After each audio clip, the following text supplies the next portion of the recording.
Good morning. Where are you? Good morning, everybody. Happy Monday. Hope you had a great weekend. Today we're covering a couple of things. Jonathan Pageau talks with Gavin Ortlund. I heard this was a decent conversation, so I'm interested to see what happens here. David Wood, after many years of saying no or figuring out a way out of it, he makes a public announcement. He wants to debate Jai Dar.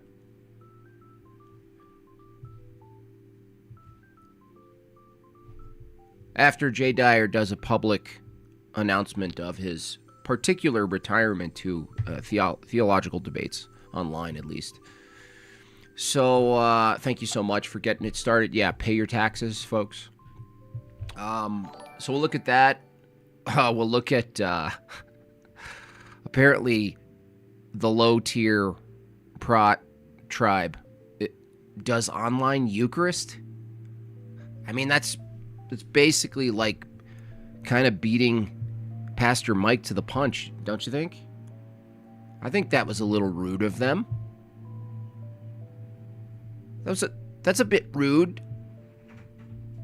Just so you know, Mahler and company, Pastor Mike and Lakewood Ministries LLC, you may not know this, but they have an actual copyright on online Eucharist, E-Eucharists. E/UCHARIST.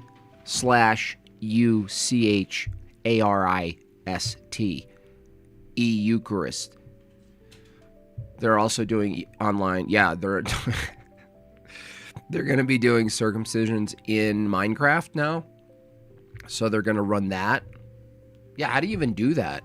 I don't know. Let's just quickly look at the image here. I want to see what it is they're actually saying here.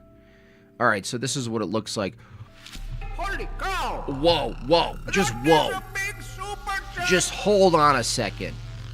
Schweitz coming in with a massive super chat. JB, thanks to you and others who pointed me to orthodoxy. My wife and I are officially catechumen as of yesterday. Glory to God. Looking forward to the future. Beautiful, Schweitz. Yeah, it's been great to watch you. You've been in my chat and other chats for a while now, and that's great. And definitely keep us posted how it's going. That's awesome. W's in the chat there. That's awesome. All right, so let's see here. Okay, so this is what it's looking like. This guy, this is crazy, dude. And he calls himself Truth Cartel, which is hilarious. Good Friday, he says. Get your elements together, guys. Get your elements together. We're doing a Lululemon Eucharist. We'll be taking communion/Eucharist at 3 p.m. Eastern Standard Time, guys. Get your elements together. I think that's what if you look into the Didache, I think they mentioned that in one of the pages. If you're planning on doing your own at-home Eucharist, just make sure to prepare your elements beforehand. If you can't make it to Divine Liturgy, get your elements. I mean, this is so horrifying, but at the same time, it vindicates orthodoxy and a true church. You know what I mean? Like, have you guys ever brought someone to Divine Liturgy and they were a bit miffed they couldn't partake in the Eucharist? It's not super common, but like some people get a little agitated if they're denied the Eucharist if they visit an Orthodox liturgy, which is funny because they're rejecting orthodoxy but somehow affirming the validity of communion. But at the same time, they're holding that they could do communion at home with those pineapple spears. The juice from the pineapple spears, the Kool-Aid stuff. And you're like, listen, you got to pick. It can't be both actually legitimate and valid, but also you can just do it at home or, do it at Target in the aisles. Get the elements together in the aisles. And the people in their chat is like, so he says, yeah, get your elements together. We're going to just we're just going to do an online Eucharist together in Discord. It's cool that someone like this guy reviewing Passion of the Christ with his audience, blah, blah, blah. That's pretty much it from them. I mean, this is where they're at. And you wonder why, it's like, Jay, why don't you debate these guys? I mean, this is like the Girls Gone Bible thing, where they're like, yeah, and then I had a whole week of doing communion every day at home. You know what I love? I love using the mango flavor. I love it. And they have this one that tastes just like a mixed drink. Took a friend to liturgy. He couldn't last 5 minutes because of the incense. Oh, really? Well, I didn't know you were friends with a gay guy. It can be both if it's not nominal, or every Christian is a priest, which is also nominalism. Yeah, it's both. It's like everybody's a priest. Everybody's basically, it gets worse. It's like everyone's a prophet. Everyone's one of the apostles. It's nuts. There's not much left of it. I was looking into the numbers, and I was looking at the relationship between Protestantism, generally speaking, and sort of the boomers. And I want to do more of a deep dive, but it's looking like the boomers, as they move from this realm to the next, they kind of represent the core of what we would call Protestantism.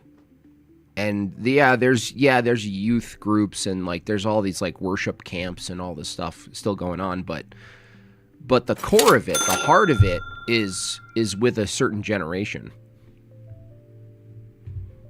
Hey Jimmy Bobby, I listened to the debate between Andrew and Kelly while driving. I had trouble understanding Andrew's deep and masculine voice. I much prefer your high-pitched, low-test, narrow-shouldered voice. Yes, You are my favorite that. Jimmy Bobby. Yeah, Ja.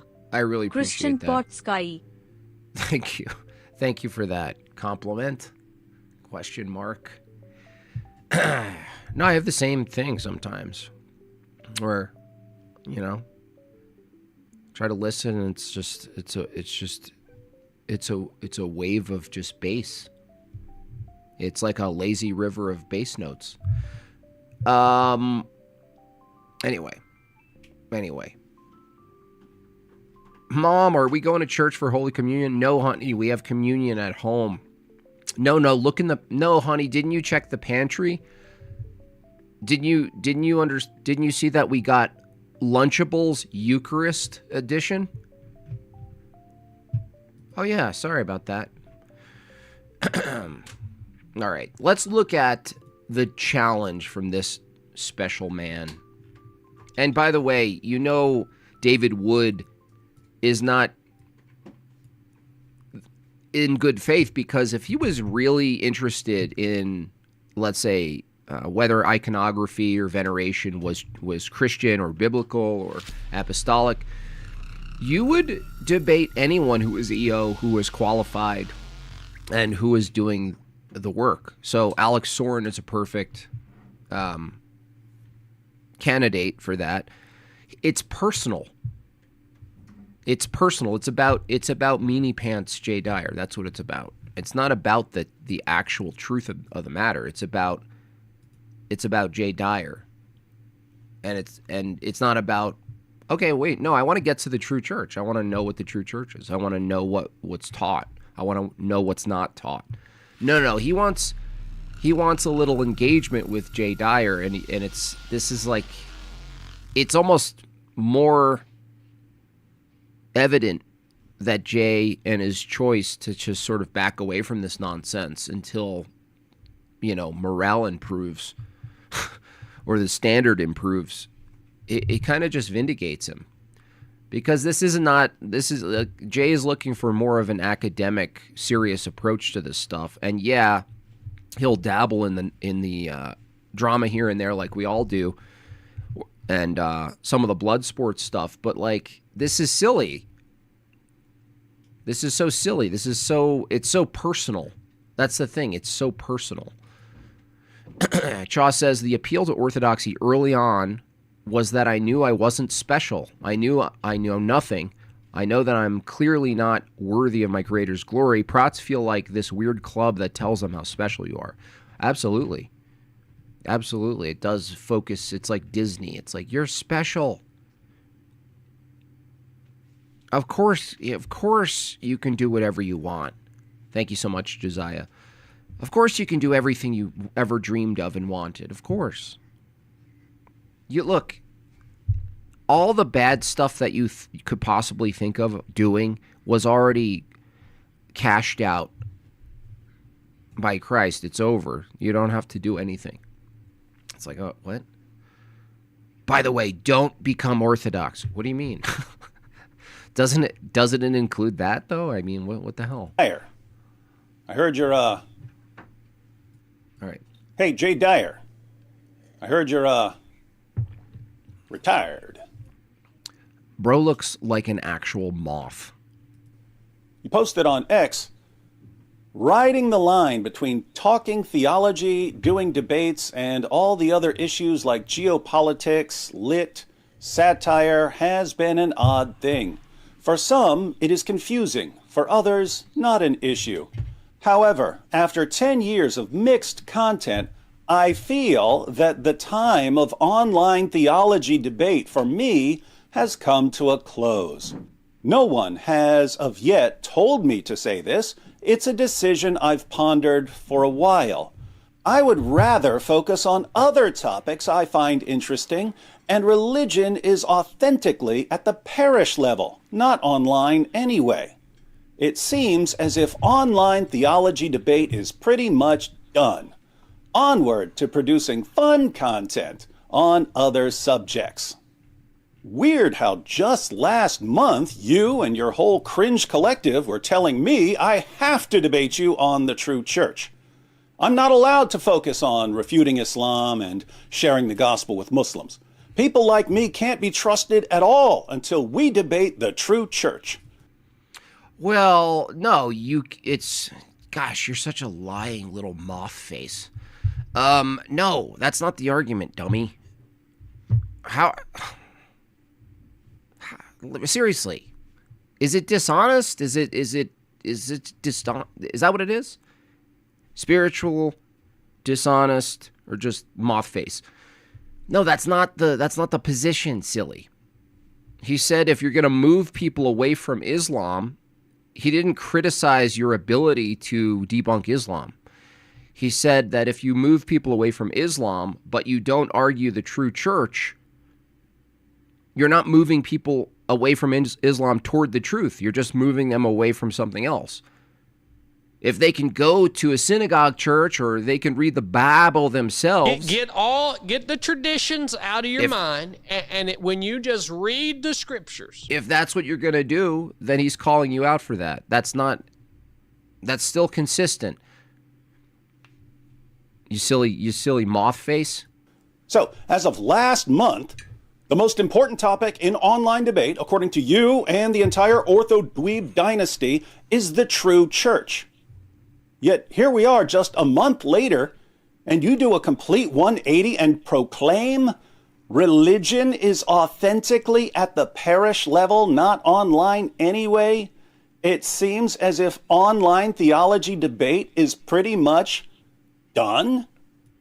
Yeah, that's right. Why would this be confusing to you, Mothman? He challenged you all for many years. I don't know how many years. I don't even know how many years Jay has been doing this. He's been challenging the best of the best, the loudest of the loudest, the ones who are in opposition to orthodoxy but have no place for anyone to actually go to as a positive claim. He's been asking you all to debate this. You guys don't. So he's like, okay, this is also low tier. This is so silly. What's the point? You guys don't even exist. And the ones who do say no, right? So he's saying it looks like it's pretty much done for a decade, right? Jay has been debating theology and doing what he's doing for 55 years. And it's not a 180. It's actually,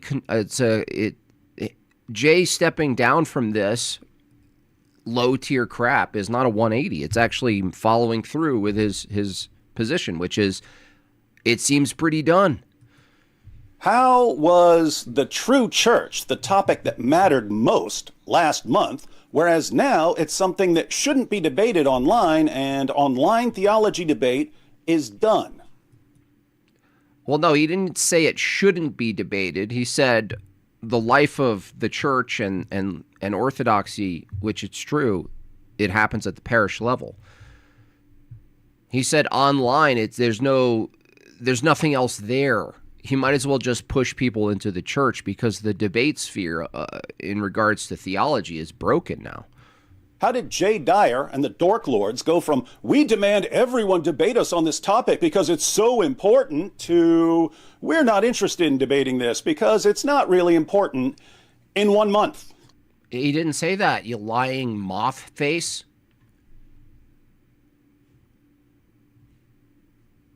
That's not what he said.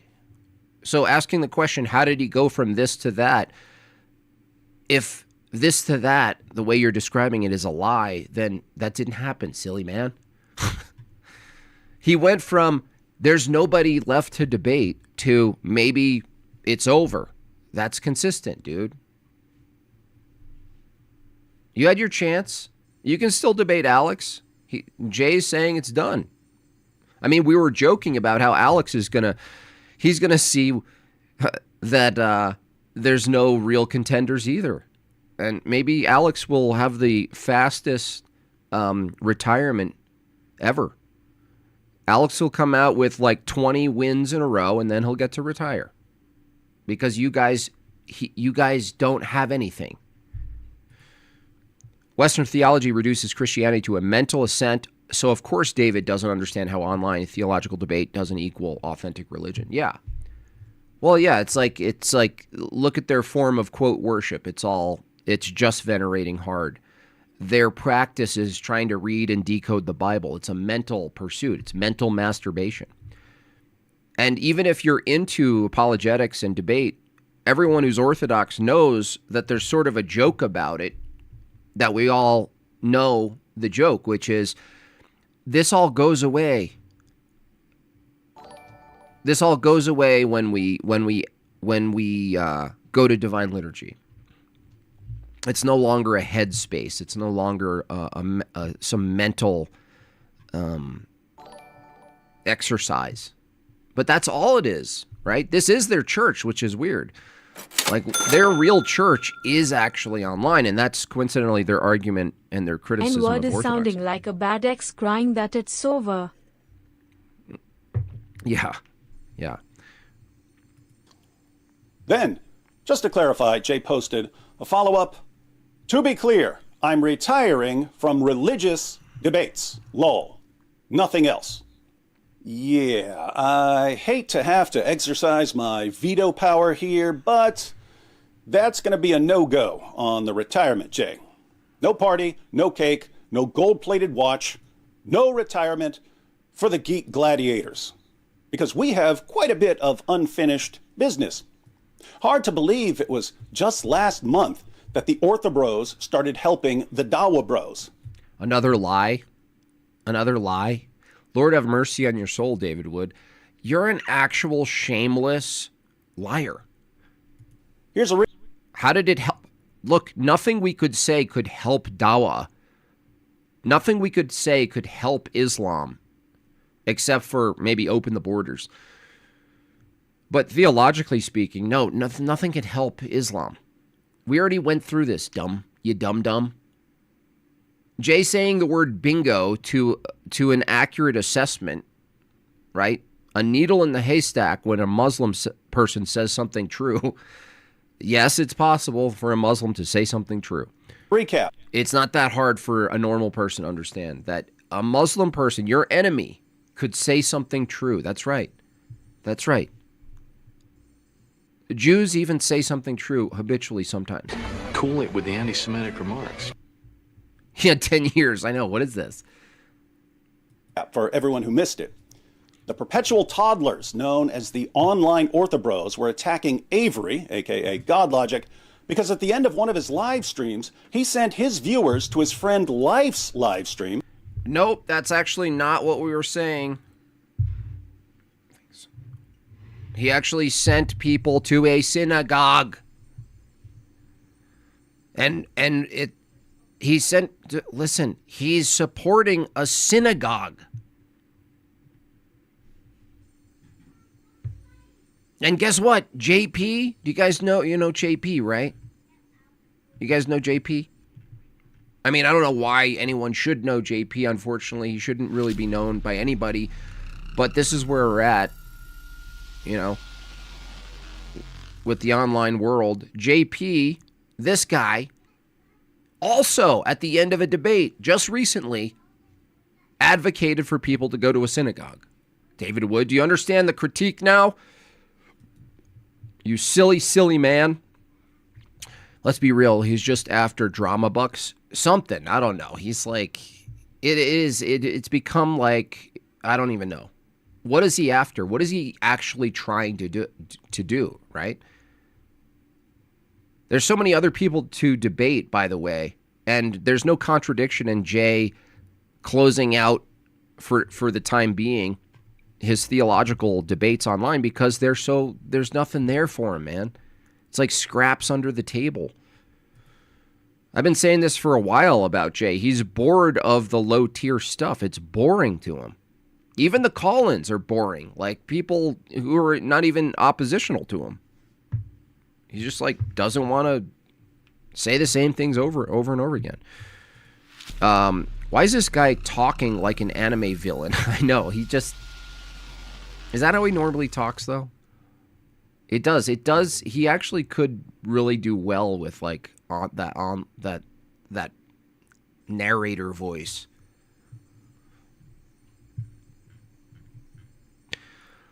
What's funny is that Mahler and JP are David Wood's boys, and they just did a stream with a Muslim Jake. Right? He's silent on that. It's just so low tier crap, though. I mean, it's really reached the bottom of the barrel here.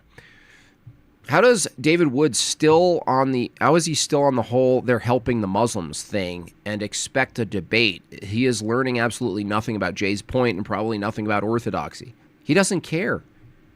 Look at that man doesn't care. He doesn't care. New names for Mahler and JP. Mahler, heretical hypocrite, and JP unknown.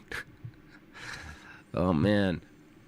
Prots are so leftist-minded. You know, Dave, the facts contradict what you say. Dave, so much worse than the facts. And Jay Dyer responded, power up. And at the end of his hypnotizing dialectics, it's pretty much like that. Yeah, that does sound like Barack. Life's live stream, Life sent his viewers to JP's live stream, and JP was criticizing Eastern Orthodoxy. So No, that wasn't the critique. I'll say it once again, you little liar. We criticize all of you guys, not for sending people to a live stream, okay? It's one thing to send people to a synagogue. Okay, that's still a criticism. But the criticism that we ultimately have, we're not surprised that you would send someone to a synagogue, because our ultimate concern for all of you guys out there who are arguing against Islam or trying to argue for Christianity is that you're arguing for a churchless Christianity. That's very clearly our critique against you. Our critique isn't you're disproving Islam. That's not our critique. It makes sense that you would send people to a synagogue if our critique of you is that you have a churchless Christianity. That's the critique, dude. Unbelievable. Sounds like a number 2 from Austin Powers. He does. So, the shin bone's connected to the jawbone, and Avery was guilty of attacking Eastern Orthodoxy via some weird orthobro mutilation of the transitive property. The Wow, Dawa nerdy. Bros saw this as the perfect opportunity box. to enlist some useful idiots in their war against Avery. Keep in mind, the goal of Dawagandists isn't to successfully refute a criticism. Their goal is to discredit the person who's raising the criticism so Muslims don't listen to him. Yeah, the irony of that, David Woodtard, is that picking out a single tweet from Jay Dyer that says bingo and assassinating his character and his intent by claiming he's supporting Muslims is doing exactly that. So, You psychopath. one of their favorite tactics for the past 2 decades, I know because I've been here the entire time, is to get a Christian to agree with their condemnation of whichever Christian is doing the most damage to Dawa, so that they can say to their fellow Muslims, see, even his fellow Christians say he's bad. Stay away from that guy. With this low-level manipulation tactic in mind, the Orthodox Muslim, aka Orthoducklips, posted, "My 2 cents on what's going on with the Orthobros and Avery. Avery is not This is all rehashed, dude. What are you doing with your life, man? What are you doing with your life? interested in your true church. As a matter of fact, he doesn't give a flying donkey's ass about any church being true. He wants to appeal to as many Christians from all denominations to make as much money as possible. This is why he's friends with Sam, yet friends with Sam's arch enemy, David Wood. He's friends with the Orthobros, but also friends with anti-Orthobros. This guy is a grifter. Wake up." So, Duck Lips smeared a little peanut butter on the trap for the Orthobro Beta Brigade, and they fell for it. Hook, line, and Dyer. Jay replied, bingo. Side note to Jay. Bro, what are you rehashing? What are you doing? What is it you're doing? We're not gonna watch your rehash. We've seen it all. Replied, "It's about time. God logic." Gosh, it's so low. Sam man. sees the light. Jay Dyer sees the light. Oh, man. Jay Dyer's cooking them right now. That's insane. Jay Dyer of all people, I would have never expected this. And Muslims love the rest of the Orthobros as well. Because Yeah, and what does that mean? What does that mean? If your positions are so bad that Muslims can see it, it's probably time to reevaluate. David Wood, if Muslims online see how tired and silly your positions are, maybe it's time to reevaluate your position. because now they can ask the Orthobros to agree with whatever they're saying about whoever is destroying Dawa, and the Orthobros will fall for it every single time. Muslims just take the screenshots. Hey, all the Ortho bros in the chat, is Logic grifting? Yes or no? Is Logic grifting? Ortho bros. Is Logic grifting? Is he Oh, look at the Orthodox. Yo, Omer, screenshot that. Hey, Lighthouse, screenshot. Look. Logic is a grifter. Look at the Orthodox. I like that. Guys, the Orthodox are saying that he's grifting. Thus began the 2026 alliance between the Legion of Losers, known as the Dawa Bros, and the nerdcore nobodies called the Orthobros. My goodness. David Wood tactic is to bore you to death with 20 minutes of commentary about something you already know. Why is David Wood even talking when he doesn't even know what he believes? That's true, David Wood. David Wood, I have a question for you. Why are you participating in these polemics if you don't even know what you believe? My suggestion to you is figure out what it is you believe and then maybe start talking. Who view people like Avery and inspiring philosophy and me as common enemies. After Jay started helping the Dawa Bros attack Avery, He's I wanted to filibustering know himself. if this was mainly a Jay thing, or if it was an Orthobro thing, or if it was an Are you starting to see, like, everyone in my chat already knows, but maybe people are starting to understand why Jay doesn't want any part of this. Why don't you shut up and just say, you should have said yes to the debate. What's the true church? That's all Jay asked of you, moth face. That's all he asked. Hey, bro, I see what you're doing online. You're defeating Islam. Congratulations. But I noticed that you don't have any place to send people as a true church. Would you like to debate the true church? Being that isn't your entire arrangement against Islam the idea that they need to be saved from Islam and placed on the true ark, right? No, I never said that. Eastern Orthodox thing. Because Jay Dyer can do something that other orthobros wouldn't condone, and orthobros can do something that the wider Eastern Orthodox community wouldn't condone. We don't want to blame everyone for something that a particular person or a particular subgroup does. So I had a friendly discussion with Andrew Wilson on whether Orthodox Christians should be helping Dawa Bros attack Christians. We saw that silly thing, dude. We saw the entire thing, bro. Gosh, this is so nauseating. How did you release this video about old dug up trash in the dumpster? How do you do this to yourself? What are you doing, man? Orthodox Shahada. Let's just get to the part where you're challenging Jay, shall we? All this back, you sound like a chick in a locker room, man. The only thing missing is, like, pigtails. Goodness gracious. Horrifying, bro. How much I believe in Jesus, in his death for sin, irrelevant because I'm not Eastern Orthodox.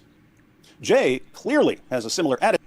By nature, it's all completely irrelevant because I'm not Eastern Orthodox. Jay clearly has a similar attitude. AP asked him about the 21 Coptic martyrs who were slaughtered in 2015 in Libya. It was actually 20 Coptic Christians and a migrant worker from Ghana. Jay replied, I don't know what happened. I don't call them martyrs any more than I call Hezbollah leaders a martyr. Notice, once again, non-Eastern Orthodox Christians are in the same category with Muslims. Well, yeah, in one sense, but not in every sense, you absolute retard. What would you say if I told you I was mentally retarded? So Jay Dyer, he actually holds that these people are a lot like these other people in one way, and therefore they are the same in every way. Clearly, Jay Dyer thinks all people, including heterodox Christians, are in the same camp as horrifying barbaric Muslims. Are you really this stupid? Are you a dum-dum, David Wood?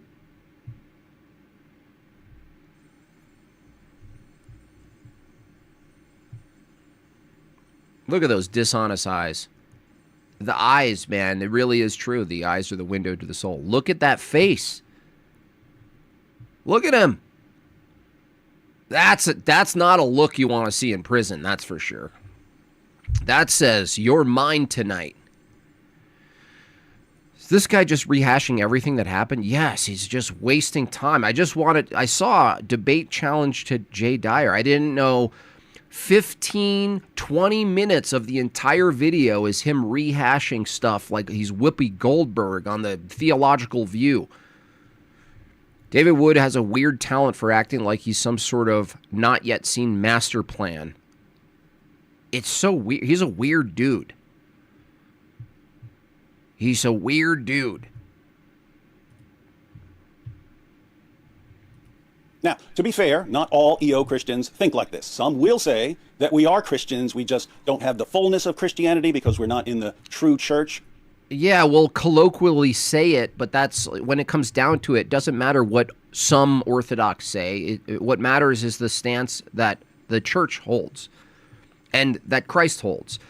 Christ didn't start a plurality of churches. David Wood, if you want to equivocate and say, yeah, well, I caught some Ortho bros online saying that Protestants are Christians. And some of them are meanie pantses and say we're not Christians. Yeah. we can be nuanced and say, in a sense, we can refer to you as lowercase Christians. And in a more important sense, you're not actually in Christ's true church, so you're not actually Christians. We can say both. You understand? It's not a contradiction. Dum-dum. Some will say, hey, we don't get to say whether God is working in some person's life, even if that person is outside the Orthodox Church. So there are some different perspectives, but based on the little bit I've seen from the councils, there seems to be a pretty harsh view of anyone outside the Orthodox Church. But maybe I'll get to that in the future. Yeah, and there should be, because that's the same approach you should be taking to say Islam has missed the mark. What happens when you continue that line of questioning, David Wood? Obviously, you're arguing against Muslims. Is it because you hold that Islam isn't true?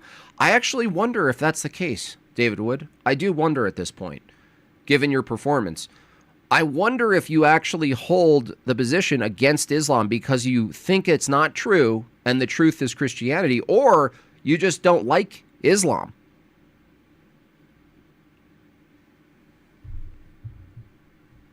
Is it just a preference thing? I don't get it. What is it? So this all erupted last month. The Orthobros announced, in effect, that either we had to divert our attention to debating the true church, or they would harass us when we're doing anything else. I pointed out that I wasn't interested, and that I've got other things to do, and that I've never said 2 words about Eastern Orthodoxy. But they wouldn't listen. They said I'm not interested in truth. If I'm not... What did I just say? Yeah, it seems like it to us that you're actually not interested in truth. So when David Wood gave boost to Muslims, like the Uthman guy, when he went to discuss philosophy with him, the Uthman channel grew massively. Of course it grew massively. Not debating them on the true church. Then I reluctantly agreed to start preparing to debate their champion. They do Weird thing was, from that. when I said I would start preparing for a debate with their champion, they began screaming, "No, debate him now," which really, really made me not trust these guys. It made you not trust them because we want you to debate your position that Christianity is 1, true, and 2, that you're moving people toward Christianity, but it's churchless? Yeah. What do you mean, man? Well, what's the contradiction, dude? You're not presenting any contradictions, David Wood. You're just complaining about the salad having too much dressing. That's another classic Dawa tactic. No, that's fallacious. How are you as dumb as the Muslims you debate, David Wood? How is that possible? The Dawa bros don't want to debate people who've carefully studied a topic. They want to catch people off guard. And the Ortho bros are no different. If you say, hey, I've never studied any of this, they say, oh, then it's time for you to debate. If you say, okay, I'll debate, but first I'll take some time to study, they say, if you study, you're a coward. Debate. What? Nobody said you're a coward for studying, David Wood. Now, if you're a man... Gosh, you're such a lying snake.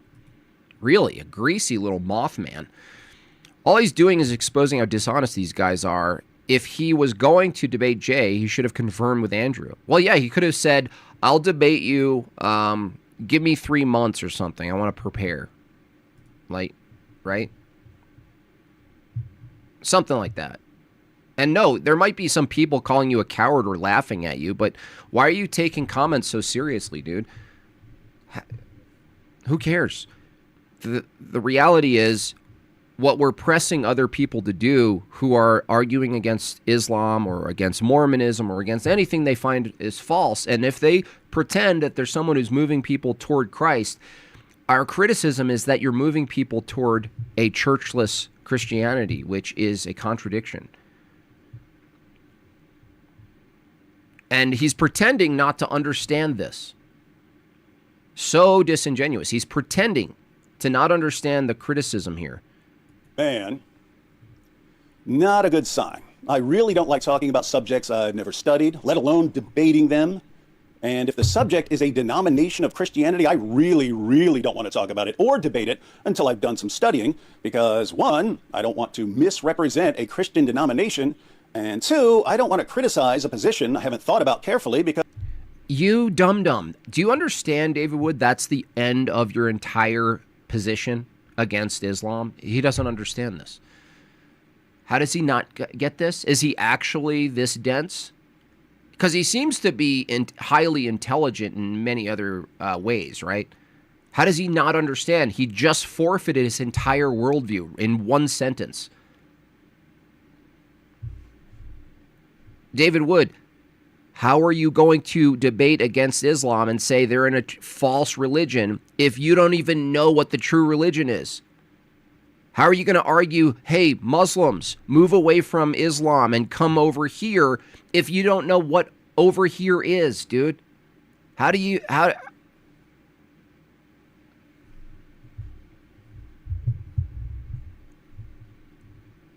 So you just ended your entire online apologetics, right? The entire roadshow that you guys do is an argument against falsity and an argument for the truth.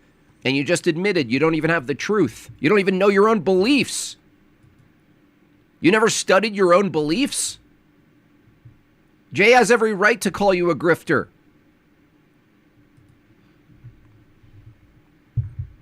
You don't even know what you're defending. How am I supposed to defend it? No, I'm not. When someone asks me, when a Muslim says, hey, thank you for debunking Islam, where do I go now? I don't know, actually. You've been in the space for 20 years, David Wood. You don't even know True North because you didn't study it. I'd argue you don't know True North because you've never practiced it. You never knew what True North was. You still don't know what True North is. And this whole entire debacle, in addition to all the side drama or whatever, that's kind of fun to watch. The exposure is massive. And the Eastern Orthodox have the paradigm to see what's been exposed. You guys still don't even understand what's been exposed.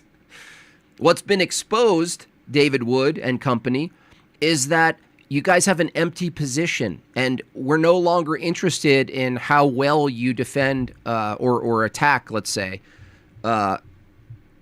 Islam. Islam is low-hanging fruit. It's as low-hanging as Mormonism. Do you still argue against it? Yes. Should you still try to get people away from it? Yes. But if you move people away from Islam and you don't have a true arc for them to attach themselves to, you're not actually doing much. And so the whole thing's, it's over. And trying to double down on it, guys, is not going to work. It's like the atheist, Decade of the Atheist with Sam Harris and company. They had their little fun, right? They sailed around the world doing their tour against theism. They got popular. But in the end, it's empty because there's no direction towards something. So the gig's up, guys. And that's why you guys don't debate people like Jay. And that's why he's bored of debating, because you guys don't hold a positive position. And the Orthodox, the ones who are apologists, they are defenders of the faith, but they're also making an affirmative claim that Eastern Orthodoxy is the bride. And you guys go, I don't know the bride. Why am I going to debate who the bride is if I don't know? I've never studied it. Okay, cool. That's our argument against you. Thank you for conceding what the debate would be. See, why debate you? You just conceded that you don't even know what it is. Really interested if David would count it as a win if he led someone away from Islam toward atheism. Yeah, I wonder, actually. It's a good question, by the way. I don't want to debate toilets. I haven't researched, yeah. Because it may turn out to be. Exactly.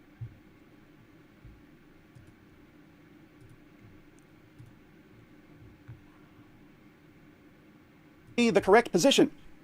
So I ignored the demands to debate without preparation, and I invited some Eastern Orthodox Christians on my channel. No, I really want you guys to just get what he just said, though. This is like the most important thing that David Wood, and if you want to put something in his face, forget all the other stuff that's easy, the hammering his dad in the head with the hammer and all that stuff. Just take this section right here real quick. Just listen closely to what he's saying. And if you listen closely, you'll understand our position against these guys. And David Wood he's not a peculiar guy. I mean, he's peculiar in some ways, but like insofar as this baseless non-position against Islam and against all these other things, it's a non-position. We really want you guys to get this. We really do care that you move toward orthodoxy so you can have a position, not a non-position. Now, isn't it fitting that a Protestant has a non-position, an anti-position? Speaking of having a positive position, Holy cow! That is a big super chat! Big 50 from MDD. Thank you so much. I was saved at Lakewood. Nancy sent me the church email. Yeah, you were officially saved by the church email. Vacation last week, so I missed the weekly grift to get my membership reinstated. She also made me pay $50. That's right. On the topic. Sad so many grifters online. Ministers go ortho. Thank you so much for that. David Wood is like a lifeguard who saves you from drowning in the ocean only to watch you drown in his pool. Yeah, absolutely. That's right. Oh, I ignored the demands to debate without preparation, and I invited some Eastern Orthodox Christians on my channel for some friendly discussions just to introduce me to the issues. Now I've got things narrowed down to Hold on. position. So I ignored the demands. Christianity, I really don't want to talk about it or debate it until I've done some studying because, one, I don't want just listen to this. subjects I've never studied, let alone debating them. And if the subject is a denomination of Christianity, I really don't want to talk about it or debate it until I've done some studying because, one, I don't want to misrepresent a Christian denomination, and two, I don't want to criticize a position I haven't thought about carefully because it may turn out to be the correct position. How do you come to a Christian position if you don't even know if it's true? You've been doing this for 20 years. You admittedly don't know the Christian position, which one's true, but you're holding firmly that it's true. What are you holding that's true? I don't know. I actually don't know. Yeah, that's a concession. That's literally what we would ask for you to concede to in a debate. He doesn't understand he's conceding to what the debate would be. That's our criticism against you. You don't have a position. So I ignored the demands to debate without preparation, and I invited some Eastern Orthodox Christians on my channel for some friendly discussions just to... I don't know, but I'm thinking of taking it on. I think maybe my channel will grow a whole lot more if I talk like this. Coming around the bend. Squeezy peasy. Takes the lead. Introduce me to the issues. Now I've got things narrowed down to the main areas of disagreements. I was hoping to have some discussions and Q&As about those topics in particular, all news from Normandy. To prepare for a debate with the king. U.S. troops arrive on the beaches. Of the Orthobros, Jay Dyer. But the EO guys are canceling. So it looks like I'm going to have to skip ahead to debating. But now, after he caused this mess just a month ago, Jay suddenly announces that he's retiring. How exactly? It's not sudden, by the way. It's, like I said, nothing's actually changed, actually. Because guess what? He hasn't been doing theological debates anyway. Nothing has changed. All he's retiring from is pretending he's actually having a debate with someone. The last, serious debate that can be considered a academic debate was with Tim Gordon or something. I might be missing one, but pretty much that would be it, right? So nothing's really changed, David Wood. It's not sudden. It's not sudden to any of us. Oh, my goodness. Well, no, not oh, my goodness. It's been stale for years. Years.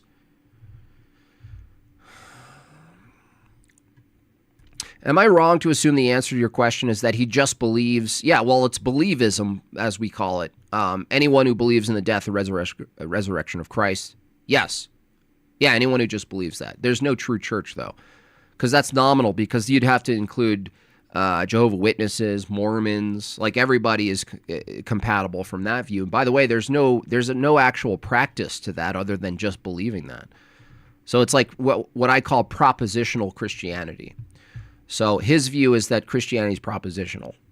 If you hold to a couple of propositions, you're good. Okay. Well, what are you debating then?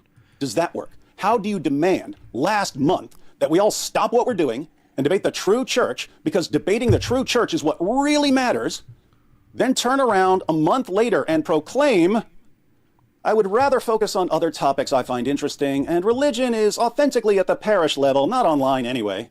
That's true. The liturgical life is at the parish level. It's not online. There's no real online orthodoxy in practice, aside from the extension of defending the faith, right, which you could include as a type of practice. But as far as the liturgical life, it wouldn't need the online world. That's just like an extra tool for communication. If the internet stopped tomorrow, you wouldn't lose anything about orthodoxy. If the internet stopped tomorrow, you'd probably you wouldn't even know where to go as a David Wood. What would you even do? This is your congregation. This is your church. This is your sacrament. Your sacrament is making a video. That this is your world. This is what it is.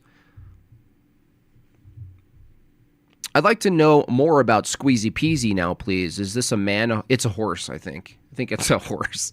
Squeezy Peasy around the bend. Seems as if online theology debate is pretty much done. Onward to producing fun content on the other subjects. I would rather focus on other topics I find interesting. That's exactly what I said last month. And I was told, too bad. This is what's most important. No. See, this is another equivocation, you little demonic moth face. No. Your position is mostly focused on anti-Islam, anti-Islamianity, as we call it. Jay's position is a plethora of a bunch of different things. Like he could just settle in and make an anything anti-orthodoxy view and try to make the positive case for orthodoxy and make that his thing. But he's not pretending that that's all he's doing. Your entire scheme, David Wood, your entire scheme is anti-Islamianity. You actually have nothing positive. You have no positive direction. Zero. So Jay has actually a luxury. Jay is in a privileged position. Why? Because he covers geopolitics and does all sorts of other things that he's interested in, and he doesn't pretend that his stance is and everything online he's doing is just going to solely be anti-Islamianity, which would necessitate a true church, by the way. You are, though. You don't have anything else to lean on. So you're not actually pointing out any sort of contradiction here, David Wood. There's no P and not P going on, buddy. He is worried to misrepresent other denominations before carefully studying, but what doesn't stop him from sending converts to different denominations without knowing they're right? Yeah, he can't. In fact, he just said himself in one of those phone calls, right? For those of you who have not understand what our critique has been with David Wood this whole time, which would be crazy, honestly, to not understand it at this point. Our criticism is really simple. He doesn't have any affirmative true church to send people to. That's the main criticism. So yeah, he's in a type of a problem because he can't say, just read the Bible. Someone asked him, where should we send people once they deconvert to Islam? Well, just read the Bible and try to figure out from there where you should go based on the Bible. Okay. Wow, so you're leaving Muslims to read the Bible? Does that sound like a good idea to you? That's about the worst advice you could give to a Muslim. Just read the Bible. No doing anything until you do this. So, Jay, too bad. Doesn't matter what you find interesting, and it doesn't matter what you'd rather do. You started this drama, and now we're going to have our first debate. It would be one thing if you were under orders not to debate. In other words, if your bishops, who have far more wisdom and common sense than you or your try-hard tribe, had looked around and realized that you guys are causing people. Here. Send converts to, and what is your epistemology and standard for doing so? I believe that is the point, you tards. Well, most of the stuff I do is online, so when someone leaves Islam and becomes a Christian after watching like my videos and stuff, guess what? There aren't all kinds of churches in all parts of the world. So I just say, start reading your Bible, go check out some churches, ask for their statement of faith, and make sure it lines up with the Bible. That's the best I can do. There we go. That's literally it right there. Get the traditions out of your mind, and when you just read the scriptures, That's it. How do you not get this, David Wood? How do you not understand this? The difference is Jay has actually debated the Orthodox position for years. David Wood barely knows any theological positions after 20, including his own. You'd think he'd know his own position. You'd think someone who said, I'm a practicing Christian, would know what they're practicing. I don't know. I haven't really studied it. So you're a Christian, but you haven't really figured out what it is you're actually discerning. No. Through your stupid antics to become more hostile to the Orthodox Church. If your bishops had seen that you and the poser posse are creating enemies when it's a pretty stupid time to be creating enemies. If they had called you in and made you stand before them and said, dude, we don't need you ticking everyone off right now. So shut it down and stop arguing with everyone. So now he's speculating on what's causing, if there's a cause to Jay stepping down from a particular category of debating or whatever. Even if that were true, it doesn't even matter, dude. It doesn't matter. You're obsessed with Jay Dyer. That's what we're seeing, is that if you really cared about the truth, it wouldn't be about Jay Dyer being the defender or the affirmative. It would be about the position itself, David Wood. It wouldn't be about Jay Dyer at all. The truth of orthodoxy has nothing to do with Jay Dyer.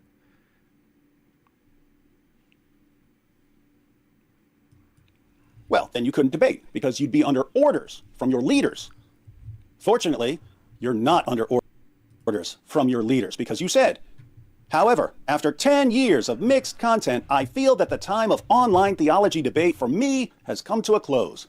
No one has, of yet, told me to say this. It's a decision I've pondered for a while. So it's your decision, which means you can reverse it. And you have to reverse it because if you don't, you're a grifter, remember? No, that doesn't follow, dude. You're such a dishonest scumbag, David Wood. Maybe you should have hit yourself in the head with a hammer. You are such a schemy, greasy, dishonest scumbag, dude. Unbelievably shameless. Shameless. Protslop News Network. You said we're grifters if we don't debate the true church. He already debated the true church. You never have. You empty soul. You black, empty, soul-eyed scumbag. He's already done it. You've never done it. That's the difference, dummy.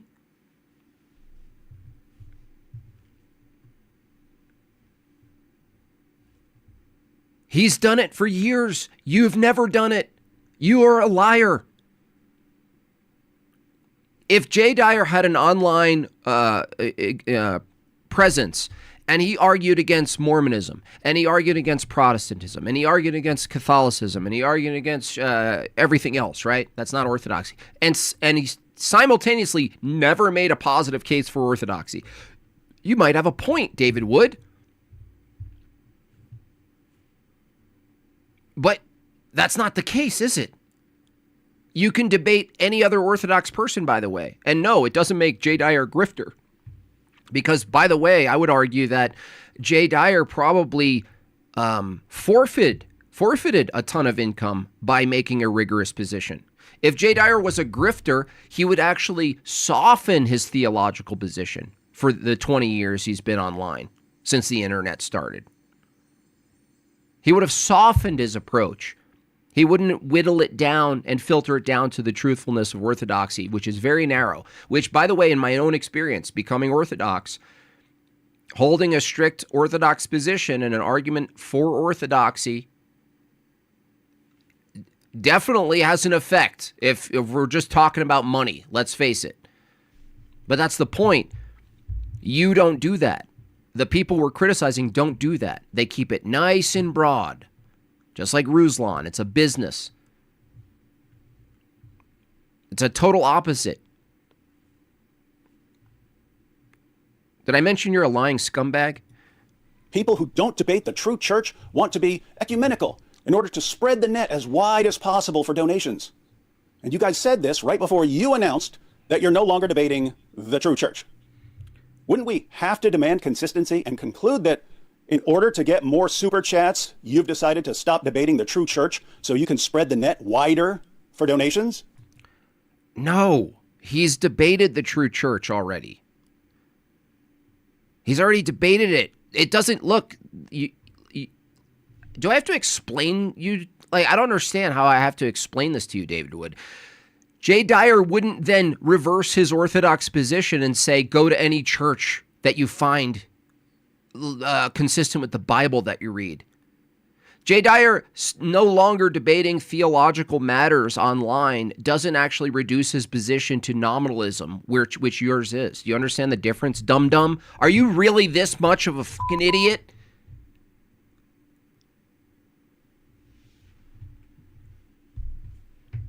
Really? I want to know, are you this much of a moron? He acts like if Jay Dyer no longer is front and center arguing for orthodoxy in theological debates, he suddenly reduces his position to a nominal Christian position. 700 people in here, and we've had 2 super chats. So is everybody just like stingy all of a sudden? Nobody wants to support the show anymore? What's going on? Oh, wow. You caught Jay Dyer arguing for equal or legitimate exchange of funds for his work. Oh, my goodness. Oh, just keep it down. Oh, wow. You actually found someone who clipped all the moments out of how many millions of hours Jay Dyer has done in 20 years of content. You found the moments where he's asking for funds in exchange for his efforts. Here, you can get one right now. Hey, guys, 12 minutes left. 6 left on the thing. If you like this channel, if you like Made by Jim Bob, commentary, humor, music, and the rest that I do, please support the channel with some super chats, okay? What are you guys feeling tired because of the sun? What are you feeling Jewy right now? Cool it with the well, anti-Semitic remarks. Don't feel Jewy. Support the channel. Support things you like, okay? See? Clip me. Oh my gosh, Jay Dyer actually asked his audience to support his actual endeavors. Oh my God, look. Someone clipped together about 8 different instances in the face of 120,000 million hours of content where Jay Dyer's asking for funding. Fucking unbelievable. Just to be clear, if you debate something 10 out of 20 years and you decide to take a break, at that point you're a grifter. So no one can retire? Yeah, no one can ever retire. It's just amazing. And that's why, like, Jay's right. This is at the end. You guys are at the end, man. When the boomers die, when the 65 and older at this point, who really were the core, the blood, the sweat and the bones of Protestantism, I don't think you guys have much left anyway. So, I mean, there's nothing really left to debate. You can try, but there's nothing left. Rachel, thank you so much. All I've learned through this last month of this guy constantly opening his mouth is that a quote, Dr. Wood is not very intelligent. I am so... Now, his dishonesty is one thing, Rachel, but I never thought he was unintelligent. But now I do. Now I'm like, there's something, well, let's face it. It's spiritual. It's easy to say it's not intelligence or it is intelligence or lack thereof, but like, it's got to be spiritual. See that? Look at that. Look at that. You guys Oh my gosh, you guys fell for the grift. I'm not falling for that trap, Jim. Exactly. I'm not falling for that trap. $1. If you got a super chat, I'll just keep it, man. And if I take calls, yeah, he's dishonest. Dishonesty is a spiritual issue. most people won't do super chats, so I'll lose all the money that I would get from super chats if I take calls. Bunch of cheapos, no super. Look, dude still has baby fat. Dude, whoever clipped this found literally when Jay Dyer's in that little closet room. How many years ago? Look at his baby fat. Dude found baby fat Jay Dyer meanie pants in his first studio closet room library / thing. Asking for a super chat. Dude. What next? You gonna find him when he's when his first job as a busboy?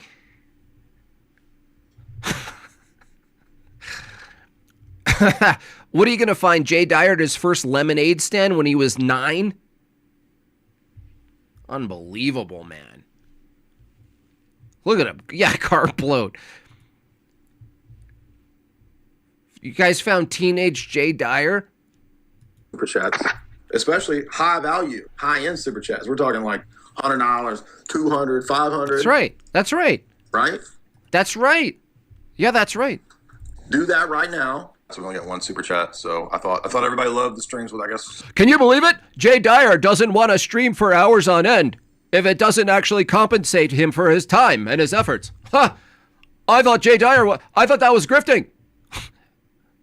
Nobody loves us anymore. We're no longer loved. Where's all the streamers? Where the super chatters at? We got Stingy Night. Utilize that beautiful super chat function there to send me your super chats. Somebody send me a super chat. Jay, you know what you should do? You should add music to this.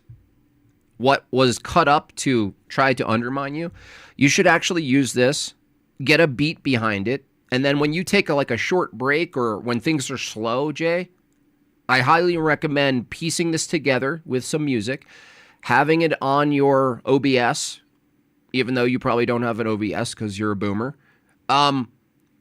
Whatever, you have it on your Mac laptop, and you play it intermittently. When things get slow, you shove this beautiful montage, by the way, whoever did this for you. You put this right in the face of your audience and utilize it. I highly recommend that with some music where it's there's a beat behind it, where you're just totally explicitly shaming and putting your own audience, in the corner. Be great. A cringe cord commercial. Oh yeah, dude, you got to run with this. I mean, they put it together for you. Don't waste their time. Seems like you don't. I think the reason he does that a radio announcer voice is because it's due to the sociopathy he's doing his best impression of a normal person. Well, I think to be fair, that would be really funny. He's like, oh my gosh, I have to do a normal person. How did these people occur to me? Like a 1940s announcer. No, I think it's his Islam voice. I think that's the lore behind it. It's like he's making fun of the Islam voice, but it's stuck now. It's a really weird phenomenon. Jay won't need to grift for super chats if he just accept Israel box sponsor. Yeah, look, Jay, have you considered selling an Artsa box? You ever think about taking a trip and kissing a wall and then getting an Artsa box deal? Jay never said he was going to stop arguing for orthodoxy and commenting on theology. He just said he's not arguing with morons and drama grifters. They're coping, yeah. It's totally dishonest. He doesn't suddenly stop his position for orthodoxy. Everybody's got a little stingy on super chats. Are y'all giving super chats or y'all being stingy now? Look, if Jay uses this for his stream with some music, I might even use it. I'm gonna use Jay in the future to shame you guys. By the way, somebody send a super chat so we make sure that the super chats aren't broken. Hey, I'm back, and you can show your love for me by giving me love points, aka money. We got one measly super chat. Nobody wants to keep the show afloat. Yeah, good for you. All that. This thing here is my Bitcoin wallet, dog. Sorry, Jay. Retirement rejected. Now, I barely scratched the surface of most of the areas of disagreement, but I think I'm about ready on the topic of icons. Oh, now you're ready? Oh, you just earned a position, right? You just earned a position. I'm about ready to defend against icons. Not even on the intercession of saints, just on Eastern Orthodox claims about icons. The main issues are, 1, is your view of icons biblical? 2, is it apostolic? 3, is it necessary for salvation? And 4, is it dangerous? Dangerous? I'm sorry, those are questions, David Wood. It seems that even in your long-winded nonsense attack on Jay Dyer and the Ortho Bros, and your lies, and your sneaking around, and your snakery, you little moth-faced pig snake, that you come to the conclusion that your prompts are questions? This is where you're at? We can keep this simple and have the debate on our channels. I'll take 5 or 10 minutes to lay out one of the problems I see. Then you can take plenty of time to respond. Then we can discuss for a bit, and then we can move on to the next problem.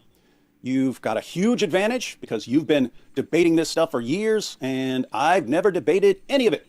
What a cop-out, man. What a cop-out. I'm the underdog. No, David Wood. The challenge to you from mean Mr. Meanie Pants Jay Dyer himself was, you're affirming a true Christian position.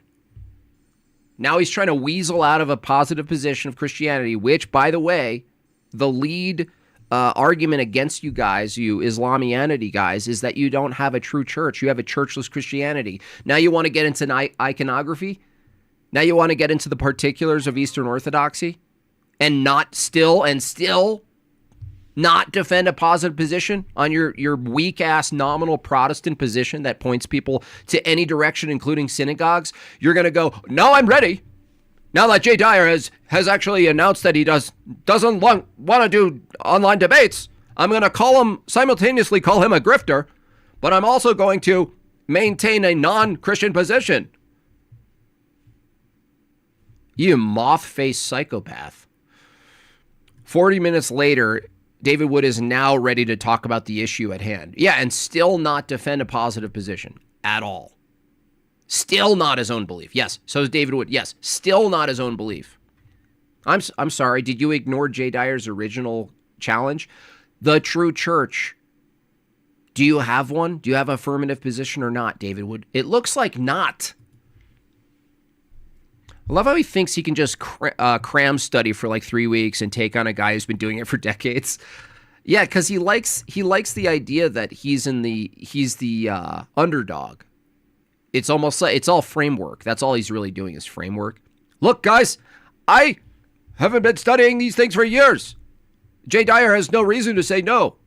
Well, no, he has even more of a reason to say no because you're demonstrating your absolute lacking of self-awareness that the critique originally, David Wood, and it'll always be the critique, is that you don't have a true church. You don't have a positive position. Listening to David Wood is like getting hammered to that. True. I might even have to animate that for myself when things are getting slow. But if having a huge advantage and the perfect opportunity to expose yet another non-EO whatever I am, if that's what it takes to bring you out of retirement, then by golly, check out poor, defenseless D. Wood, sitting here like a lamb, ready to be slaughtered. Send me some... D. Wood? DW? More like, look, you're not even worth the time. You're not even worth the time. Days and times that work for you, and I'll pick the one that works best for me, and let's set it up. Unbelievable. I mean, he's actually not really interested. He's interested in exposing an inconsistency. He's like a little detective. He wants to see if he can expose an inconsistency with Jay saying, I'm no longer debating, and he's trying to utilize what he thinks is reflective of our criticism of them, which is you guys don't hold a true church, you're grifting. You're grifting, here's why you're grifting. You're selling Christianity, but you don't know what you're selling. You're arguing against Islam and come to Christianity, but you don't even know what true Christianity is. Admittedly, you don't even know what it is. That's our criticism of you. And that's what a grift is. Jay's not a grifter because he doesn't, one, sell Christianity without a true church. He doesn't sell a churchless Christianity. He doesn't sell an anti-that Christianity. And furthermore, Jay could stop doing debating and still provide content as on his channel and not be inconsistent with his views. Can he ever escape questions about theology? Sorry, Jay. No. You're never going to escape that. You're going to be, no matter what you do, Jay, you've cursed yourself with knowledge. So you'll always get questions that's going to produce a sigh from Jay Dyer on his live stream, but that doesn't take anything away from his position. It doesn't make him inconsistent at all. And if he says, even if he said, yeah, I'll come out of the retirement real quick to debate you, that's still not inconsistent. You haven't earned it, by the way. And nobody, you really shouldn't be able to debate anyone, David Wood, unless you actually affirm a positive position. What are you going to make? Your next phase of your career is going to be anti-orthodoxy? Well, that niche has already been taken too. There's anti-Islamianity, anti-Mormonianity, anti-orthodoxianity.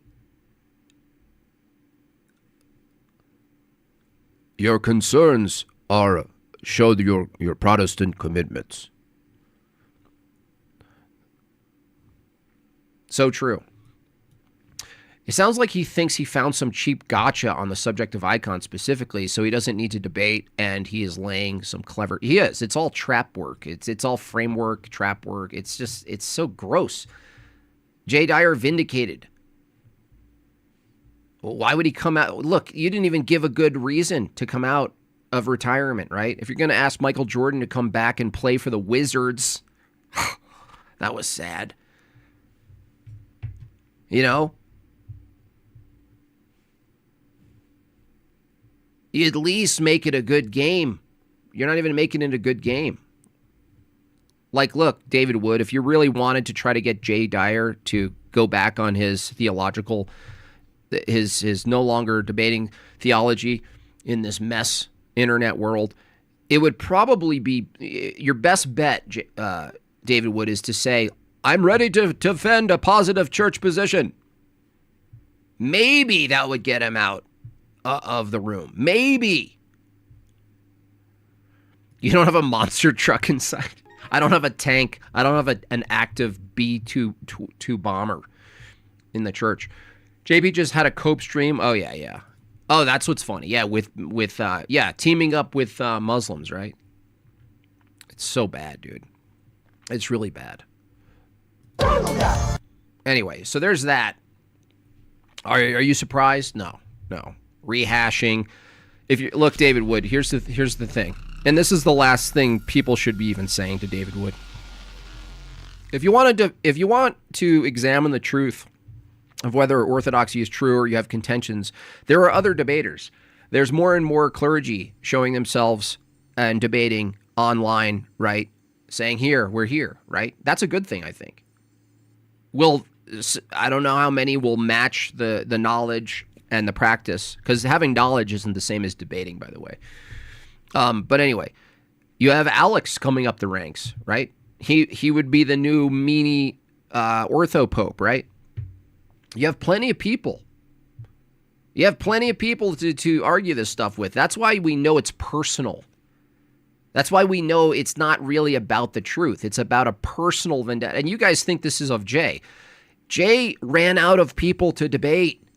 We're watching the same thing with Andrew right now. They're running out of people to debate because they're low. The people are just dwindling. They're the caliber.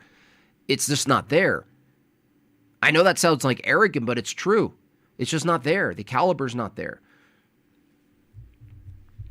But that's how you know. It's like maybe they think, oh, Jay just personally wants to, beat up this person, Gavin Ortlund, or this person.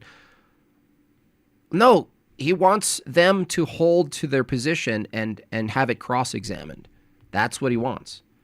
And then they never do it because Jay's so mean. Well, that's no longer an excuse now. Jay could quite literally never come back to debating theology. And guess what? To pretend that there's no one to debate, there's no orthodox to debate, is a complete lie. That's what's so beautiful about Alex's entry into this space, because he might not have the same exact experience as Jay, or maybe even the same level of knowledge. I don't even know how to measure that. But he has his own applied tactic because he's a lawyer. You know what I mean? Cool it with the anti-Semitic remarks. And so you guys who are anti-orthodoxy, right? For those of you who have made your name in the online apologetic sphere as anti-orthodoxy, don't pretend there isn't a slew of orthodox people who are willing to completely annihilate you, because you can't have a Jay Dyer or no one else, because that's personal.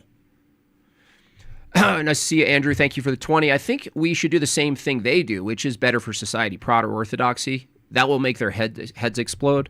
Yeah, I want, Andrew, specifically, like the better conversation you had recently with Kelly. He's still nowhere near the place to understand what the ultimate position is. I mean, that was like Andrew trying to help his kid ride a bike. You know what I mean? Like, okay, let's give you a little push. But that topic is awesome to me. It just hasn't been really tackled. And I don't even know who would tackle it. Like the idea of the Protestant view tied to the Enlightenment and liberty above all, that's such a good topic. Because it exposes the bad theology, but also exposes its symptomatic effect. And it can be drawn out. It's such a great topic. I'm just like, who's going to be the guy? Well, it's not Kelly Powers. God bless him. I'm starting to like Kelly Powers. I don't know if you caught that, Andrew, but I called in as Pastor Mike and exposed the actual issue with his view. I'll actually play it for anyone who missed it right now, because I got more people in the chat. It's pretty funny. So for those of you who don't know, I invented a pastor, Pastor Mike, who started Lakewood Ministries and who also does online E-Eucharist. And so he does online baptism and all sorts of stuff. And he sells a lot of different products and services, including the fruit scroll-ups, which are, by the way, fruit roll-ups that have scripture on them, which you can eat. Comes in all shapes and sizes and flavors. Have you ever eaten John 1? Have you ever eaten John 1? My favorite is the Leviticus. Jay would have a better debate by cutting out the middleman and arguing ChatGPT directly. That's actually true. I wish that was not hyperbolic. That's so true. Huge donation. Long time no see, Jortlandia. Miss you guys. Thank you so much, Brady. Nice to see you, sir. Big W's in the chat for the big red super chat. I'm gonna make a song, big red super chat. Okay, let me show you guys this because it's pretty funny. And Kelly, I gotta give it to Kelly. He gets credit. 2, he gathered himself and scheduled a new conversation with Andrew. Okay, it went way better than the first time. Okay, props to Kelly. He got over it. He admitted he lost it. He's cool. He set up. He still wasn't following though, but whatever. But he had a better conversation at least. But I wanted to draw out in a single call ultimately what the problem is with his position, and the problem is with liberty above all. Okay? So let me show you it. I showed it to you guys. Some of you guys were there live with me, so that's cool. But let me show you this call-in, because it really does expose in really simple form the problem with the Enlightenment tied to Protestantism and what it values above all, and how easily you can get someone to admit it. Okay.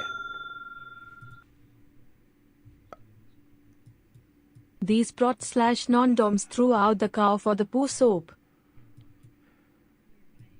Okay, here we go. Okay, here. Check this out. Thank you so much, Vagine. I really appreciate that 20. All right, here it is. Watch this. To be life now that might have not been life then. All of this to say that I think it's a little thing, but stop yapping, lady. Oops, sorry. Stop yapping. Hello, can you hear me? Yes, Mike, how you doing? Welcome. I'm doing good, thank you. Listen, well, I thought that was better than the last conversation, but I do wonder why didn't you push against that man that man? Clearly, the Reformation. By the way, we have to start calling Andrew that man. That's so accurate to the people who don't like it. That man. Gave us way more liberty. Do you agree? Oh gosh, yes, absolutely. And wouldn't you say liberty above all is probably the best thing we should pursue, right? Amen. Pursue liberty. What do you mean? Like Clarify. above, yeah, like liberty, being free, ultimately is what Christ wanted from us. Oh, sure, yeah. I mean, that was some of the stuff that was being shared early on. That's right. In our conversation today. It was a much better conversation than the first one. Yeah, that's right. The reason why I held back is because I didn't want to cause it to become like the first stream, right? Right. So because if I challenge him too hard, then he's going to then get crazier, most likely, and then it's not going to be a productive conversation, right? So I held back a lot today, and I tried to give a little bit of a push at times to kind of get him, hopefully. And there was times where he actually gave answers. I don't think he wanted to give me an answer, but I think overall we're still good. But just to answer your question, I didn't want to to do it too hard. Like if I'm talking to someone else who actually wants to talk about the Bible, that's a different scenario, but that's not his normal conversation, right? Well, I got the Bible part, but I just think that if you pressed Andrew, clearly he smokes his cigarettes and he drinks his drinks. He loves liberty. You love liberty. And I think the biggest movement against someone like that is just pointing to our flag and pointing to what we have today. We can walk out on the street next to a Muslim. We could walk in hand with a bunch of different people. I think that is what Protestantism itself, the Reformation, gave us completely. And I think getting him in a corner on that and saying, look, above all, we should pursue freedom and liberty. All this other legalistic stuff that you want us to be doing, authority, guarding society with a pitchfork, that's all done. That's all done. Yep. That was done on the cross. Amen. That's my favorite new trope. That's all done. That was all done on the cross. That was completed on the cross. What Christ gave us was a libertarian utopia. That's done. We finished it. Freedom! That is done. Amen. I agree with you. That's right. I agree with you, brother. Oh, I gotta just look. I don't usually do this with my own stuff, but that delivery, that was done on the cross. He says amen. I say that's right. Completely. And I think getting him in a corner on that and saying, look, above all, we should pursue freedom and liberty. All this other legalistic stuff that you want us to be doing, authority, guarding society with a pitchfork, that's all done. That's all done. Yeah. That was done on the cross. Amen. Amen. I agree with you. That's right. I agree with you, brother. So, I mean, I'll just leave it with that. I mean, look. Trust me, there's a lot more that I would if it was a different person, I would have pushed harder. That's right. But I wanted the conversation to last better this time. That's right. Yeah, well, I really appreciate what you're doing, and I think honestly, you should talk to more of these people. I don't even think this is a debate. No, honestly, I for me, this was like, I mean, the other side is going to think differently, but I think this is a no-brainer for us, because if you look back at the 1400s, with the control at that time of the Catholic Church, they dominated everything in Western society. You didn't have freedom. You couldn't read the Bible. You were forced to go to church. They were selling salvation under the indulgences. I mean, to think how if the Protestant Reformation never took place, how bad the world could still be in, I don't even want to think like that. That's right. And I'm wondering, is there anything that could be bad from liberty itself? I can't name it. Maybe you can help me out. I don't see it myself. Yeah, I hear you. Thanks for coming up, brother. All right, thank you so much. All right, Lord bless. Thank you so much. He really liked that part. Yes, someone quite quickly told Kelly that was me. He couldn't believe it. He was like, "What? No, that wasn't Jim Bob. That's impossible." No, it's not. It is possible. Every little extra breathy, that's right, makes me so happy. I know, it's so good. He really likes that. I mean, look how happy that made him. God bless Kelly. I mean, that was like freedom, liberty, boomer Christianity. Oh, look, Christ wanted us to go surfing. It was about surfing. That's right. Such a great question. Well, that kind of it really exposes it, right? Where it's like the ultimate argument, if Andrew or anyone else argued this beautiful prompted, I mean, it's such a good prompt, such a clear problem. Classical liberalism, Enlightenment philosophy, Protestantism itself, and the rejection of authority and what it leads to, and but to draw it out in a debate is one thing, but to reduce it, you could. The reduction is really simple. It's that you can get these people to value liberty above all quite quickly, and they love it. They love it. They're like, "Yeah, that's right. That is correct." I keep saying "that's right" on a daily conversation. Yeah, I know. I'm sorry. I apologize. Stop crying. What? Let's be on the stream sending a super chat, so I'm not a Jew. Yeah, thank you so much. That's a great way, by the way, to get people to pay your super chats, is to accuse you guys of being Jewy. The clip exposes you understand his position perfectly. It shows how little he understands yours. Yeah, that's true. He might get it, though. He might get it. You know, he might actually get it. And that's something I think Andrew does well, which he might start an engagement with someone pretty feisty with them. You know, it might be crazy, and he'll hold firm and, you know, from their view, be mean. But one thing Andrew always does, most of the time, at least that I've seen, is he comes back around to them, and there's a softer approach there. And then they end up liking him. They end up liking him, you know? And then that's actually, I mean, if you think about it, for anyone we've affected in reality outside of the online world, we affect them because we get to know them. I'm not as good at that, honestly. Like, if I step on someone and they're laying bloody and then they come back, like, I'll be kind of nice, but I'm just like, I'm going to have to do it again, right? I'm going to have to do this again. You come back for more? Would you come back for more? Public decency laws were destroyed on the cross. Amen, that's right. Coming to a public place near you. Yeah, exactly. And now we can live right next to Dearborn, Michigan. You know what I'm saying? He made a video about your calling. Should we watch it? I mean, let's do it. Let me see if I can find it, though. Let me see. Oh, let me see what he's got here. Let me see what Kelly's up to. Okay, Kelly, that's right. Check. Who can hear me out there? Here.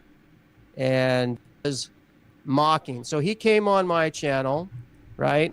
And this is just when the Shelby girl was coming off. By the way, Shelby was really, really nice. Yeah, Shelby. God bless Shelby. She's Orthodox. She really primed him for Pastor Mike. And this is where it started right here. And then I'm going to switch it over because his audio was messed up a little bit. All right, bye-bye. Now tell me if you guys can hear the sound out here. Dude, he's such a boomer. My audio is messed up because it was doubled. You can actually review the conversation on yours. Okay, tell me if you guys can hear the sound.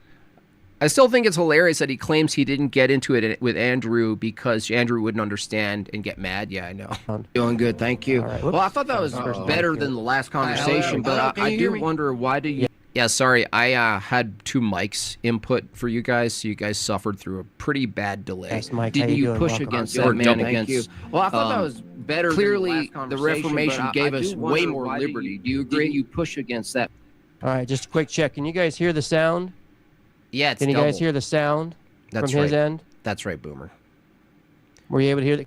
Yes, buddy. Interesting, because he then explains why he was doing what he did, and this is what caught my curiosity. Uh-huh. And I was like, oh, that's kind of funny.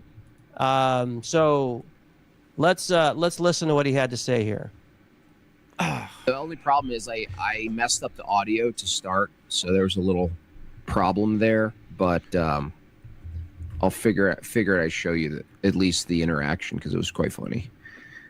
It was quite funny. Let me see. It was funny. It was funny, Kelly. What's up with his little hair that kind of Hold on a wiggles second. around? Is that What do you like mean? from the Little Rascals? All right, let me see. Like a- Where's Mike? His No, hair I'm like jiggles. I'm Superman. Mike. It's because I'm Yeah, Superman. it jiggles. It's kind of funny. Where's Mike? Come on, Mike. Come on, Pastor Mike. The reason I called in, obviously, for comedy, but I want to make sure you guys get that the debate, if you didn't catch it, was... I wonder if he's going to understand what I'm saying here. I'm actually interested. Protestantism, the Reformation, did it produce good? Was it good for anything, right? And we argue, is it good for anything? Yeah. Wait, I don't want to be Jewy. Thanks, Jim Bob, for showing me orthodoxy. Been taking my family to liturgy since February. God bless you. I hope you guys become catechumens and baptize yourself. The Enlightenment and Is he upset with me? Protestantism, the Reformation go Is he hand in upset with hand, me? and they ultimately lead to basically a mindset of rationalism and liberty above all. And so obviously he has a certain view that he believes, right? It's his view, right? And he did it for comedy, right? Now, it's also interesting too. No, Kelly, I said not just for comedy. I was making a point. I didn't do it just for comedy. That Jim Bob also has actually mocked. That's right. Christians. Well, no. From my view, I'm not mocking Christians. This would probably be mocking in this context.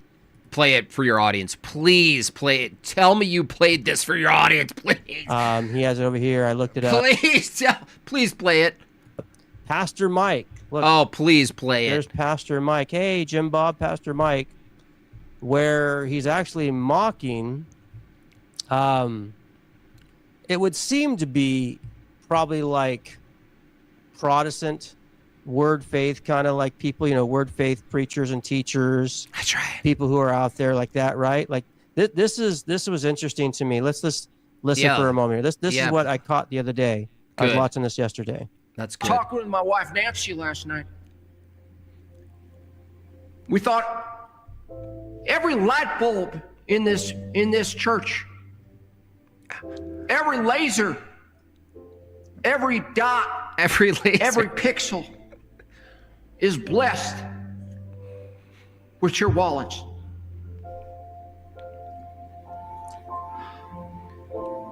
Now I'm getting a sense out there that one of you has recently gone through a drive-through, had a hamburger. I know one of you out there that I'm sensing, maybe your name or someone you know has the letter N. Anybody know a person with the name N? I know someone out there tonight. That's right. It's got something aching in their body, something off, something that hurts. Anything hurting? Maybe you got a cough. That's right. And this is why you come here. That's right. This is why you pay. Why you pay? Shata labiki oku. Shata labiki. Oh, goodness gracious. Even Kelly understands it. Anyway, I was talking to Nancy, my wife. Nancy, his wife. And we thought, how blessed are we I love that he's showing this to his audience. And no, it's not just her brand new blue Mazda Miata convertible with the black leather interior 5-speed turbo. That's right. It's not just that. It's not just my beautiful fish shirt. It's that God wants you to have not just a relationship with him, but he wants you to have stuff.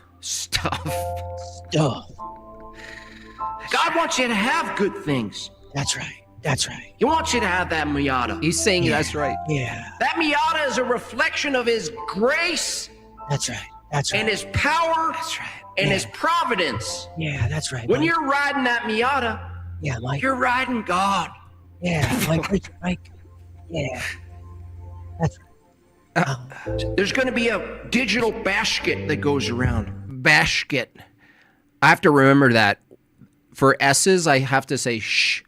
Basket. See, now Kelly's going to start saying that's right without even noticing it. Oh, that's right, Mike. That's right. And I want you to hold that basket.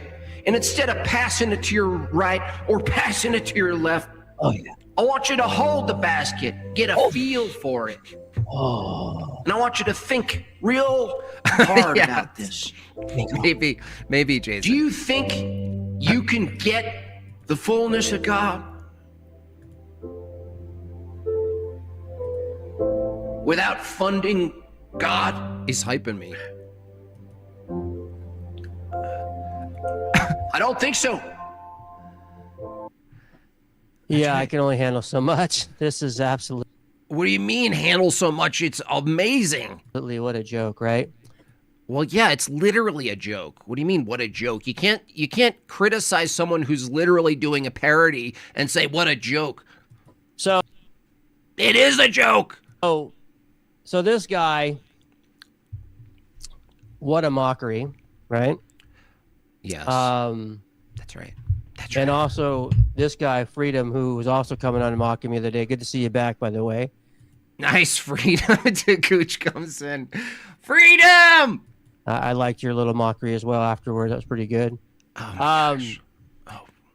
It's pretty sad when you got people like this who are supposed to be of the one true church. And?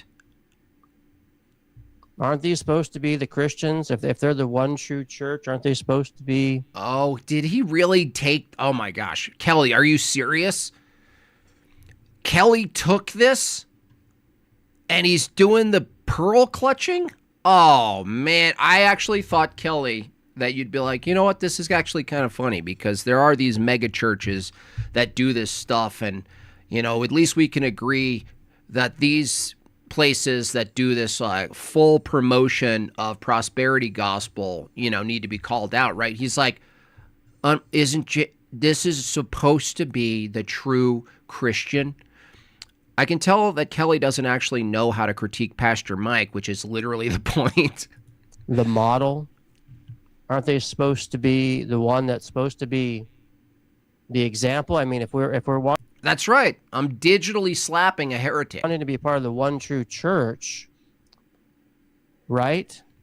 And then is this what's going to bring us into the Orthodox Church, folks? Well, no, this isn't. That's assuming that doing this skit is supposed to be some sort of one-to-one conversion method. No. Right? If anything, someone who recognizes the big box fake churches, right, the Joel Osteens and whatnot, and they recognize how absurd that is, they might see this and go, oh, you see that Jim Bob guy? You see that Peter Dinklage lookalike? He's kind of nailing the impression insofar as depicting these nonsense churches. What is he about? And then I get to talk to them in my chat, Kelly, and guess what happens? They, a fair amount, God willing, and glory to God above all, convert to orthodoxy. This is Pastor Mike over here, right, from Jim Bob, right? Pastor Mike, right, 2 weeks ago. And it's interesting, if you read the comments, people are just laughing, thinking it's hilarious. It is hilarious. People even said they sent it to their parents and thought it was a real sermon. Like, yeah, that's how pretty sad. That's how sad Protestantism is. Right? This is, right? No. Wow, he almost gets it. He's like, that's how sad this is, that if someone sends a parody to family members and they don't know that it's parody, that's against my position? Whoa, buddy. Whoa, buddy. So over here, this is yesterday, Jim Bob was doing his live stream and basically talking about why he called in on my open mic from Thursday night. And it was basically just for comedy, just for obviously entertainment. No, I just told you, Kelly. I literally said the words, not just for comedy. Right? Just for entertainment, right? So we're gonna walk through this over here. I wonder if we'll have any and look at what he has to say and break it down, and then for all of you out there, I've got a few. I've got a few jokes of my own. Okay. That's right. Well, no, those are my jokes. And I can play that game. No, you can't. No, you got to write your own jokes. You can't steal my jokes. Too. But I'm going to be on the more mature side. But this is the sad reality, folks, of the online game. What? And what's sad, too, is people... He feels so bad and slighted that he thought Pastor Mike was real. Like, I understand how that could feel like your mind got violated. I understand, right? It's like when you're tricked and you didn't realize you were tricked. I understand that, Mike. You know, and I'm glad you figured it out that it was me. Someone told you it was me, and you would have found out, or I would have told you that it was me, right? It doesn't matter. The reality is, I called in as a parody to make a point, and I did make the point that your worldview, which, you know, coincidentally, Andrew was trying to slowly pull from you 1 minute at a time. He could never quite get it out of you. I think this exchange got it out of you, Kelly, which is you value liberty above all. It's really simple. Wait, people are actually sent that to their parents thinking it was a real sermon? Well, no. I think they sent it to their parents, Rachel, and they reported that their parents thought it was a real sermon. Yeah. And that's somehow what, a strike against me? No, that's such an indication of how far gone that world is. Great. Kelly is going to ruin the "that's right" joke. Yeah, he's going to ruin it. I think that we're seeing them all giving themselves over to the delusion in real time. People like this, and there's going to be some in the live chat crowd as well that just jump on this bandwagon. What bandwagon? This is sadly... He donated. Yeah, he actually signed up.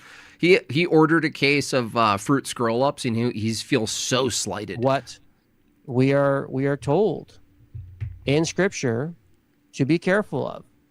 Wait, Paul said in 2 Timothy chapter 4. Wait a second. You're going to actually preach right now against people doing comedy satire against prosperity gospel? The time will come when they will not endure sound doctrine, but wanting to have their ears tickled, they accumulate teachers in accordance with their own desires and turn away their ears from the truth and turn aside to myths. And we see that happening from the very beginning of the early church. You got to be kidding. Kelly, are you seriously, are you this far gone? That even if I granted you any authority to quote this Timothy verse, what better suits people's desires than prosperity gospel, dude? I'm mocking prosperity gospel. That's not a sound doctrine. That's a doctrine for people who want their ears tickled by the things that they like.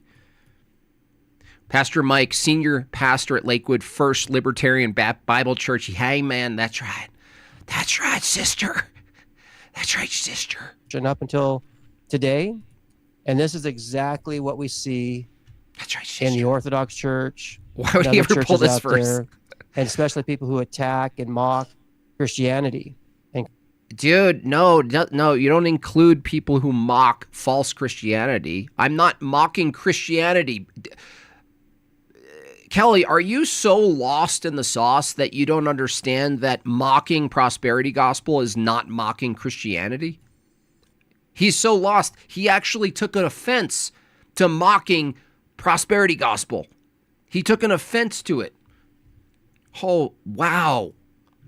Wow. Christians, right? And so today, is this really happening right now? This video. Yes, he's actually feeling slighted by someone attacking a false caricature, an insane caricature of Christianity called prosperity gospel. Like, it's equivalent to like righteous gemstones. Like, does he go, I can't believe they're mocking Christianity. You know what? I watched one of the Righteous Gemstones episodes, and I was just so horrified that they're mocking Christianity. It's like, what? You leave Joel Osteen alone. And we're going to look at it here. So here we go. Mike, it's all Christianity. Pastor Mike. That's right. And basically, Saturday morning crew, guys that I chat with in the mornings. If you look at the 95 thesis, okay? The 95 thesis.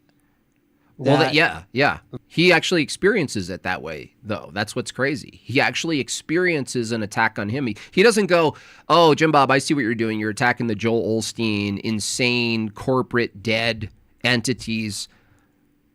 Right? He's like, I must defend them. Luther wrote, because I read it the other day. In fact, before Andrew Wilson came on my channel, I wanted to make sure I was familiar with different things. So there's a lot of things that didn't come up, but I was ready for just in case. By the way, it was a very respectful conversation. The Catholic Church. I can't believe he's taking money. I can't believe he's taking this seriously. He's reviewing this funny call-in with a parody account, right? And he's really like biting into it. From innocent people, using their emotions against them, and basically taking money from them. They were robbing people from their money. That's true. Selling salvation to get out of purgatory faster. Right? Yeah, coincidentally, Pastor Mike is offering a different version of that. He's selling salvation through fruit scroll-ups. He actually took all the money you guys donated and he rented out a water park for baptismal water slides. That's right. Right? Now, what that led to was conversations and led to eventually some different good that came out from the authority. And oh my gosh, dude. He had a hard time. He's giving an actual Orthodox, sermon. He's Catholic. Just as Christ bared his cross, you, my beloved flock, must carry your basket. Your basket. Carry your basket. That's right, Brady. That's right, Brady. So you want to be a troll, go somewhere else, troll. Paul's Catholic. You want since the beginning. How do you prove? Are they the one true church? My favorite Catholic. Right? He still hasn't Orthodox played it. Don't accept the... Oh my gosh, dude. Get on to Pastor Mike, would you? He still didn't play it. To me. Where do we see apostolic succession being passed on? Whoa. He still hasn't played it yet. Accurately handling the word. Bob, you agree. Okay. Now, this is his live stream from yesterday, just so you know, from this thing called Friday Lounge. And he's explaining when he came onto my channel Thursday night, acting like a guy named Pastor Mike. That's right. Which is this guy. I'm sorry, let me correct you. Not acting like, I prefer fully embodying. Over here, that he mocks Christians as Pastor Mike over here, just so you know. No, I don't. I don't think so. That's why Nancy and I have created a tier system. A tier for system. your donations tonight. That's right. If you can barely eat and you're living on ramen, that's okay. We just need a piece. If you're doing well, you're doing well because of God. So give back to God so we can better and beautify. I want blue, not just purple. I want yellows and greens. I want the full spectrum. Bungee Baptist tonight. That's right. This is good old Pastor Bob, a.k.a. Jim Bob, who is basically making fun of, which is kind of in a way sad but true, word faith preachers. But he's okay. So you agree with me? Doing it in a mocking way. How do you make fun of something and not mock it? What are you talking about? So it's true and good that I'm mocking these grifting preachers who clearly are materialists and sell nothing but their own glory. But I should do it in a not mocking way? Right. So now over here, he's coming as Pastor Mike once again. That's right. All right. Whoops. Sorry. First mic here. Hello. Can you hear me? Yes, Mike. How you doing? Welcome. I'm doing good. Thank you. Well, I thought that was better than the last conversation, but I do wonder why didn't you push against that man against clearly the Reformation gave us way more liberty. Do you agree? That's right. Oh gosh. Oh, yes, hell absolutely. yeah. And wouldn't you say liberty above all is probably the best thing we should pursue, right? Pursue liberty. What do you mean? Like Clarify. above, yeah, like liberty, being free ultimately is what Christ wanted from us. Oh, sure. Yeah. I mean, that's. Oh, yeah, totally.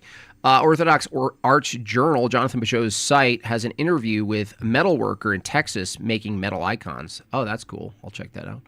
Pastor Mike, would you pray over the brother Kelly and his surf church? Oh, I think we should do that right now. I just want to call out to Kelly Powers, who in his own mind was a surf legend in Laguna Beach in his youth.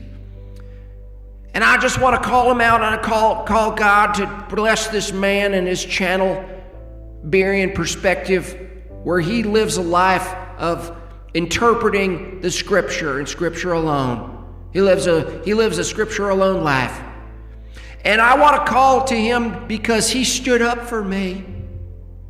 He stood up for me in times of darkness, in times where the devil came out and mocked me.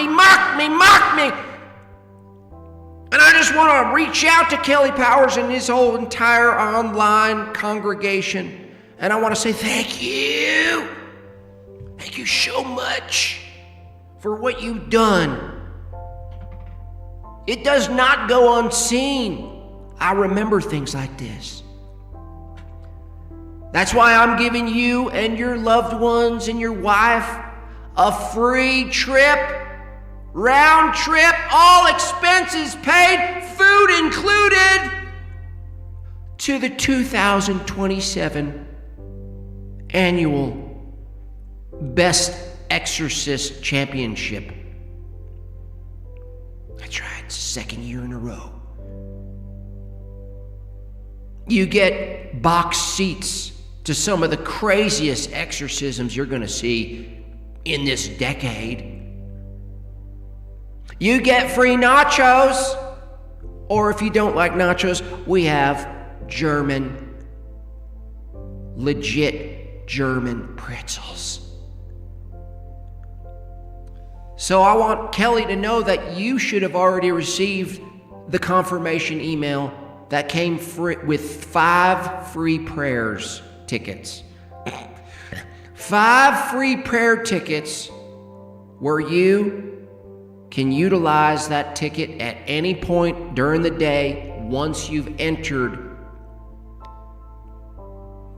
the premises of the 2026 Exorcism Championships. That's right. The good thing is, you don't have to use them for prayer. You can use them for pretzels.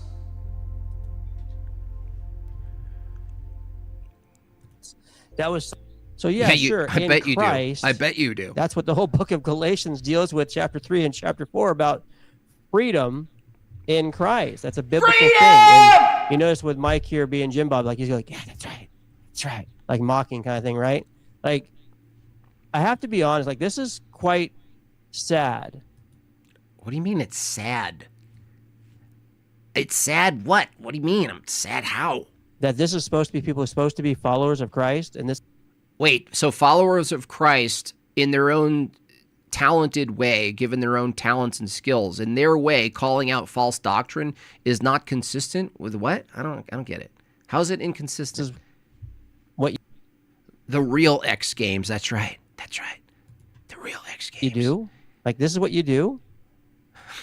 Like, this is actually pretty pathetic. Even though it was funny, I mean, looking back, it was funny. But when you really think about it, though, it's also quite pathetic because... Wait, what's pathetic about it? This is supposed to be representing your church? What? No, this doesn't represent the church. This represents an argument against false churches. What are you talking about?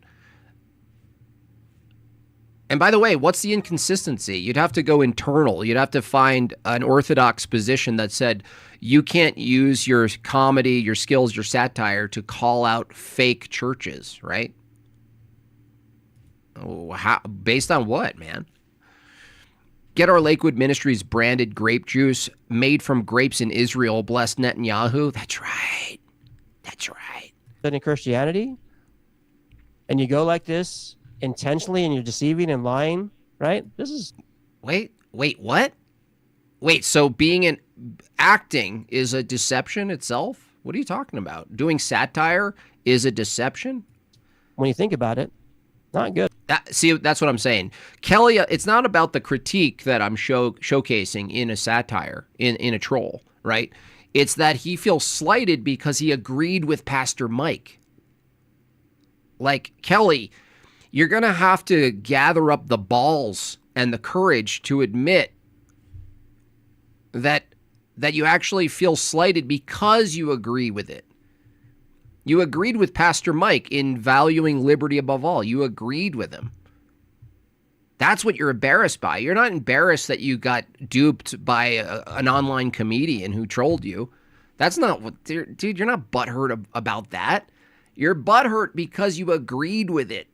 Good at all. Some of the stuff that was being shared early on in our conversation today, it was a much better conversation than the first one. Yeah. The reason why he even agreed, held back. Yeah. Is because I didn't want it He's so mad. to become like the first stream, right? Right. So because if I challenge him too hard, then he's gonna then get crazier. Sure. Oh, sure. See, I can play the same game with you, Jim Bob. Oh, you agree with me too. So you agreed if I did something too hard, Andrew becomes the different man, right? Right, Jim? Wait, what? Jim Bob, you agree with everything I just said there too, right, Jim? What? Right, Jim Bob? Yeah, that's right. That's right, yeah. Yeah, that's right, yeah. Wait, what? Likely. And then it's not going to be a productive conversation, right? So I held back a lot today, and I tried to give a little bit of a push at times to kind of get him, hopefully. And there was times where he actually gave answers, and I don't think he wanted to give me an answer. But that's right. I think see, that's right. See, it's so funny. He thinks he's having this little silly thing, but really, it's always that expression you say you point one finger. 3 more pointing back at you. Holy boomer. You always got 3 shooting right back at you. Holy boomer. Overall, we're still good, but just to answer your question, I didn't want to do it too hard. See, when he was first doing this, I didn't realize it wasn't really, this guy was real. Yeah, we get it. We know, we can see that, Kelly. Realize it, right? We can see that, and Kelly. So he's making these really weird sounds. That's right. And people in the live chat doing the same thing, right? Wait, he said Pastor Mike was lying and that it was wrong, but Kelly agreed with him. Yeah, I don't get that. Just shows total disrespect, total lack of maturity. Wait, right? What? Like, you guys actually should be ashamed of yourselves. You're shaming us? Look, I got you to agree that your whole theology is based on liberation, bruh. You're just mad that your entire theology of liberty above all was exposed by a parody. Right? You think it's funny, but that's actually being very immature. Right? This is why I use the entire hand, and it's like upward. It has a 45-degree angle upward. And it's funny, you guys think it's funny in the live chat doing it. It is funny. But that's actually the opposite of what we're as Christians, right? Kelly hates fun. No, mockery. Right? Mockery. Mockery. Right? he's so confused. It's like one thing he's upset that I'm mocking these crazy Joel Osteen super stadium churches, right? He's upset that I'm mocking them, but then he also agrees that it's funny. But then he's mad at another level that he thinks me calling in as a troll to expose his philosophy, which is the topic of the debate, which is the Enlightenment, Protestantism, the rejection of hierarchy and authority and its entailments, right? That's the critique, right? And I used a parody to demonstrate the critique. And who knew that a parody would draw out his commitments better than, and not a slight against Andrew. It's just hard to, obviously in a serious engagement with this guy, Kelly, Andrew had to work extra hard to just get him to commit to one statement. But if you get a pastor on who's kind of shares his ethos and his aesthetic, he suddenly agrees quickly. We are ashamed Jim Bob throws holy cow poo. Thank you, Vagine. Yeah, that was the point, Kelly. The point was to call in with a version of you, basically, and present Andrew as a meanie pants, and to be like, you really could have pushed more against Andrew on the liberty thing, right? And he's like, yeah. Right, that's different. There's difference there, right? I'm talking to you guys here, right? Thank you, Vagine. It's funny. Thank you, Vagine. Getting baptized Serbian Orthodox this Sunday. Billions will sniff incense. Beautiful. Nice, cool, Barracuda. God bless you. You guys think it's funny, but you guys have no idea what maturity actually is supposed to be in Christ. Oh, maturity in Christ. Okay. He's upset that you effectively mocked him and that it was funny. Now he's looking for any way to say it was a bad thing. Oh, yeah, he's just clutching his pearls. I thought he actually tagged me and kind of giggled about it. And I was like, you're a good sport. Little did I know he was going to do a pearl clutching extravaganza. Or like if I'm talking to someone else who actually wants to talk about the Bible, that's a different scenario, but that's not his normal conversation, right? Well, I got the Bible part, but I just think that if you pressed Andrew, clearly he smokes his cigarettes and he drinks his drinks. He loves liberty. You love liberty. And I think the biggest movement against someone like that is just pointing to our flag. And pointing to our flag. Oh, my gosh. Seriously.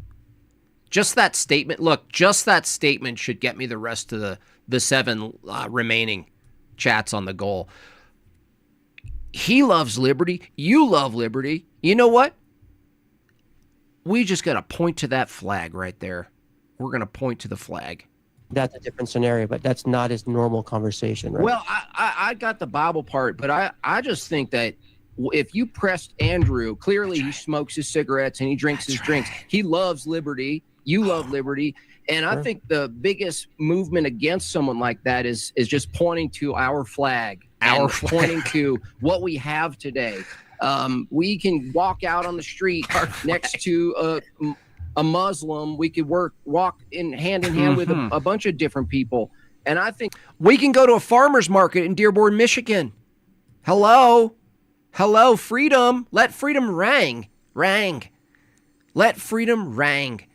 Mockery falls in a category of mean. Yeah, the gravest of sins. Yeah, thank you. Yeah, the gravest. I've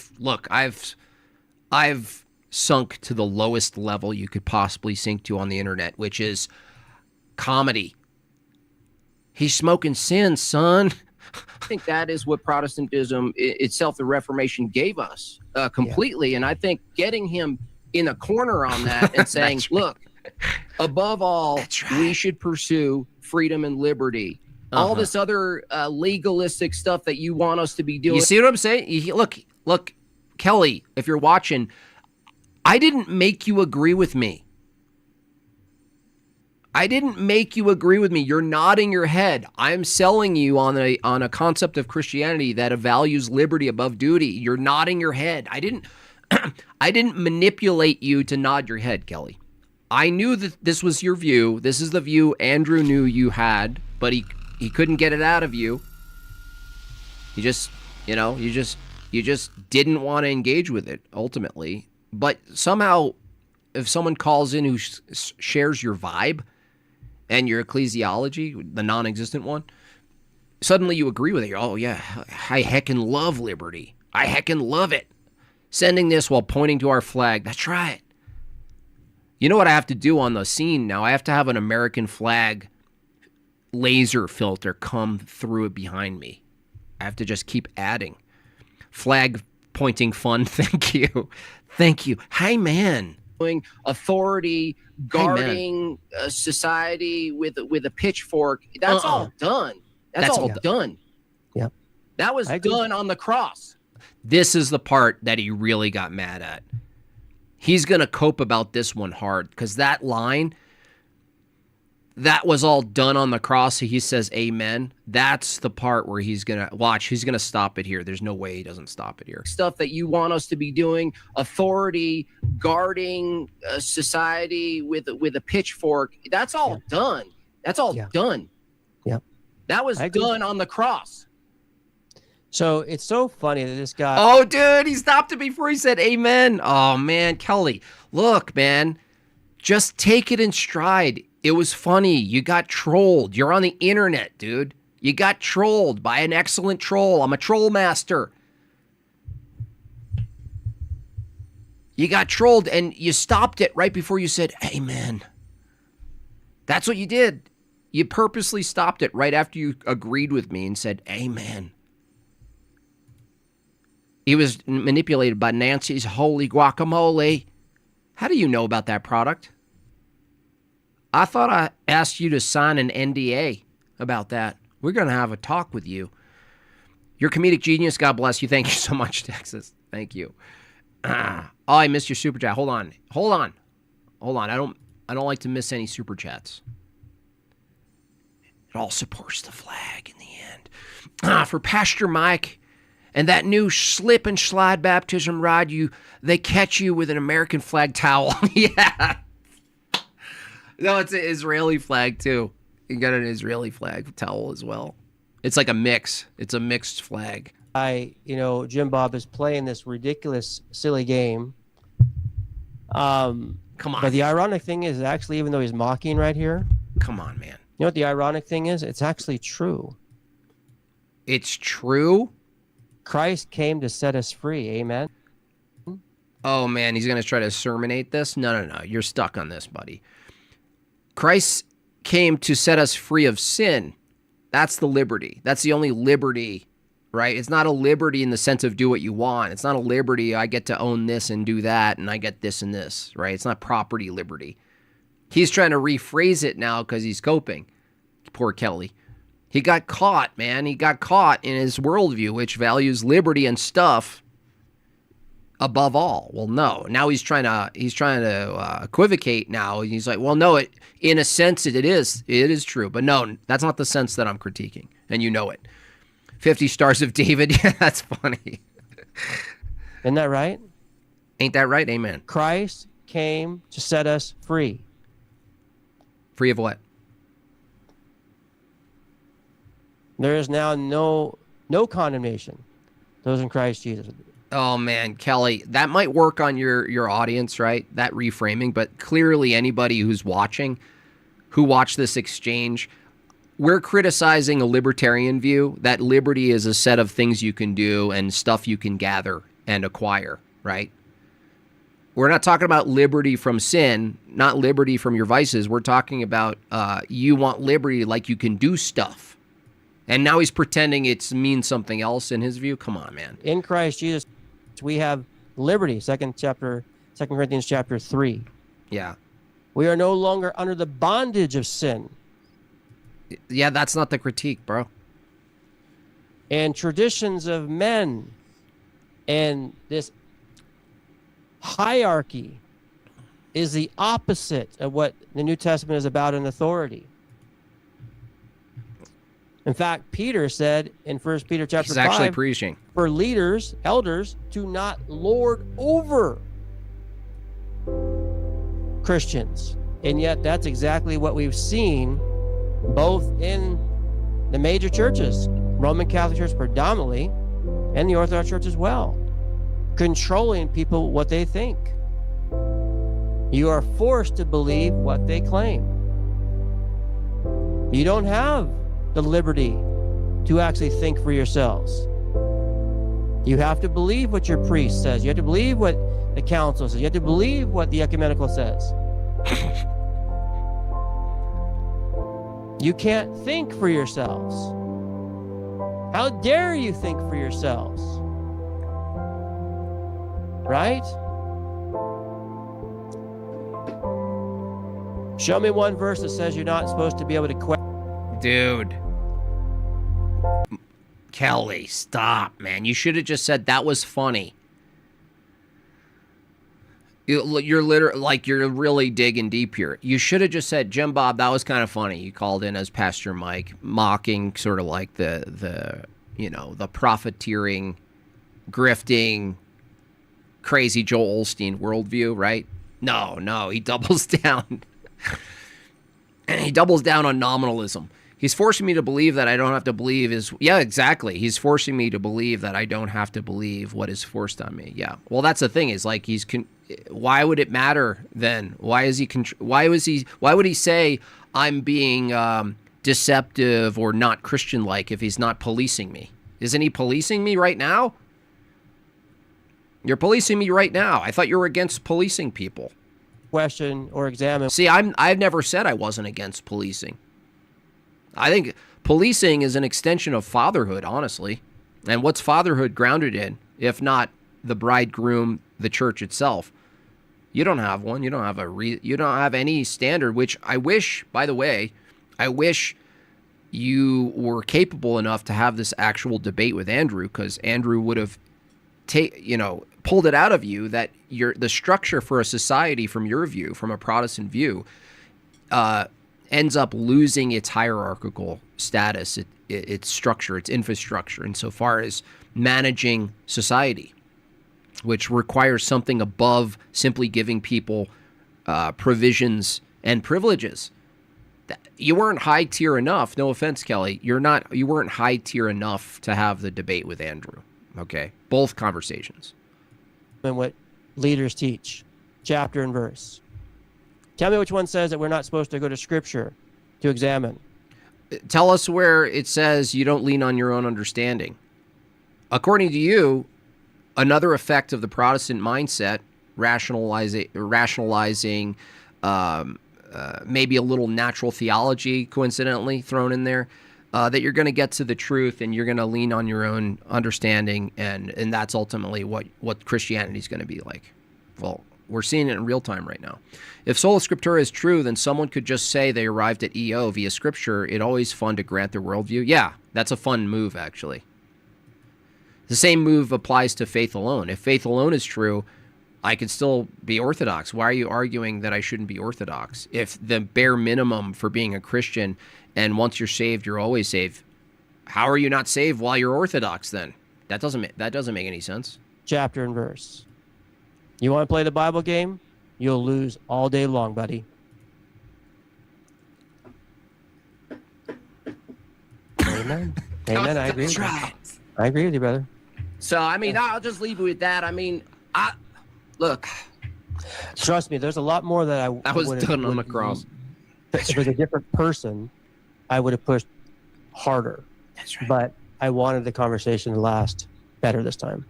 That's right. Yeah, well, I really appreciate what you're doing, and I think honestly, you should talk to more of these people. I don't even think this is a debate. Listen to this part about freedom. Watch this. Honestly, for me, this was like, I mean, the other side is going to think differently, but I think this is a no-brainer for us, because if you look back at the 1400s, with the control at that time of the Catholic Church, they dominated everything in Western society. Right. You didn't have freedom. He banned you. You couldn't read the Bible. You were forced to go to church. They were selling salvation under. The funny thing is it is actually true. So even though he's mocking and saying that's right, that is right. Yeah, that is right. That's why I'm not a Catholic for other reasons. It didn't, like, Orthodoxy rejected the new Roman revolutionary papal system way before Protestants did. That's what these guys forget. And Luther, by the way, Luther knew this. So don't pretend Luther was oblivious to orthodoxy. He wasn't. Things that I'm saying are actually true, even though he's mocking the indulgences. Right. I mean, to think how, if the Protestant Reformation never took place, how bad the world could still be in, I don't even want to think like that. That's right. And I'm wondering if... Did he disagree with me? That's right? Did Pastor Mike disagree with me? That's right. Pastor Mike, did you disagree with me there?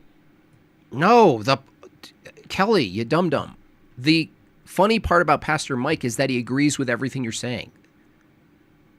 Pastor Mike, from his liberty above all position, from his prosperity gospel, he agrees with you. That's the critique, Kelly. That the fully materialistic super church Christian agrees with you. That's the point of Kelly. Come on, man. That right? See, it's so funny that he accused me earlier saying I agreed with everything, earlier saying that it basically exposes me. Yes. It's such the opposite. It's literally the opposite of what he's claiming here, right? What? And I could easily play the same game back to him when I said things. That's right. That's right. That's right. See how ridiculous that is? That's pretty stupid. What? No.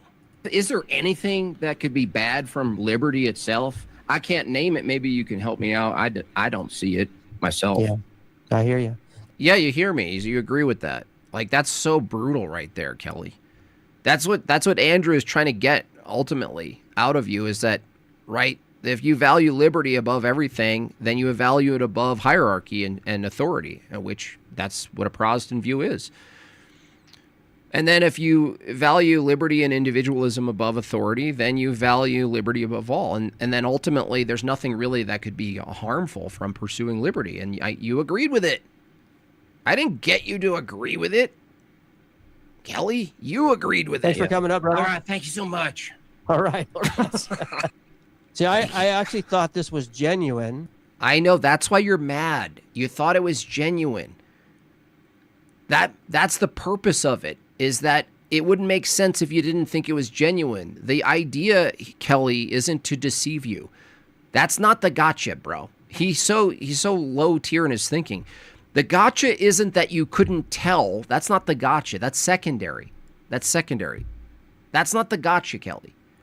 I wasn't trying to see if I can get away with anything and have you not realize it was a fake character. That wasn't the point, Kelly.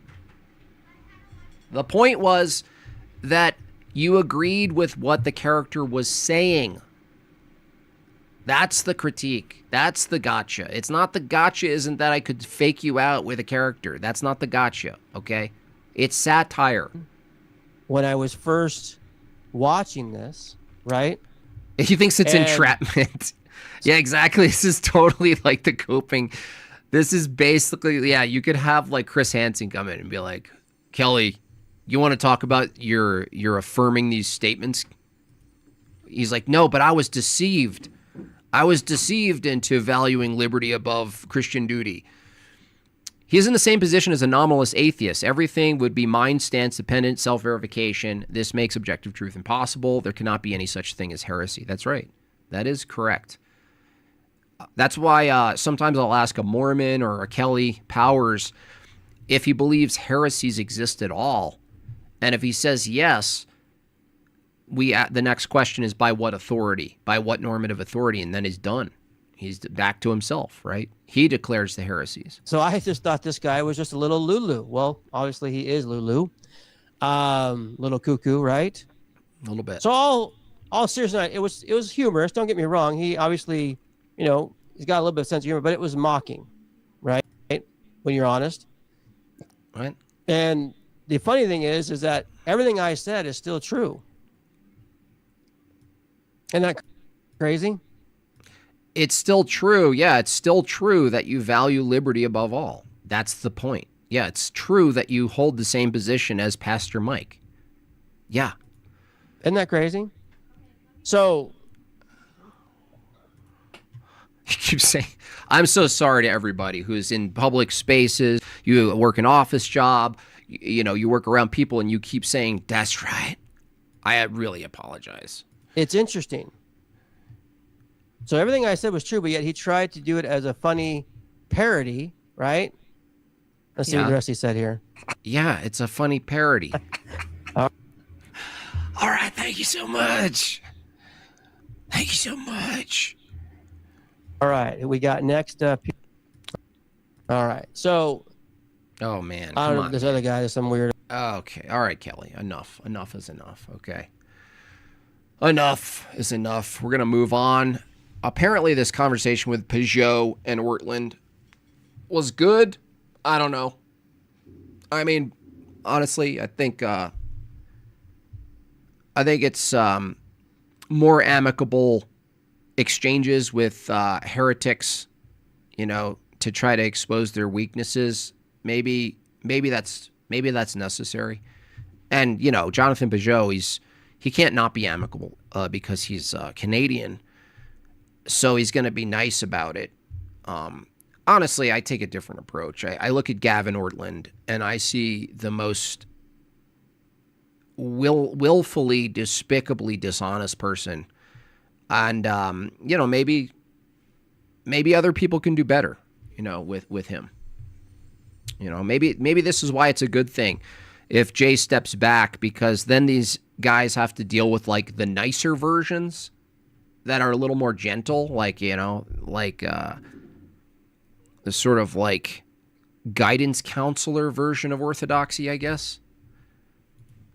What can I say? When people speak lies about orthodoxy, I just see red. That's just me. It's all good, Jim Bob. I still hum the Ortho Bro theme song. Nice.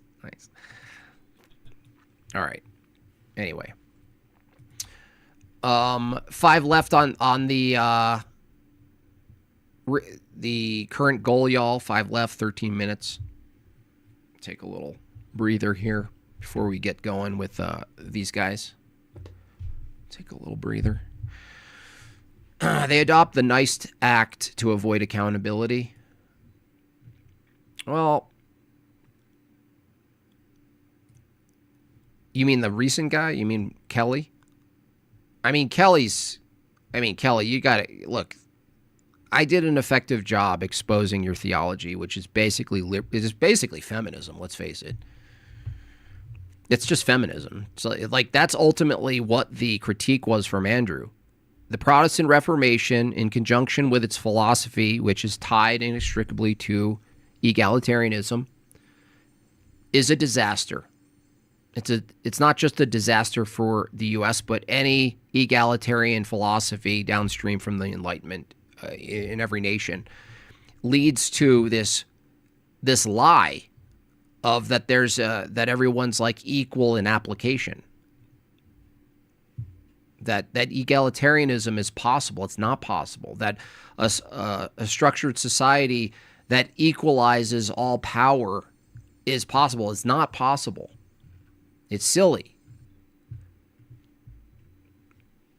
I just wish that there was someone who could actually do the debate with Wilson. Who is it? It would be honestly, it would be James Lindsay. That would be the ideal. But James Lindsay is such a cowardly pansy.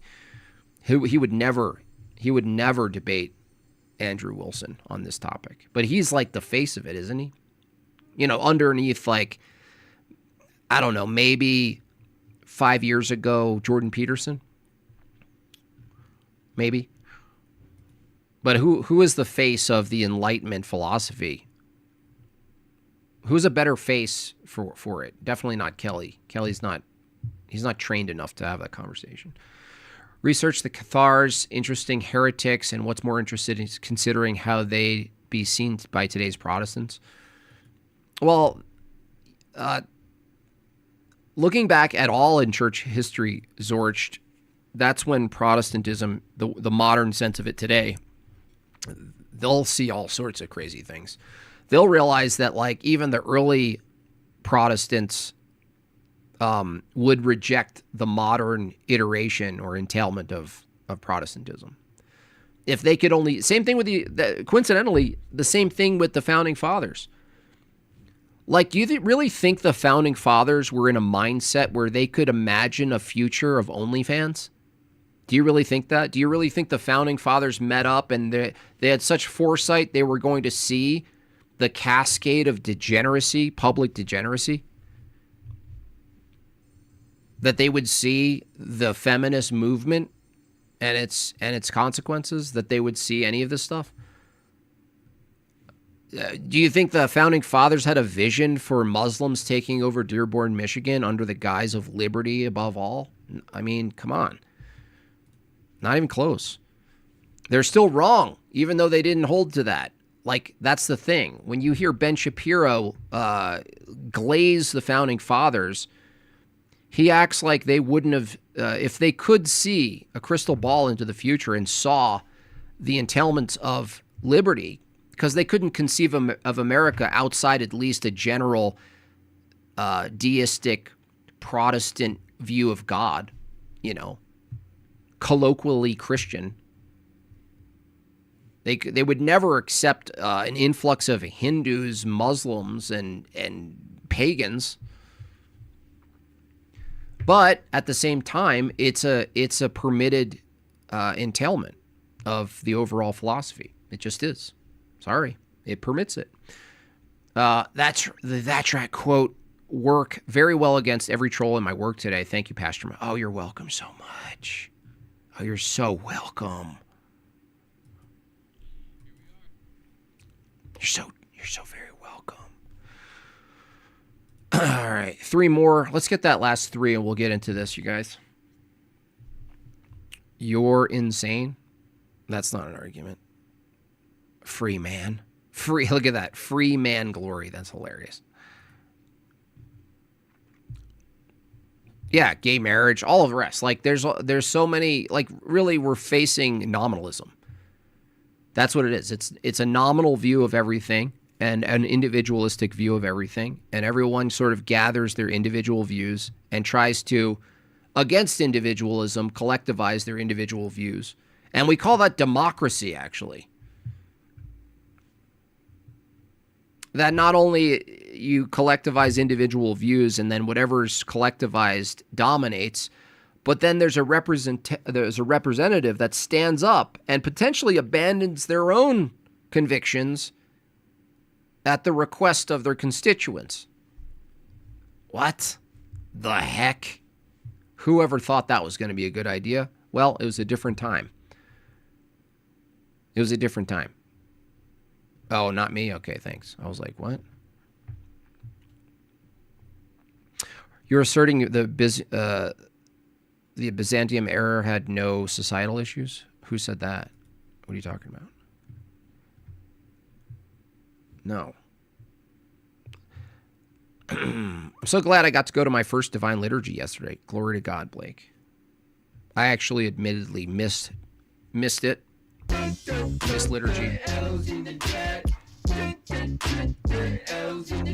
Yeah, I get the full song. I get the full song for missing liturgy yesterday.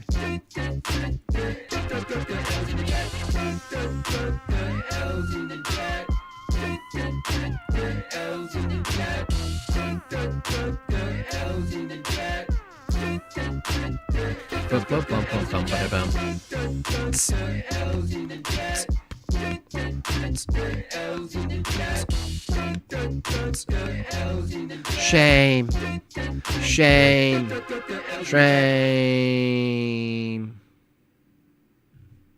Thank you so much for the L's. Yes. Give them to me. Give them. Have we hit the goal? No, we have 3 left. Then we'll get started on these guys, and we'll see how nice people deal with ignorant people. You know, that's one thing we can learn from Jonathan Pageau. That's right. He was always so nice to me. Did I tell you how many times I slept over Jonathan Pageau's house? He actually had a bunk bed built for us. There's nothing like staying up to the wee hours of the morning and asking him about symbology.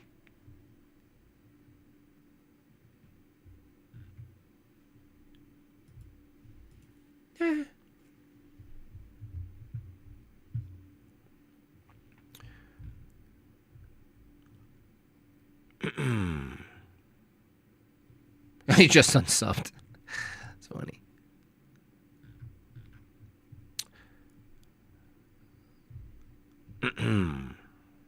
He stands his ground. Well, people said this is a good conversation. I'm going to have to put it on 1.25 to get through it, I'm sure, if I get through it at all. Let's go, folks. 904 of you in the chat. 3 short of the current goal, y'all. Come on, I want to get started on this. Let's go, let's go, let's go. Or we're just going to sit here and look at him smiling. Is that what we need? We're just going to sit here and watch them smile at each other? Is that what you want? This guy doesn't want that. Thank you for the $5. Gavin's a prick. Yeah, he's a little sneaky snake. He's a little sneaky snake.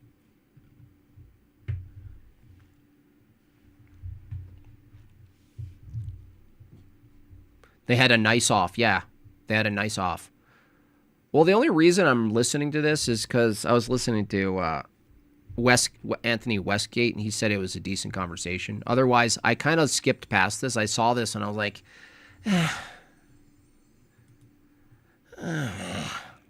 yeah, 400 likes, 900. Do I have that many haters? They should at least give you the dislike option, where we could see the dislikes. Still watching your Kelly Powers reaction, but Julie called him a soft little boy for piety signaling. Yeah, he did. He did grasp his pearls real hard, but, I thought he was going to take that in stride. I actually was like, I like Kelly. He can take a joke, but now I take it back, Kelly. By the way, Kelly will be debating Alex Soren on my channel on the 26th this month. Get it in the calendar. Thank you so much, Flavius. That's right. Thank you so much. All right. Now we may continue. We may now continue. All right. All right. And so it's, this is in some ways a kind of long story, I guess. The first time I saw your video was I went on Ruslan invited me to come to his place and to talk about orthodoxy. And as you know, I'm not a big apologetics person. I don't kind of like that world, but he kind of drew me into that. And then you made a reaction video. And that was a while ago, like 2 years ago, I guess. Mm-hmm. Yeah, a couple years ago. And then we got to meet last year, which was great. Had a good time I enjoyed getting to know you. And it was at a conference with lots of Eastern Orthodox Christians, which I loved being there. That's been my heart and a little bit of my sadness over the last few weeks is I'd love to keep a positive relationship however we can, even while we disagree, so that people can, get all the backstory. But basically, we've been having some back and forth videos about salvation outside the church and what does that mean and what is salvation and your views on that, Protestant views on that. And then yesterday I got an email from you following up on my invitation to talk it through in person. I was so grateful for that. I think, and actually have several other dialogues with other Orthodox Christians lined up for the next couple months, because I feel like this is one of those moments where it just helps to slow down and just talk and just... Yeah, let's talk about how you promote homosexuality inside of Christendom. Okay, let's just talk it out. My coworkers eat up the prot apologists, but moreover, polemics that are created in a clip farm format. It's hard to see the light with this much darkness all around me. Thanks for the comedic relief. You're welcome. Thank you for the super chat. David Wood sounds like a Timu Matt Walsh. Yeah, he kind of does. Can David Wood grow a beard, by the way? I wonder. I feel like he should probably start that. Jay replied to DW, debate Soren or any other Orthodox first to see if you're worth... Yeah, I did see that. That was a good response. It's not... He doesn't want to, though. It's personal. It's very clear that David Wood wants to maintain sort of like the stickiness between certain ortho bros.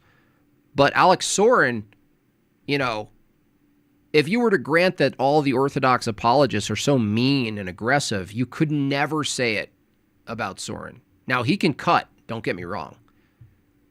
He can cut. He's like Winnie the Pooh holding machete. He'll still swing it, though. John Adams had the insight to know this only works under an ethical society, but not enough to know that it breeds indecency. Yeah. They couldn't imagine it, to be fair. How are they supposed to know that Bonnie Blue would exist? That's actually a funny skit. You go back in time in the DeLorean and you show the founding fathers when they're sitting around with their feather pens. You show them all the tweets. You show them Twitter. You show them TikTok. You show them the Karunka thing. Ooh, nightmares. Kelly going to be on your channel? Yeah, he's going to be on my channel. No, the moderation isn't Pastor Mike. No, that's funny though. I thought I'd try to do debate. I want to debate. I want to be a moderator. Just try to get clarity. So I'm thankful that you're willing to. I want to be a moderator for Christ. Christ. Chat now. Yeah, I actually, you know, this is a little bit of a confession. I talked to my bishop on Sunday about this, and isn't he debating soon, Father Stephen DeYoung? I know he's like, I think he's traveling, but I think he's debating soon. And he said, you know, you should probably, I said, should I do apologetics? And he said, you know, you probably shouldn't. You should probably avoid it. First of all, he said there are people that are much better at it than you are, which is very kind of him to say. And then he said, if you have to defend your faith, you know, the Holy Spirit will be there and you'll be able to defend it. And then when I got back home, I obviously prayed about this, and I realized that because all of this started with this thing between us, and because of my last video, you know, I kind of went after you to some extent, and I think good. When it comes to Protestants, I like Mike Jones. He's a Bible thumper. He knows the Bible, history, and philosophy. He's a good dude. Yeah, I met him in person. He's a nice dude. But the thing is, he's still in the category of, defending Christianity, but not defending a true church of Christianity. So in the end, drunken mage, you can still keep your opinion about Mike Jones' inspiring philosophy as a person, and you can still maintain that he has some knowledge and some skill set. But the thing is, it's only the loving thing to do to press him on the true church. It's the only loving thing left to do for these guys. And by the way, he's been to liturgy a variety of times, so that's good. But the thing is, like, you're going to have to get off the fence because people are going to press you on the true church. That's just the fact. Like, there's no way around it. It's not ortho bros being mean to press you. It's the most loving thing that we can do to people who are just taking a half position on Christianity. When it comes to thank you so much. Big super chat. That is a big super chat. Really appreciate that. Baptized yesterday. Glory to God. Thank you, Jim Bob. Your live streams, VODs. Really helped me in my journey. God bless you and your family and all of Jortlandia. God bless you, Zach. Welcome home, as we say. It's awesome.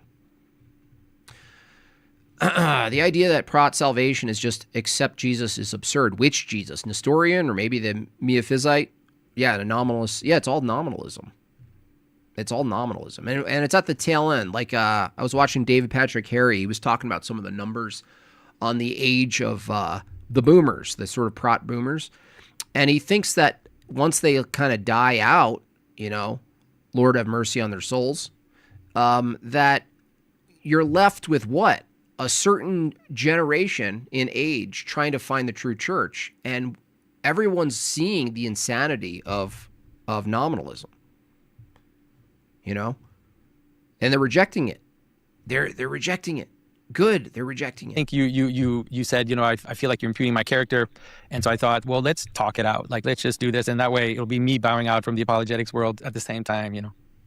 Well, there we go. Well, I'm not super fond of apologetics culture either, so I'm kind of with you to some extent. I mean, I do apologetics. He's in the process of becoming Catholic. I didn't know that.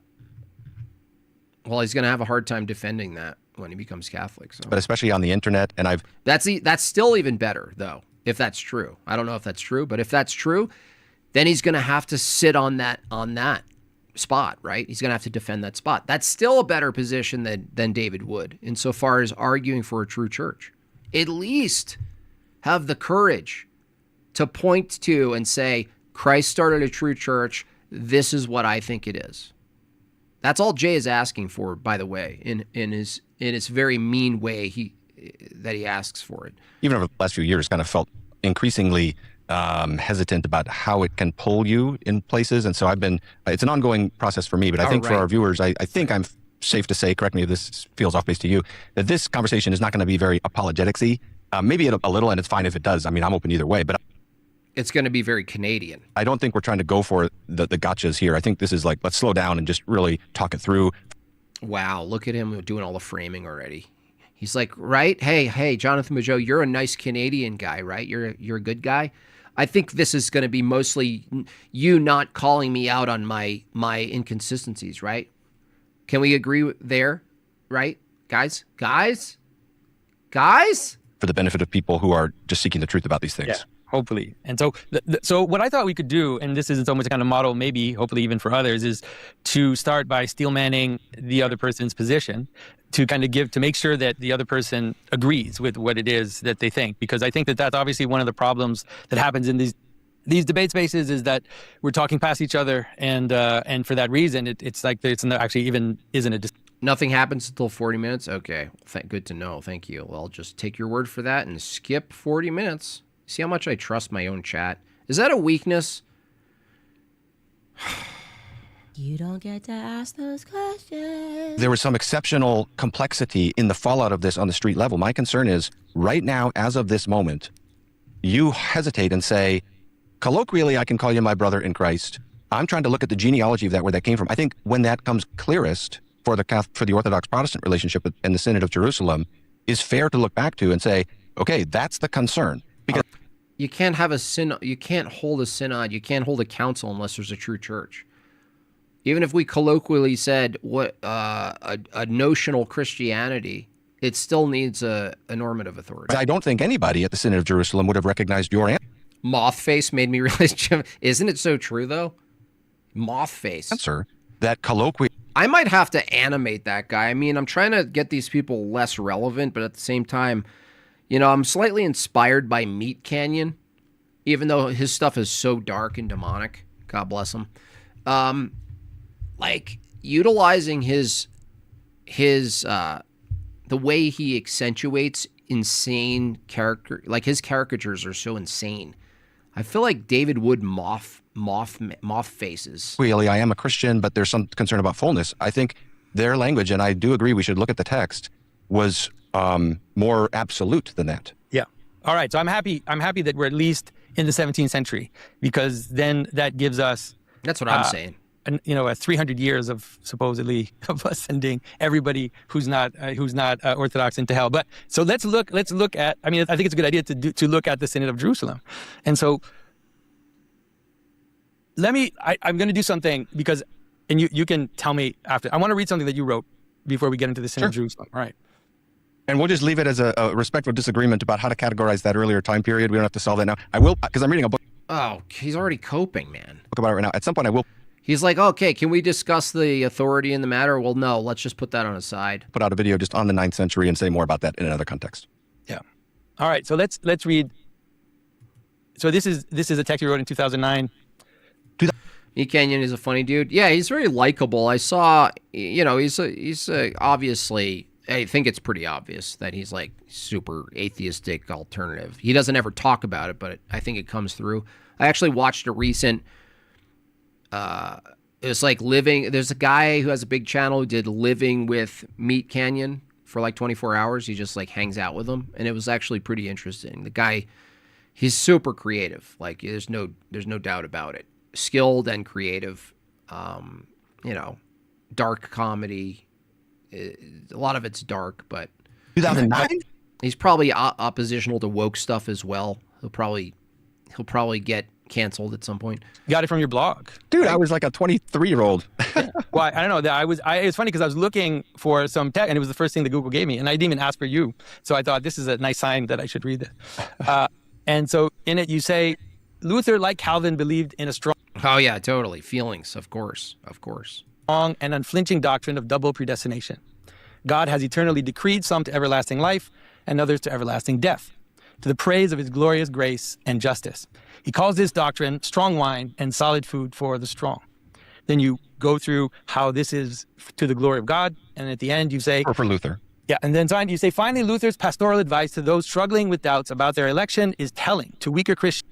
He's woke. Yeah, I can see he's like leftist, yeah. Pandering, but, that only lasts for so long, honestly. Eventually, you pander, and then eventually you hit a wall because there's always a line that you can cross with pandering. So he'll learn. He's super liberal, yeah. Yeah, no, he's liberal, but that's the thing. He's still going to get in trouble with liberals at some point. He says, thank God for your torments. They are evidence that God's grace is at work in your heart. And to stronger Christians, Luther encourages them to resign themselves to hell if God wills this. In other words, to so love the glory of God as to be content to be damned, if only it would further the glory of God. Wow, I find this emphasis on the radical centrality of the glory of God gripping. I do not claim to have it mastered, but I want to see more of it. This is strong wine indeed.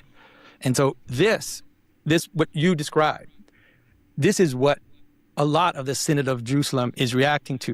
And in fact, the Synod of Jerusalem repeats several times in the Synod very strongly that God loves all men, that God desires the salvation of all men, and that when they criticize and when they anathemize this type of doctrine, they do it repeating in the council several times that it is because God wills the salvation of all. So Calvinism is terrible. Terrible. Let me read from the Synod of Jerusalem. And go ahead, and then I'll respond to the point about my old blog But then post. to affirm that the divine will is thus solely and without cause the author of their condemnation, what greater calumny can be fixed upon God? And what greater injury and blasphemy can be offered to the Most High? For that the deity is not tempted with evils, and that he equally wills the salvation of all. Since there is no respect of persons with him, we do know, and that for those who through their own wicked choice and their impenitent heart have become vessels of dishonor, there is, as is just, decreed condemnation, we do confess. But of eternal punishment, of cruelty, of pitilessness, of inhumanity, we never, never say God is the author who tells us that there's joy in heaven for every one sinner that repents. I gotta pee. Far be it from us, while we have our senses, Thank thus you, to Pageau. believe or to think, and we do subject to an eternal anathema those who say and think such things, and esteem them to be worse than any infidels. And so they do anathemize. And I'll be honest, and I just want to say one last thing, Gavin, is that God that you described, a God whose glory increases through the decree of conscious eternal punishment of the creatures that he made in his image, that is the God that I fled when I left the Baptist Church. And the God that loves all men, and the God that wants all men to be saved and does everything he can to join them to his love and his glory, that is the God that I found in the Eastern Orthodox Church. And so when I hear you talk about how we're exclusivists and I read the fathers and I see that, yes, they say this is how you're saved. This is the normative way you're saved. And if you have heresy, you are in danger of damnation. You are in danger of hell. But they do it always to preserve that God wants all men to be saved, and not just Christians, and not just, he wants all of creation to be part of his life. And so that is why I think that the Synod of Jerusalem has such strong language. Okay.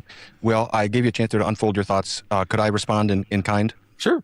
Okay. So first of all, I find it a little strange to go back to that old blog summary. I was in my 20s in seminary, and I was just summarizing a passage about... What else happened when you were in seminary? I got to get myself a Lakewood Ministries catheter, a leg bag. Luther. I wasn't stating my views. I was saying, wow, this is really interesting. There was an expostulation of Luther's thought. So I don't know, and actually Calvinism in general. Is it an appropriate expostulation of Luther's thought? Do you think that it's that because even though either whether you believe it or not, I think so, there are but I people want to that go do back believe to be that, sure. right? You know that there are so. people who believe that. Oh yeah, no, I think it is, and I want to go back just to be sure. Again, it's been 20 years or almost 20, but just to finish, because the reason I asked if I could respond in kind is because I want to get a couple things out here. I think you just said something that touched my heart a moment ago, and you said this is the God you left and the God you found in Orthodoxy. I think you and I might find some common ground in what you're getting into there. I also don't want a God who's a monster, but here's the thing: I could agree with everything you said about Calvinism for the sake of argument. Because I don't think the Synod of Jerusalem, although it's occasioned by... What's more exclusive than truth? Yeah, and what would be the pillar of truth if it wasn't exclusive? That's what I would ask this guy. Now, by the way, Gavin Ortlund did a horrifying claim, like video claim, where he was using evolutionary distinctions to refer to Christ's true church. Like... all of this talk about what they meant, or go back to the councils and the synods and church history and all this. To me, there's just this lingering elephant in the room. And it's such a quick question to ask that honestly would make the rest of the conversation impossible, maybe necessarily so. And I get it. You can't really get a good, and this is the problem. This is why you can't have these talks with someone like Jay, necessarily. Now, he could manage these talks, but he's going to ask a much deeper cutting question than Jonathan Pageau. He's just, you just come in with, did Christ start a true church? One, single, or is it plural? I mean, I really don't see any other way around this. Why grant all of this stuff? Why grant anything? You just say, did Christ start a true church? They say yes. Is it singular? Or is it plural? Is it evolving and nominal? Or is it singular and universal? That issue, among others, Cyril Lucaris had a lot in his confession that was not just about that. The Synod of Jerusalem is lengthy. It targets like 25 different Protestant beliefs. And my concerns, my interest in it are specifically on how it categorizes Protestants as people. So I could concede everything you're saying about Calvinism, and that wouldn't really address my worry, which is what is this, which is a universally received synod. I've argued this is dogmatically binding for Orthodox. I have one person who's ever pushed back on that, and I've gone to John Meyendorff and others who categorize this in the same way. This is a significant testimony. I think it's fair for me, when I'm hearing different opinions from contemporary Orthodox Christians, to go to the universally received synod that's explicitly dealing with Protestant theology.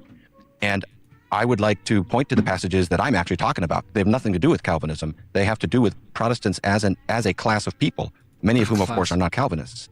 So I'd like to work through those passages and explain why I find this so grievous. And this seems like equivocation on the status of a human being and what they are under the eyes of Christianity, under the eyes of God, and whether or not people, equally all made in God's image, also they're automatically, by default, analytically a part of his true church? No. What are you talking about? What are we? It's just such, like, this is why, like, Jay would be sighing already. And see if since you've raised a concern that I'm, giving this sort of Protestant text-based approach to these things, I think the least you can do is be willing to give an alternative. Is he basically saying orthodoxy and Orthodox people have to concede that Protestants are actually human beings? Alternative approach to them, and say how you read this synod and these particular sentences I'd like to work through. Yeah, go ahead. So the categorization of Protestants in the Synod of Jerusalem is as wicked heretics. They are said to be forsaken by the Holy Spirit. They have only darkness and blindness. They are not Christians and not churches, according to Decree 10, because they're outside of the bishop, and the bishop is a canonical Eastern Orthodox bishop. And the whole, that language is not eccentric or a high note in it, it's recurrent. And the whole concluding appeal to the final few sentences is a warning that these who stay outside of the church and do not enter the church will be overtaken by the pains of the heathens and publicans. And has that happened? Has that happened? Yes or no? Have you looked around, buddy? Oh my gosh. Do Prots know they always end up sounding like offended gay men? Yes. Yeah. I think, well, no, they don't know that. They don't know that. Now that's from Matthew 18. That language also occurs earlier in the synod, which is in reference to, I believe, hell. Now, when I talk about hell, let me say a word about this. I understand the doctrine of hell can be stated in ways that make God seem like a monster, but we all have to deal, I think it can be defended against that too. Hell is a part of Christian theology. Hell is spoken of by our Lord. It's got to be understood in some kind of way. And when I'm reading these texts in the Synod of Jerusalem about the Protestants, and it is speaking in this way, not Christians, be overtaken by the pains of the heathens and the publicans, that, as I say, Matthew 18, I don't see any qualifications to this or anywhere else at that time. And so what I don't see the Synod of Jerusalem saying is, well, Eastern Orthodoxy is just where we know salvation happens, but we're not passing judgment on the Protestants. I see this as different. That's why I'm pointing the change out. It's really simple. The Orthodox view is that the church given to us by Christ is the path to salvation. That's the knowable path to salvation. And so we say, here's the knowable path to salvation. It was given to us and it was preserved. Here, come and see. Come and practice. You were saved, you're being saved, you will be saved. Okay, there's that statement. The knowledge of judgment passed on other human beings is not the claim. These are not mutually exclusive. They always confuse this. It seems like these guys, Gav and Ortlund and the rest of the Protestants, they hate this idea that Christ gave you a true church that is an explicit deposit of the faith that we can actually follow and maintain and participate in. They think that also means that there's a simultaneous knowable judgment of everything outside of it. No, we don't make the soteriological status claim on other people's salvific status. We're not doing. That's not what the claim is.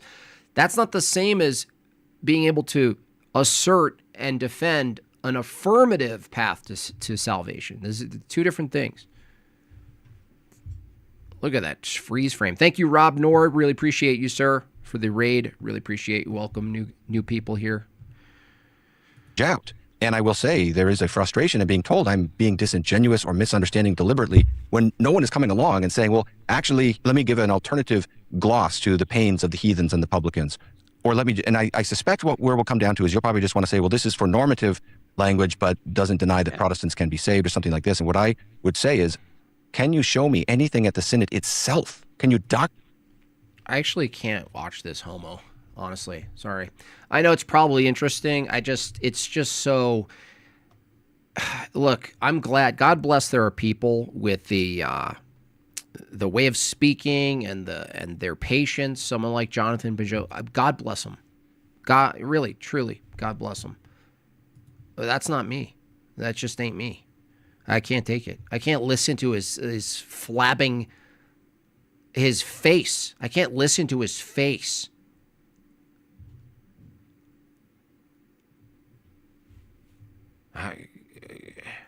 I did see an interesting convo that JP jumped on with Andrew. And I think Andrew's attempt to here is trying to get these people like JP comfortable in oppositional spaces. That's not like, so like lowering the contentiousness and the sort of like, for the lack of a better term, toxicity as it's used, where it's less volatile, let's say, less hostile, and getting these people comfortable in a position where they're going to defend their actual theology without feeling like they're about to get completely slaughtered, but they are going to get slaughtered. They are going to get slaughtered, but this is just a different approach that I listened to yesterday, so I figured we can examine it.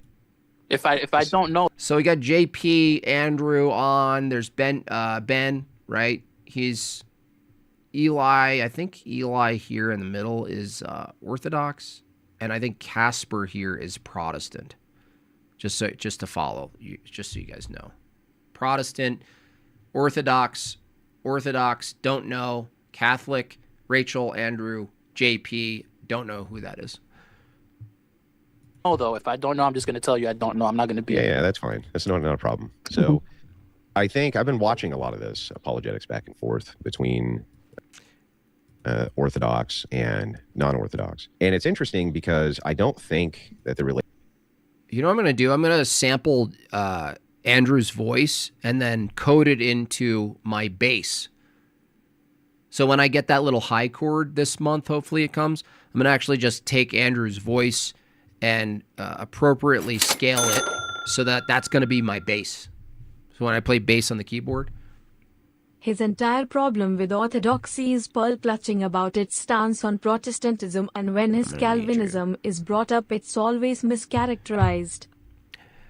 Yeah, so Jim Bob, I was listening to your stream the other day, so kind of noticed when you got to the music section, something seemed awfully familiar. That bass line. Can you tell me where exactly you got the sounds? Can you tell me where you got the sounds for your bass riff? Relationship has to be as broken down as it is, and I have kind of a theory. And can you tell me? Can you? I want to run my theory by. It's okay. Just gonna go ahead and send you an invoice. I think it's the fair thing to do. Such things like this. Fair thing to do to send you an invoice for using my voice. I think that neither side is on a truth-finding mission. Oh, he's not ortho? They're on a dunk-finding mission. Fair enough. And that's part of the online political space. There's no doubt about that. But I think if if there was actual debates that were going on around actual specific propositions where both sides were willing to levy themselves to an hour and a half of critique where they actually genuinely answered questions they were asked, that we'd get to the truth of a lot of these things a lot quicker from a theological perspective. What do you think? Yeah, that's assuming that the parties at hand are trying to get to truth. So I think it's cute for Andrew to pretend that JP isn't one of the dumbest people that he's ever encountered in the entire world. if that's the case, then yes. But if both parties are cross-examining each other and they're not seeking truth, then we're back to where we started. Well, how can you not be seeking truth with a cross-examination, though? Because again, like you said earlier, see what I'm saying? They could be trying to dunk on the other person. Yeah, but how would you do that in a cross-examination? Yeah, if the person that's cross-examining me is an EO, or if the person cross-examining you is a Protestant, you can still run the same risk that the person cross-examining the other person is doing the right picture to try to dunk on them. Yeah, but how does that work though? In a dunk, like, that's about if there's no insults, there's none of that going on. If they're actually just going after the position, he does. Yeah, he's like a really chill guy who's just like, come on into my web. What do you think? What do you think? Come on over here. Just come over here. We can have a nice conversation. And I was wondering if you'd like that. If you think position from one side or the other sounds incoherent. That I don't even see how that's dunking, right? That's just one side being incorrect or not having a tenable position. No, yeah, I think it goes with motive. I think motive is there, and why does motive even matter? Well, motive matters. Like, let's say a person had a terrible motivation for wanting to cross-examine one of your positions to make your position appear to be false due to the fact that they thought it was, and you just didn't agree with their motive. Why would that even matter? Your position's going to be true or it's going to be false regardless of how they feel about it, right? Yeah, in theory, I don't have any issue with that. In theory, I don't have any issue with that. But what I'm saying is you still run the risk of some person trying to dunk on the other person. I get what you're saying if it's done respectful or what. Who cares? Who cares about that even? Whoa, who cares? Who cares? Maybe there's a bunch of people who want to dunk on Protestants. Who cares? What's your I don't get it. If there's something worth dunking on, if your worldview is so stupid that it could be dunked on, and just by the way, it's not like you guys are like Manute Bol or something. It's so it's so easy to dunk on you. Who cares? If someone wants a poster of an EO dunking on, I don't know, a handicap, so that's what's an equivalent, by the way. It's a poster of Jordan dunking on a wheelchair person. Like, let him. Who cares? Let him dunk on you. Look, you can't be dunked on if your worldview is solid. Stop coping, JP. Well, but I'm worried about they come in and dunk on us and stuff. Yeah, because it's actually fun to dunk on your broken theology. Whatever. But I think that's the fear that people on both sides have, that said person is going to try to embarrass me. And I think that's why there's a hesitance for conversations. He's going to try to embarrass. Well, look, if he can embarrass you because there's a way to embarrass you, how is that? I don't understand. How is that their fault?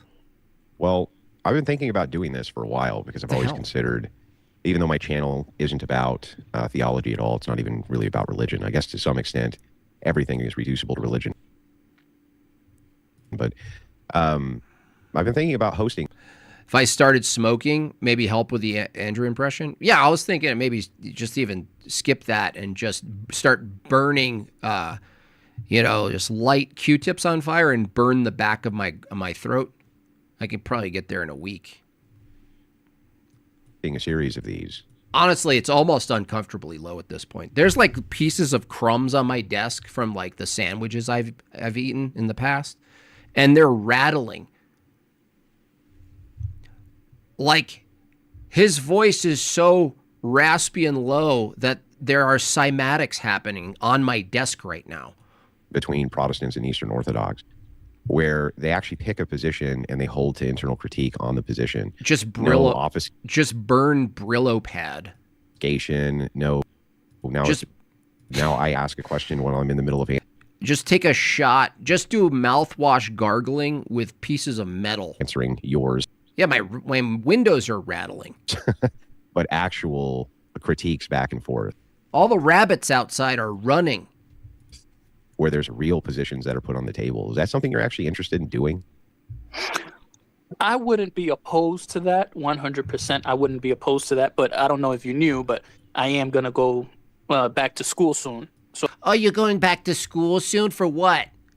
Well, actually, I'm going back to school for cutting hair. You know this guy's going to be a haircut stylist. You know it. You know it. Just admit it, JP. You're going for cosmology. There's no way around. It's going to come out. Just admit it from the start. It'll be less painful. Just tell us all you're going to be a hairstylist. And you're going to talk to people about Protestantism and the Word of God while you're cutting hair. So I won't be able to do it 100% as if I were not in school. And I made this announcement earlier, so it's not like I'm running or anything like that. But I understand. Yeah, and good luck to you in school, by the way. Yeah. But what are you going for? Can I just ask you what you're going to be? Can I just get a little personal here and just ask? I could talk to you privately about. Because it's cosmology. You don't. There's no way he's not going to cut hair. Look, I'm putting my bets in. Look, I'll ask Andrew if he got back to him on that. I guarantee it. It's for his GED. Oh man, that's kind of funny actually. Is it true? I thought that was a joke. I thought that was a joke that it was a GED, but I think it's cosmology. Or not cosmetology. Sorry, did I say cosmology? Yeah, cosmetology. Yeah, it's definitely cosmetology. Oh, 100%. 100%. I'll shoot you a DM. I don't want to publicly say what it is. Okay, yeah, because it's cosmology. I mean, cosmetology. Ugh. Yeah, no problem. Yeah, but no problem. We know that you're gonna learn how to dye people's hair. I don't mind shooting you a DM, but maybe one day I can come out to you in Texas and I can actually give you a nice haircut, make you look beautiful. But you know, I JP's curl up and dye shop. Yeah, he has dye. It's 100%. It's 100% gonna be barber shop. I don't mind supporting that mission. It's only a year or something. The hair people do 2 years at least. Really? GED uncut. Like, I definitely would. JP supercut. Support that mission. I definitely support conversations, and if you're trying to make this a thing where it's like building a bridge to have individuals talk, you definitely have my support. I can't say anything about that. Yeah, I think that's what the breakdown is, honestly. When I went back and a bunch of these, including on your channel, but it's not just you. It's not like you're the ultimate bad faith architect or something like this. It's that.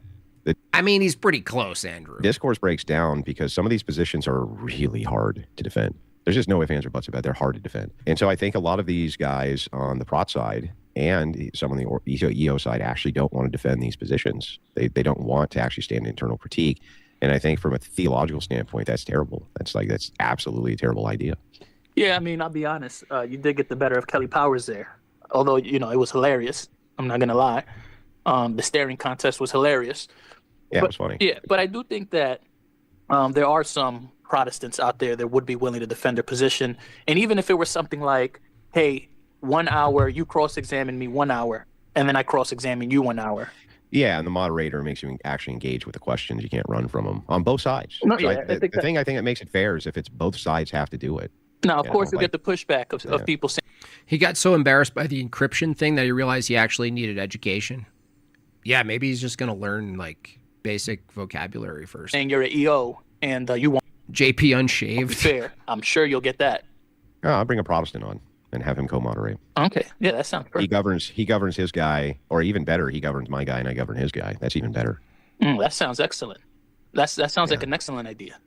Yeah, that's even better. So, look at JP he's just like drooling. He's like, oh my gosh, the exposure. I have a prot come on. There's plenty of prots who are part of the Crucible audience. Because we're a political channel primarily. That's appealing to everybody, right? Yeah. There's this guy I wanted to introduce you to. He's an up-and-coming Protestant, quote unquote. He might be interested in engaging in that kind of format. I could introduce him to you real quick. Yeah, I don't care. Yeah. Just give me a second. That's the funny part is JP and Mueller wouldn't be the ones actually doing it. So that's why he's like, well, I got an idea. It's not just because I'm going to hair school. It's because I can't do it. So I got this guy. John, you there? Yeah, I'm here. Yeah, John. So this is Andrew. Andrew was proposing a topic, a format in which there would be somebody cross-examining you, and then you would cross-examine Oh, is this John Sirks or whatever his name them, is? and then there'll be a Protestant moderator, and Andrew would moderate. Is that something you might be interested in the future? Yeah, for sure. What topic? I just jumped on. What are you guys talking about right now? No, we haven't. No top. I mean, well, we were discussing why discourse broke down and has broken down so badly between Protestants, Eastern Orthodox, and Catholics. And so, I didn't actually get to the why. Like, I think the why is because there's nothing left that's defendable from the Protestant view. That it's become so nominal and so diluted in individualism that you can't even say which one is the true position to defend. And so people are left with, well, I don't know, there's a true church called the mind church in my head, which is basically that's the trans argument. That's the trans epistemology. There's nothing left to defend. Even if you thought, oh no, we just have to make an orderly setting so that this could happen. My position is that there's nothing that could happen because the Protestant view is so broken and withered down to its bare bones, and its bones are made of dust themselves. There's nothing there. It's a carcass. Glory to God. I think one of the reasons that it has is because of both sides' failure to stand to internal critique. And so I think if you had a series of debates between Protestants and Orthodox where the Orthodox actually had to spend an hour under cross-examination for a position, if you did, I think that would do a lot to reach out to both sides of the community so that you could kind of bring some of this back together again. Oh, yeah, absolutely. I think that's why, historically formal debate has always pushed the conversation further. It's not quite as entertaining to watch, but it always pushes the conversation further, and it pushes forward the idea that actually survives scrutiny. Yeah, I agree with this. So, but this is the failure that I see on the discourse itself breaking down. Yeah, let me tell you this. Let me go on the record and say this, Andrew. Let me go on the record. 99% of Protestants that do particular apologetics don't know their faith. That's a fact. And probably 99% of all people who do. And what I will say is, Gavin, I don't look at the attempts to subvert your church. Look at these docs, and I won't look at your teachings. Just these documents about conflict. Yeah, that's why I got tired of that conversation pretty damn quickly, honestly. By the way, this is no different than politics. 99% of people who do political debate don't know about politics. Yeah, no, but what I will say is, if there's any good that came out of this whole fiasco, is that it put people in uncomfortable positions to where they had to defend their faith. And if they don't know their faith, well, now you have to go out and learn it. And so I think a lot of individuals who were doing particular apologetics have now been put in a position where it almost seems as fraudulent that a lot of these guys don't know what they believe. Let's just put it out there. Now, David Wood was honest, and he said, hey, this is not my cup of tea. Yeah. And at least he was honest. But for the rest of the 99%, they don't know anything.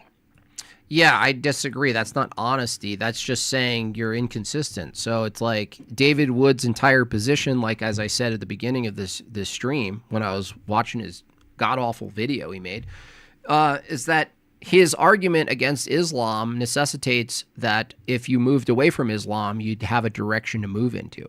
Now, an Orthodox person could move people away from Islam, and at the very least, without an exhaustive defense of orthodoxy or without an exhaustive positive position on orthodoxy, guess what we can do, you guys? That you guys can't. We can point people to the true church, and that's what we all do. We don't point people back to our channels. We say, go into the doors. Go into the doors. And honestly, that's why you see a conversion. There's no real such a thing as a converting to Protestantism. There's no normative authority or knowledge or protocol that's normative for even converting to Protestantism. So that's the difference between us, right? JP, you're like, well, I think most people don't know what they're defending. Well, that's not just that. It's not just that. It's that they can't even tell me where to go. Now, an Eastern Orthodox person, I'm a perfect example. I have a bit enough to defend orthodoxy from a historical position, maybe a metaphysics position, and something else. But I'm not, I don't have the full enough picture to, or the authorization to go into apologetics and say, I'm holding to and affirming and defending the Orthodox faith fully. That's what clergy is for. And that's what people who are given blessings are for. And they're better. They're not going to know way more. But that's the thing is, I can still have an insufficient knowledge and practice and understanding of orthodoxy and still point people to the church. That's a difference. The Protestant world has neither. There's nothing there. It's just a nominal view. They don't. And so I would say that out of this whole thing that came out, that was one of the best things. On top of that, you owe me $100 because I am going to be showing up on Wednesday to be I'm going to debate Alex Oren on Wednesday. So I'll keep my word. Yeah. If you do the entirety of the debate, I'll go right to your channel, send you $100. You ain't got to worry about it. Yeah. Wow, JP. Wow. Is this where we're at? What I'm concerned with is I want to go. I need to know, because if I debate Soren and I debate him, and you said you were going to give me $100, I just want to make sure that you actually send it at the end. And so that's why I'm doing it. Yeah. It's also going to help with my cosmology school. I always keep my word, and I always pay my bets every time. Now, I will say the one person I will never debate is Rachel Wilson. I don't want any problems with Rachel. No smoke from her. It's generally wise. Yeah, I don't want any problems with Rachel. But kind of back to this though. I think that's the way. I think that the way is that you actually do long form cross examination based debates. Yeah, I think this would be excellent. And I think it's not about the views obviously, but I think some of these things can go viral and actually have a good impact and bridge the gap. I do agree. Yeah. I think it's important. Andrew debates Prot Kelly on the failed Protestant Enlightenment view. Andrew to JP, we need Prots politically. Well, that's not entirely inconsistent. Like, that's the thing is you can reject the Protestant philosophy and showcase its problems, and also engage with Protestants politically and say, can we make abortion illegal? Now eventually the Protestant, hopefully, Josh, would see that the push toward feminism, the push toward abortion and all these other things are downstream from a philosophy. Hopefully they'll get that. But in the meantime, they could still agree with you to ban abortion. I mean, I don't see a problem there. Now, one thing I will say is that once you team up with, let's say, the heterodox world for political purposes, you can utilize that, but you're going to, if you succeed, someone has to lose. Does that make sense? If you succeed politically, merging your forces for political power in the heterodox world with the Orthodox world, you can do that. But if you win politically, someone eventually has to lose, and it's going to be the Protestant. And, Andrew knows that, just so you know. Another thing I think would be interesting, and I'm trying it out tomorrow night. I'm going to have a couple Anglican guys who believe in baptismal regeneration. I'm going to have them come on, and the title is, Can They Convince Me? And so it's basically just them laying out their case for however long it takes, and I'm going to write down everything that I hear, and then I'm going to try and push back and try to not be convinced. And that's the easy position. Of course, but it's an interesting way. It's an interesting way for people to discover their arguments. You see what I'm saying? So it's not even. It's just a skeptic's position. That's the easy position to always be in, is in the skeptic's position. I know it's easy for me. Attack and don't defend. Yeah, of course. I know it's easy for me, but I'm saying I'm platforming their position so that people can learn about that, and then they can do the reverse, and they can learn my position as I put it forward to them, and then they, charge me with all these different objections that they have and why my position doesn't work. It's just a different format to achieve the same thing of platforming both positions equally. I don't think that does that. I think that when I look at these different, each one of these different, I don't care if it's Mormonism, it doesn't matter what it is. Philosophically, they all have pillars, right? They have pillars that they stand on, and it's those pillars that people so often want to argue around. They don't want to go down to the actual base pillar level. Just Jason says, Andrew is saying is if we want a Christian nationalist government, we need prots. Unfortunately, EU doesn't have the numbers. That's right. That's right. And like, if you're going to move Christianity toward a Christian ethics position, you're going to have to find numbers while you're reproducing. And honestly, the reproduction is a problem for everybody.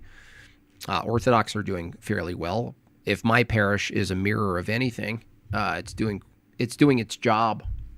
But you're right. Like, that's the thing. That's where politics and theology, the overlap in America specifically, because let's face it, America is not a Christian country. It's a Protestant country.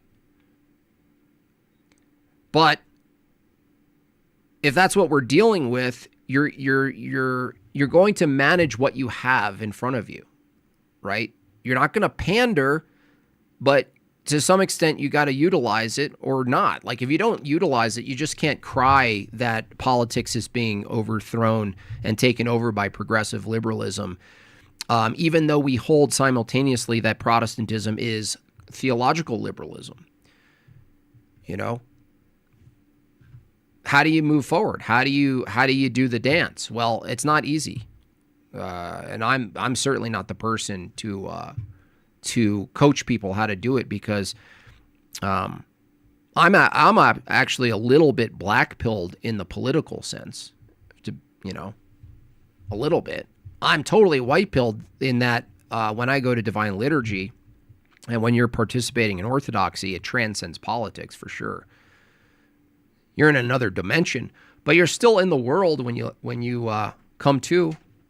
You still gotta participate in the world. So, see if it holds up the rest of the plate, right? And those are the things that I think would be the most interesting to see under cross-examination. Like, there's EO guys who are chomping at the bit to do these debates, right? Like Ben Luigi, some of these other dudes, which I'd happily platform those guys as long as they were willing to stand internal critique themselves. And in fact, I'd make the EO guys go first, right? You go first under your position before they're allowed to do an actual rigorous internal examination of the other people's. But I think having a moderator there saying, no, you have to stop, we're reclaiming the time back, you have to actually answer the question so they can't run out the clock. I think that's the proper way to go about it. Yeah, I can agree with that. Yeah, I think that's definitely more expedient. Yeah, I do believe that the majority of these guys are frauds. I really don't want... I mean, look, listen. Most of these guys are frauds. I'm on the record. You can clip me. The majority of these mainstream Protestants are frauds. I'm on the record. Well, what does that mean, though? It means they don't know their own faith, and they would never, ever do those rules that you just proposed, because they would get exposed. I agree. I think that this is actually the case for most people, that they'll never actually do a debate like that because they would have to defend the position. Now, in the political arena, that's very common. Like, we have to run the gauge for internal critique. I have to do it for Christian nationalism constantly. I have to do it for tons of my positions constantly, where I'm on the defense only side. And I think that that's healthy, right? It's only fair. It's only fair. Well, and it's just plain healthy. It's healthy for these positions to go under scrutiny.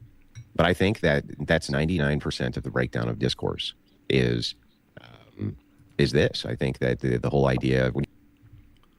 Speaking of breakdown, 900 people here. Do that many people hate me? We got 900 people. I hope we have over 500 likes, and certainly 9 minutes left with 8 left on the taxation scoreboard. What an absolute travesty.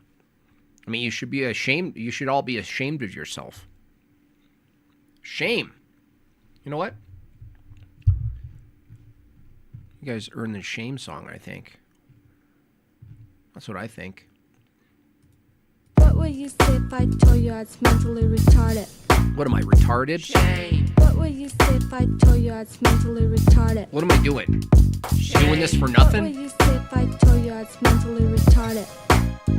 Shame. What would you say if I told you I was mentally retarded? That's right. Shame. What would you say if That's I right. told you I was mentally retarded? That's right. Shame. What would you say if I told you I was mentally retarded? Shame. What would you say if I told you I was mentally retarded? Shame. those super chaps up, you bunch of losers. When you go in these comment sections, oh, they're demonic. They're demon possessed. The Satan's inside of them. All this this rhetoric. It's like a lot of it just comes from office off because they don't feel like they can get to their actual positions. None of the positions are actually getting discussed. Andrew, I wanted to ask you about that because obviously rhetoric is it's so important and it's incredibly useful and it's a tool for a reason. You happen to be very good at it. Mm-hmm. But what? Look, 7 people left just from someone asking them to donate for their time. Look at that. I guess we know your background. Cool it with the anti-Semitic remarks. Thank you, Miss D. 5 memberships. Appreciate that. What place does that hold in the discourse, in your opinion? Like if there was a cross-examination or a moderated debate, there's certain guys out there who, JP is maybe calling them frauds, but maybe they're not frauds. Maybe they're just rhetoric guys. Yeah, and that's true. They engage everything at the rhetoric level, and it's works and it's good. No, let me be very clear. By fraudulent, I mean they pretend to know more than what they actually do, and they don't know their own faith. That's what I'm saying. Joseph. Sure. But that wouldn't necessarily entail frauds, what he's saying. So what John's saying is like, look, a person can believe that they know more than they do. If they're engaging in that, even though they don't, that wouldn't actually make them a fraud, right? And I think some people are just really, really good at the rhetoric level of any position that they hold. But as you know too, and I'm sure you've seen it in the political sphere, there's layers to this, there's levels to this. And so that was my question to you: is how do you see that in the religious space or in the apologetics space? That's John Dirks, Casper guy. John Dirks. I've engaged with him before as well. He at least has clergy on, not just true orthodoxy, quote, to represent orthodoxy. He's had some people on, so that's good for him. He was supposed to have, was it Ron? Father Ron? I forget if that happened or not. It's so fake and gray going back to the world after liturgy. Feels like I'm leaving reality for a shitty Picasso version of it. It black-pilled my whole paradigm before finding orthodoxy. Yeah, it's a real thing.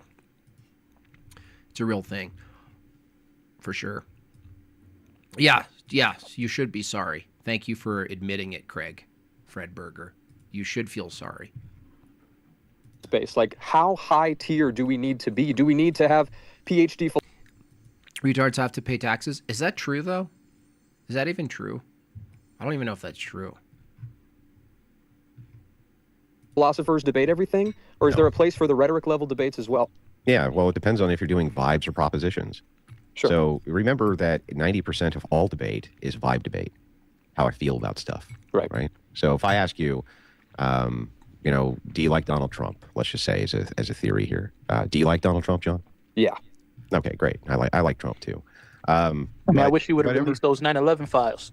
Whatever reasons you like Trump for, they're going to probably line up with some political preferences you have and vibes, right? Since most of it's just going to be vibes based, unless we get to the policy level, and then it's going to switch, right? Yeah. And it would be the same thing with dogmas and things like this. Rhetoric is fine, and there's lots of preacher men who are on the internet who don't want to engage in debates at all. And there's lots of political commentators who are the same way. They don't want to. Andrew indirectly calling out Pastor Mike. Engage in debates at all. He's afraid to say Pastor Mike's name, let's face it. You'll never hear him say it. They just want to do their commentary. Here's what I think about things, and they're done.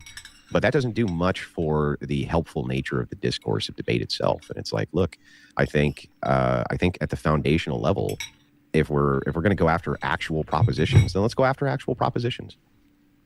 Yep. No, I totally agree. I think that's where things need to end up. I know for myself, I'm actively trying to get good at both because I understand that the purpose of debate is either to sway the opponent or the audience. And most times it's to sway the audience. That helps your cause. And so being good at rhetoric is very helpful for persuading an audience. Well, yeah, but what the old 3 philosophers said on this, on rhetoric, it's just anything which convinces. Sure. That's rhetoric. Yeah. Anything that convinces. So it's like anything, whatever falls under the category of that would be rhetoric. Right. And winning the debate by actually defending your position is then the most powerful form of rhetoric. So they're both important. So yeah, I agree with all that. JP, I got to duck out. Andrew, thanks for talking for a minute, man. Appreciate all of you. Have a See good you one, later. John. Take care. What's up, guys? Hey, Andrew. God bless, brother. I can't tell who's talking. Maybe okay, Casper's not that. I don't know. Usually there's more people that show up, like you can visually see them. So never mind. The Casper guy isn't John. Shut up, Benjamin. You know, we come up here, we're trying to have this nice conversation. We can have a nice conversation. I'm kidding. Go ahead. I'm here with. I'm actually here with Fear is Truth. We're at a conference together, so he's with me right now. So. Oh, okay. This isn't like a live image of it. This is just a screenshot. Good. But what's going on here? Well, we're discussing. I was trying to discuss the breakdown of why I think the dialogue between Protestants, Catholics, and Eastern Orthodox has gotten so bad. And it's my belief that the reason is because the idea of internal critique is essentially dead. And that what actually needs to happen in these debates is there needs to be a good hour of internal critique on a singular position with a moderator forcing the questions to be answered on both sides. That way we could make determinations of truth for larger audiences. But I mean, like, even then, like, there's, like, I mean, are you talking about paradigmatic criticism, you know, or are you talking about a particular topic? Because, like, for example, both would be good, actually. Andrew's being so nice and accommodating. He's setting these guys up. Well, I mean, I think it's true. I think he's going at it from a tactical perspective, where it's like, well, I think he actually does honestly want the an increased morale and value for debate. Because let's face it, regardless of what the topic is, whether it's politics or theology, I think the class, it has no class anymore. You know, it's like a shit show, and that's a part of it. Like, that's, you know, in some cases that's what the draw has been, and I think there's a little bit of a pendulum swinging the other way, where for certain topics we want a classier, more organized perspective or a setting, right? Now, for other things, maybe not, right? There's no call to action for like, well, I just really want a serious setting for denying the moon landing. Not necessarily. But for certain things like politics, it's definitely turned into Jerry Springer land.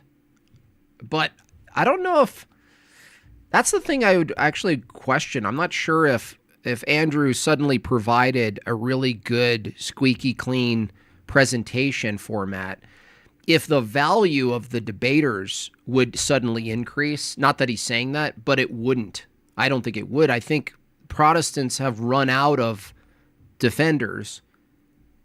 And if you run out of defenders, then even giving them a proper place to do cross-examinations equally, that'll level up the presentation for sure. But it's not going to, in fact, maybe this is the point. Maybe it'll draw out how brutal their position truly is in a really ordered setting. Because that's happened with evolution with me, right? These people come on with their PhDs and their studies and everything else, and we're in a proper setting, not an open panel shit show, moderated debate, and they, under cross-examination, they fall apart. The worldview of evolution, it's just a joke. I'm actually sitting here creating a Crucible LLC. That's right. Yeah. That's right. Well, I hope you know, Miss Wilson, that you're about to get some legal documents from another LLC, sweetheart. I hope you're ready.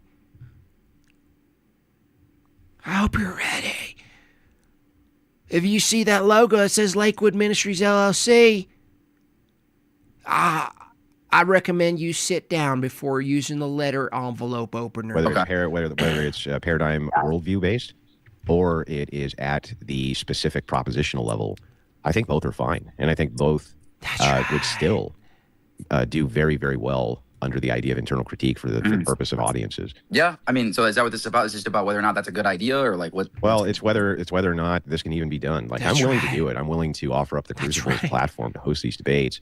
Yeah. I'll even bring a Protestant moderator on. And the way that I would do it is the Protestant, he moderates the Orthodox. Oh, that's funny you should say that, because I sent an invitation to Miss Wilson herself. Because at the 2027 annual Exorcism Championships, we invited both Nancy and Rachel to do a bit of an MMA fight for Jesus. And lo and behold, we didn't hear back from Ms. Wilson. What a surprise. In the Orthodox. Nancy Reddy. Or, vice versa or whatever. The moderators moderate the other guy. You know what I mean? Yeah. And so in this way, there's not even an appeal to bias. But I think that 90% of these things, the breakdowns and what I hear from my audience is like... That's right, Rachel. Miss Wilson talk a tough game, don't she? But she's scared to roll around with my wife. They just never get anywhere, dude. Yeah. No, I mean, even like the long form debates, I feel like they don't really get to the core of a lot of the problems. That's right. That's because of Rachel running from Nancy. You know why I think that is, though? I've been reviewing these. I think a lot of the reason that happens is because the moderators allow for obfuscation and won't actually stop the debate, say I'm reclaiming the time over to the other person, so we need to answer the question. Liquid's scary. Liquid is scary. That sounds like I think it sounds like a great idea. Liquid is very scary. I could see maybe like are you thinking like a 1v1 or are you thinking like a 2v2 or no, 1v1, one person, and the view is specific. If we want to really talk about sola scriptura, then take an hour to answer the battery array of questions honestly about what the position is there. And then if on the other hand you think that the church authority is an authority which needs to be adhered to, you need to stand up to internal critique there as well. Mm-hmm. Yeah, look, listen, listen, I will say this. There are a lot of walls that prevent conversations from happening. To be fair, rolling around with Nancy can get you crushed. Well, that's the thing. Look, Nancy can't even roll over. Okay. If Andrew can be that bridge to make conversations happen more frequently, instead of there being months of debates in advance and go follow 50 emails, if Andrew can be that bridge, this can be a very great thing. Mm-hmm. Yeah, you just need to actually have Protestants that would be willing. Accidentally clicked the Orthodox. Did you catch the UFC White House? No, I didn't. I'm going to watch that tonight, actually. I heard that. Yeah, called Michelle Obama. Man, I saw that. I saw that happen. I didn't watch it happen though. To take foundational positions. Yeah, most Eastern Orthodox guys also. Yeah, I would love to do this with any Protestant that's willing to try to defend sola scriptura for an hour, and I'll defend you for an hour. Yeah, where are they though? That's the thing. Where are they? Andrew getting these people to say this is a really good idea is going to look really bad in a week when none of them actually do it. Well, not just EO for an hour. You would need to defend what their specific criticism of EO is for. Well, yeah, whatever it is that they're pressing you on. Yeah, and you would need to actually answer their questions in a good faith way, or the moderator returns their time and tells you to answer their question, and not, there's also the problem of filibustering going on forever to run out the clock, various things like this. And I think that those things could be reined in by skilled moderators. Yeah. Like a guy, who would be really good at doing this actually with me, surprisingly. I can't believe I'm saying this out loud, but it is true. Would be Trent Horn. Gay. Trent Horn would be fantastic at the moderation aspect, being like, no. And I think he'd actually do it. I think he'd actually do it. Where you going? Where can I take you? Welcome to New York City taxi. Where you going to JFK? All right. I think he probably... You feeling okay back there? You need some water or something? Probably would. I think that if the idea there is that it's going to be a specific proposition, your own personal beliefs have no bearing here. It's just the argument and whether or not the person's answering the questions in regards to the argument in the way that it's being asked, towards the proposition. I think he'd do great at it.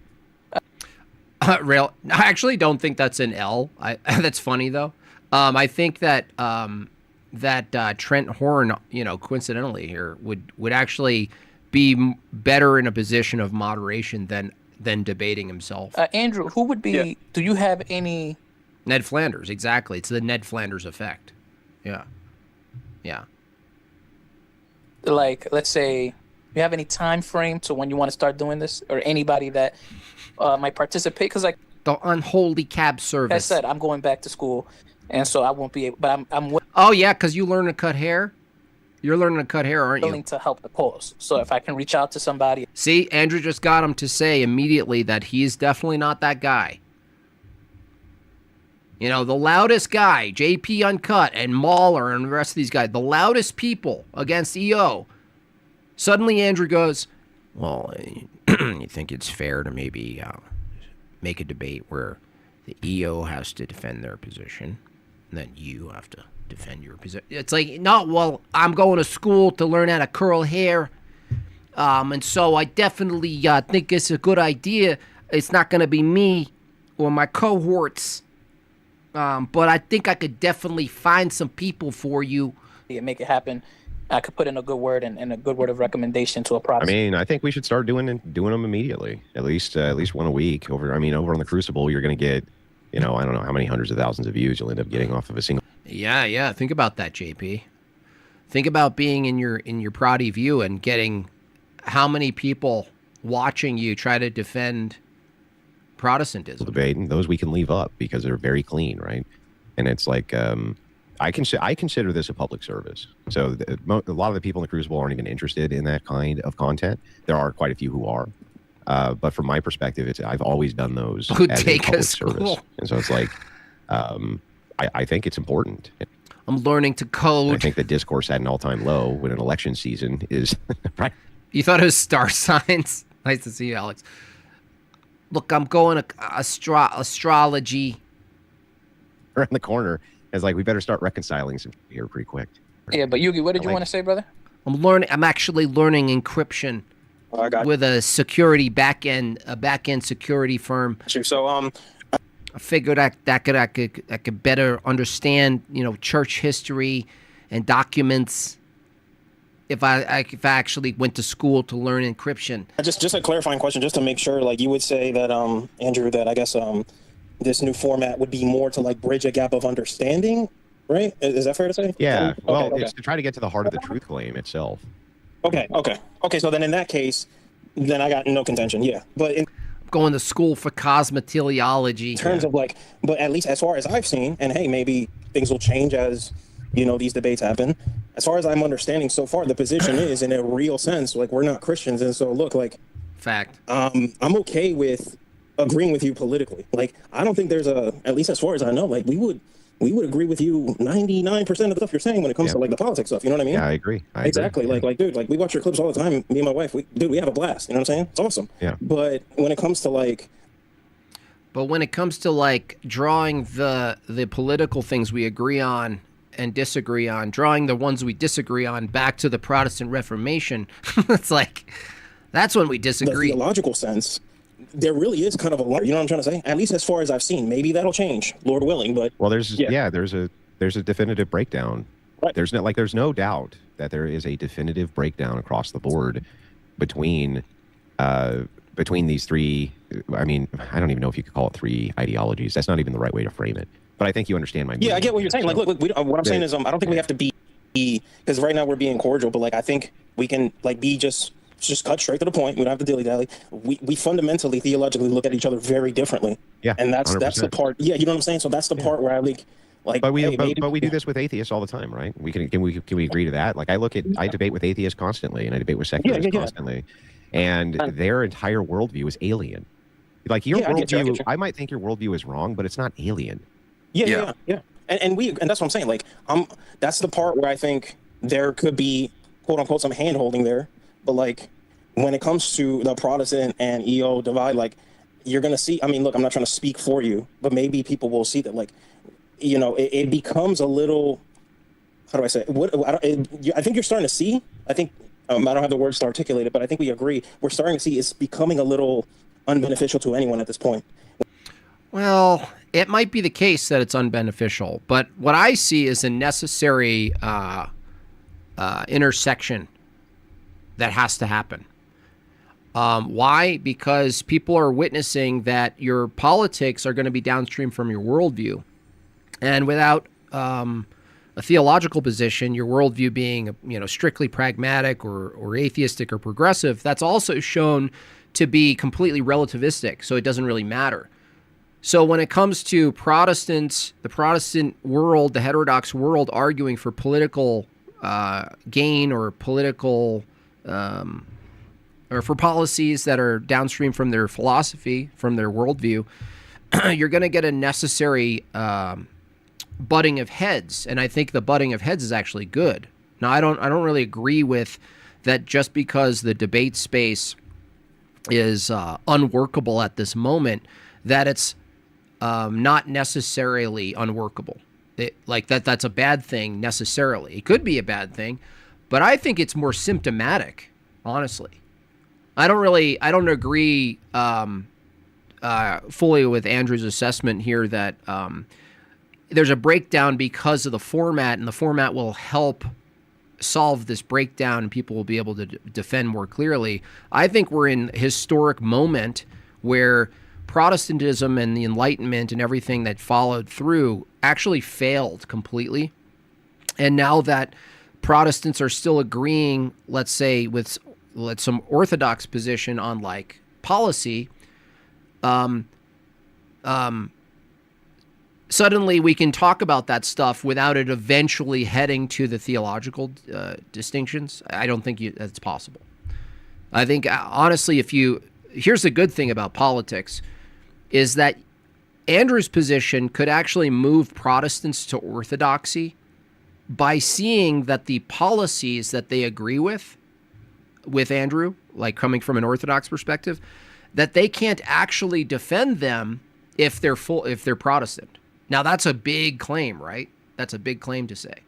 To say, you know what? We agree on anti-abortion. We agree on this and this and this. But guess what? What if it was the case that you couldn't actually defend or argue against those policies or argue for these policies if your Protestant view necessarily leads toward individualism, pluralism, no authority, and liberalism? What if that was the case? Now, that's a good avenue because that's a different avenue than church history, right? That's a different avenue than, well, let's talk about you're lacking the energy essence distinction. Andrew is in a really powerful position insofar as potentially converting people to orthodoxy through a political route by seeing that, wow, what if you saw that your theological position that's supposed to inform your political one, what happens when a Protestant realizes that their theological position can't justify their political one? What happens then? Maybe they do head to orthodoxy. When you've got people who quite literally deny God and think it's okay to kids, right? Versus you've got, and I think, thank God, I can actually speak to you like a human being here because a lot of EOs don't do this, dude. When I will try to level with them and say, look, I've got people in my church getting baptized, freaking repenting from doing drugs, repenting of all their hedonism, and then they're going to look at them and say they're not a Christian. You get what I mean? Like, at what point do we put the down, dude? Because, on my side, we're standing on business here. We're standing on Christ. You see what I'm saying? Like, what here, just so you guys, if you missed that, listen to what Casper said. And everything I just said, I'll reiterate again, but it's a really important point to see why the Protestant view often misses the larger meta view. And they always go, well, can't we just put our side, stop saying we're not Christian? Well, no. Even if we say, look, let's get together and make abortion illegal, Protestants. And they go, cool. Can you say we're Christian now? And it's like, well, no, we can't. Sorry. Sorry, not sorry. Repenting of all their hedonism, and then they're going to look at them and say they're not a Christian. You get what I mean? Like, at what point do we put the down, dude? Because see, Casper's arguing for a theological position. Andrew's arguing for a political unity position for certain things. He's like, yeah, I totally agree. Can't we just put aside the differences and just pursue ecumenism? No, that's not what Andrew's saying. Nice try. For standing on Christ. That's so nebulous. On my side, we're standing on business here. We're standing on Christ. The other side is saying you're absolutely not. You're not Christian. No, I don't care if you're look, Muslims are against abortion too, I think.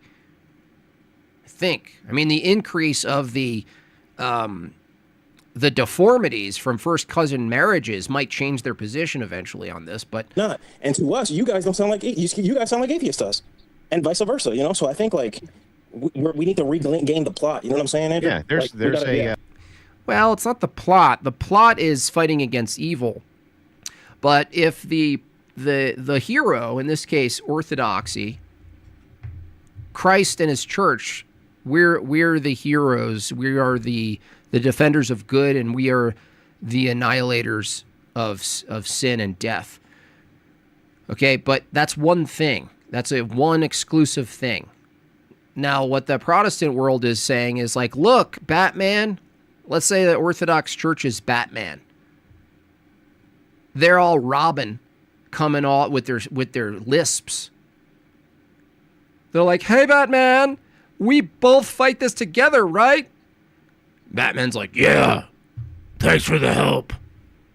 And then the Robin's all, can you call me a Christian now? Because we help fight the bad guys down there in the alley. And Batman's like, no, we're still in the mess that you guys left us. You're not Christian. Shut the hell up. Yeah, but we both fought those bad people in the alley and stopped drugs. That's right. That's right. Batman says that's right. You're still gay. Look at you, Robin. You're so queer.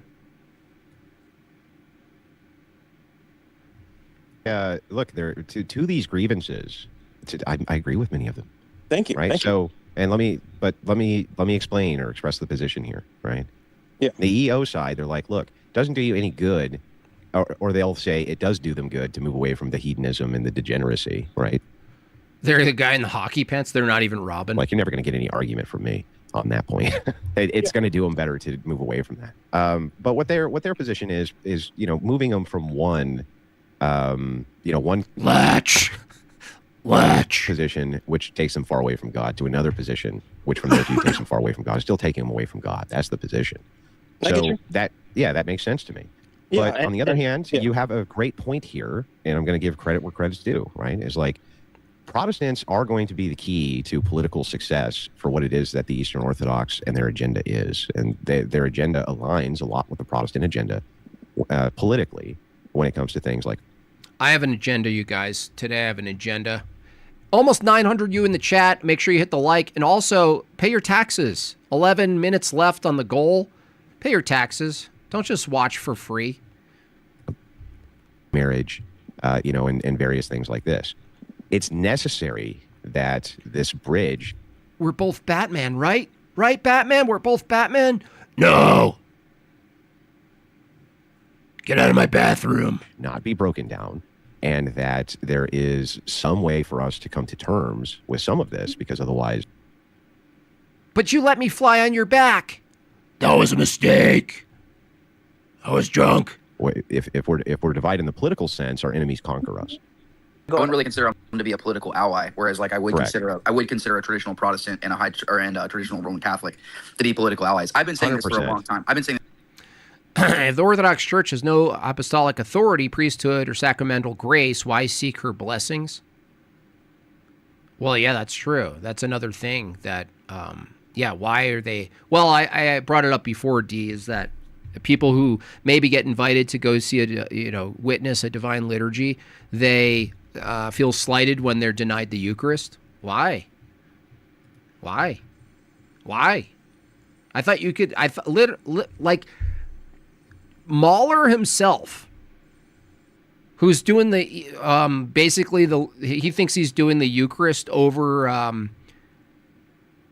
He thinks he's doing. Hey, guy, Good Friday, get your elements together. We'll be taking the communion Eucharist at 3 p.m. Eastern Standard Time on Discord. Wild, absolutely wild. Why would you feel slighted by the Orthodox Church that if they deny you the Eucharist, if you think the Eucharist could be reduced to pineapple spears in grape Kool-Aid syrup? You know what I mean? Robin is a catechumen. Prots are the police who get upset Batman dies. Their job get better when they want to be him. That's true. The Pentecostals aren't even Robin. They are a villain. Riddle me. Maybe it's the riddle. Shatalabikioku. Yeah, it could be. They could be the Riddler, actually. Why should I buy postage stamps when I could make my own? Pretty much. Yeah, it's like a... WTFR taxes. If you mean gift cards, do not redeem. That's right. You cannot redeem. For a long time that other Christians Roman Catholic and High Church Protestants particularly are political allies, not necessarily theological allies. And I think that, we do have a lot, like, for example, we need to deal right now we have a lot of problems in this country. And, one of them is mass migration. And I think that Protestants and Roman Catholics are huge allies against that. Muslims are huge That's not true. enemies, right, in that front. Well, they're the beneficiaries. That's not true. Now, Andrew's being nice for the sake of, I don't know, olive branching or whatever. But the thing is, no, that's not true, dude. Whoever's talking here. The Catholic Church is not your ally insofar as reducing immigration at all. It's not only inconsistent, but if you were to look at the largest catalyzer, the largest facilitator, the largest, most powerful, perhaps the most powerful entity that exists today for immigration is the Catholic Church. What are you talking about? You don't know. You don't know. Andrew knows a lot of knowledge, but he doesn't really act like a Christian, in my opinion. Well, that's the problem, Joseph Smith Trinity. Funny name, by the way. We're certainly not going to take advice on what it is to act Christian from a Joseph Smith cultist. But even if you weren't Mormon and you were a Protestant, you'd still have no standard for what it is to be Christ-like because it's nominal, like you said, in your opinion. Well, is it a matter of opinion to act Christ-like or not? You kind of showed your cards there, didn't you? Right, exactly, exactly. They're having their families come in. Yeah. But that aside, I'm not trying to turn this He knows into knowledge any more than I'd want them to turn it into a preach fest. I'm not going to turn it into my political preaching fest either. But you're right. I would agree. They're closer to the truth. But more. Orthodox, he says, Christian populism with Protestants, Orthodox Catholics uniting will inevitably lead to a communism on the right. The contemporary saints talk about the temptation and how it's foolish. Yeah, I agree with you. The thing is, there's two options. It's probably both. It's going to produce a communism on the right, which we already see, but it also forces the division as well. So there's going to be two sides of it, where there's going to be a temptation for Christian populism under the colloquial sense of heterodoxy, and in this case, maybe orthodoxy. And the temptation is there politically. But the thing is, you have to know going in that eventually, once you win the battle, I always use Islam as a more visual cue for this. You team up with Islam against Skittles stuff, right? Which is funny because, Muslims are definitely gay. And you win the game. And you pass anti-abortion bills, and you can't teach homosexuality and all this stuff, right? Yay! Glory to who? Glory to who? Oh, crap. Oh, who gets to plant their flag at the top of the hill, once we have that victory? Because that's the thing. If you team up with people and you climb the so-called hill of regaining this absolute wild horse that is liberalism, okay, once you're at the top of the hill, who gets to plant their flag? Does the Muslim get to plant their flag, or does the Christian plant their flag? Because guess what? That's going to be the new war. So yeah, you can work with Protestants and work with the heterodox world insofar as political advancements of policy to fight against what you both agree is nonsensical. But in the end, you're going to have to tell them. You're going to have to tell them, and it's better to tell them up front, honestly, to say, listen, we might fight with you against the demonic world that we're in. We might fight with you against abortion and OnlyFans and all the worst stuff we could name in the West.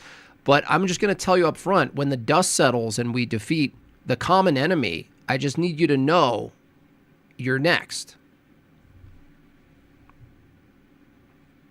More importantly, right? Like I have kids that have to live in this new world, and you have to have a conditional coalition. It's the only right way to go about it. A conditional coalition. Okay, here's the condition. I need to make sure once we're done fighting, and we win certain stages of this worldly thing, then you guys, we're still not gonna call you Christian. We're still gonna try to convert you. We're still gonna tell you that you're outside of the church. Sure that the majority of the country is Protestant, like it or not, and we have to have a coalition to some degree, at least politically, or else we can't get anywhere. Yep. Yeah, like I'll add this one thing, about what you were saying earlier about how like, hey, like EOs want to bring Protestants closer to God through their church, but there is a fundament. That's where the dividing line really cuts short, because like at least for our side, I don't want to speak for all Protestants, but I'll speak for even the classical position, and I do believe this is JP's position and mine as well. Is say, hey, look, if someone says they become EO, we say God bless, just hold firm to Christ, hold firm to the gospel, and that's all right. No, that's lame. That's a loser position. What are you talking about? That says nothing. That's like Johnny Chang being like, just make sure it's gospel centric. You know what I'm saying? Does that make sense? Does that make sense? No, you've said nothing. Christ started a true church. It's a historically based church. It's an Episcopal church. It has a hierarchy. It has succession. It has the named bishops throughout the ages. Every century we can list them. And you're all, yeah, but can't we just agree that like you just stand in Christ and it's like, that's enough? No!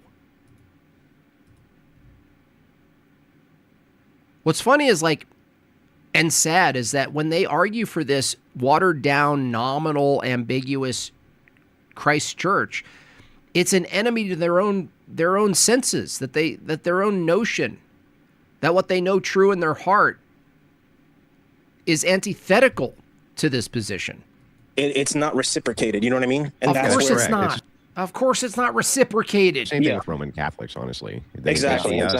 We can go in and take communion with them tomorrow, and they'll allow it. We don't allow it the other direction. Based. But yeah, and right there, there's going to always go ahead. I was going to say there's always going to be like a hard tension there, at least on our side.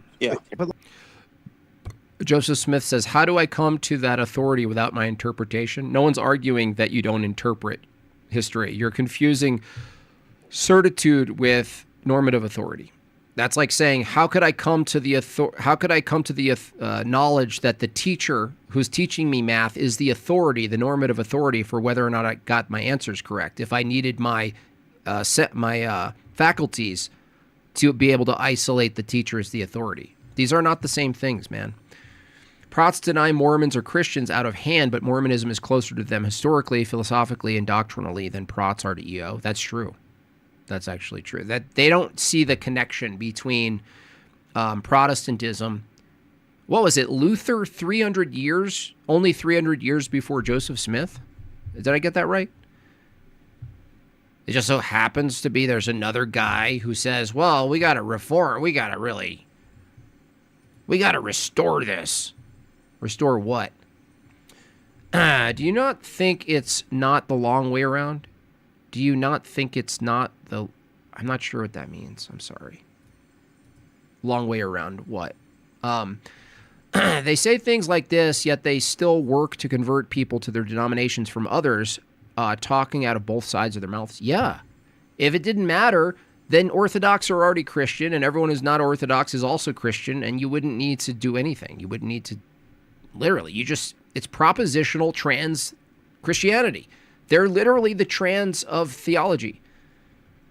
And it's interesting, it's important to note that the metaphysics, the broken metaphysics, rejecting Christ's true church, rejecting orthodoxy, leads actually to the trans philosophy itself. That they're the first trans. The first trans are the rejectors, are the people who say, well, no, not the church, but my own head church. That's the first, trans people. It's just not about gender. It's about whether or not they're identifying as singular individual brides of Christ. Trans brides of Christ. If that's true, Red Fox says for 20, EO is more restrictive. It makes more sense to convert, given that Prots recognize both. They don't. This is just a lie from the Prot. Yeah, I forget how the form of the argument. I always forget it. It's something about if A holds that B is true and B denies A, then A is true or something like that. Mr. Westford did a great response to the guy with the deep voice. What's his name? The guy with the booty. Big booty? That guy? Let me ask you this, okay? Yeah, exactly. I identify as a Christian. Affirm my identity. Okay, so most of my friends and family are Protestants, and almost none of them are Eastern Orthodox. You know, this is a Protestant country. And so, like, how is it that I'm able to go out and have drinks with these guys, you know what I mean, have the high trust levels with these guys, you know, this kind of thing? No issues there whatsoever, no problems there whatsoever. Sometimes theology comes up, and we even, you know, might even yell at each other about it and this kind of thing. But we're able to maintain these long-term friendships. It's like... Yeah, that's true. That's a thing that happens. And it's an important thing that happens. And even in our parishes, and our spiritual fathers and our priests will tell us when we communicate and interact with human beings in the flesh, in the blood, in our presence, that we're basically called to be kind of like priest-like about it, where we're not trying to debate them all the time. And that's does a huge service for orthodoxy. And it actually makes for a workable, pleasant experience with other human beings. And over time, what happens is you can convert people to orthodoxy over time to get to know them. That's a real phenomenon. I'm willing to fight with Prots in the political arena to help make this a Christian country. What I won't do during that fight is affirm that Prots are fellow Christians just to make them feel good. Yeah. You don't want to affirm their gender identity, right, Jason?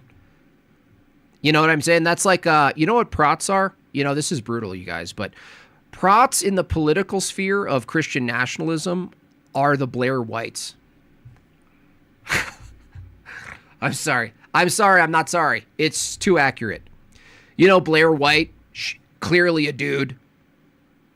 You know, even if Alex Jones was all, well, you're making my parts real hard right now. Everything about my biology is saying you're a woman.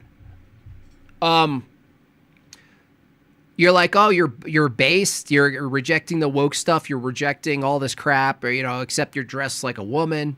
You pretend you're a woman. You deceive people that you're a woman. That's and do we affirm? Let's say we agree with a bunch of Blair White takes. What's his name actually? Like Kevin or something? Randy? Okay, we agree. Oh, wow, so based. You're so based. Oh, will you affirm my identity as a woman now? No. All Prots want to do with sola fides is have confidence they are saved while participating in the world in degeneracy. You should be able to see that at the political level, too. It should be fine for us to be able to fight our asses off about these issues, but still be dropping leftists like they're, you know, like it's going out of style. So I think we can kind of have our cake and eat it too in a way here. We don't have the luxury, honestly, boys. We don't have the luxury of holding these long-term groups. How can you fight with Prots to make America a Christian country if Prots are not Christians? Well, no, that's the thing. Well, look, young old boy, the step to making America Orthodox, right? You have to separate these things. Like, yes, in the end, if Protestants are not Christian, making the country Christian, truly Christian, would be something that could happen independent of policy. And that's the important distinction here, is that the pursuit of orthodoxy might inform policy in whatever given political system, but it might not.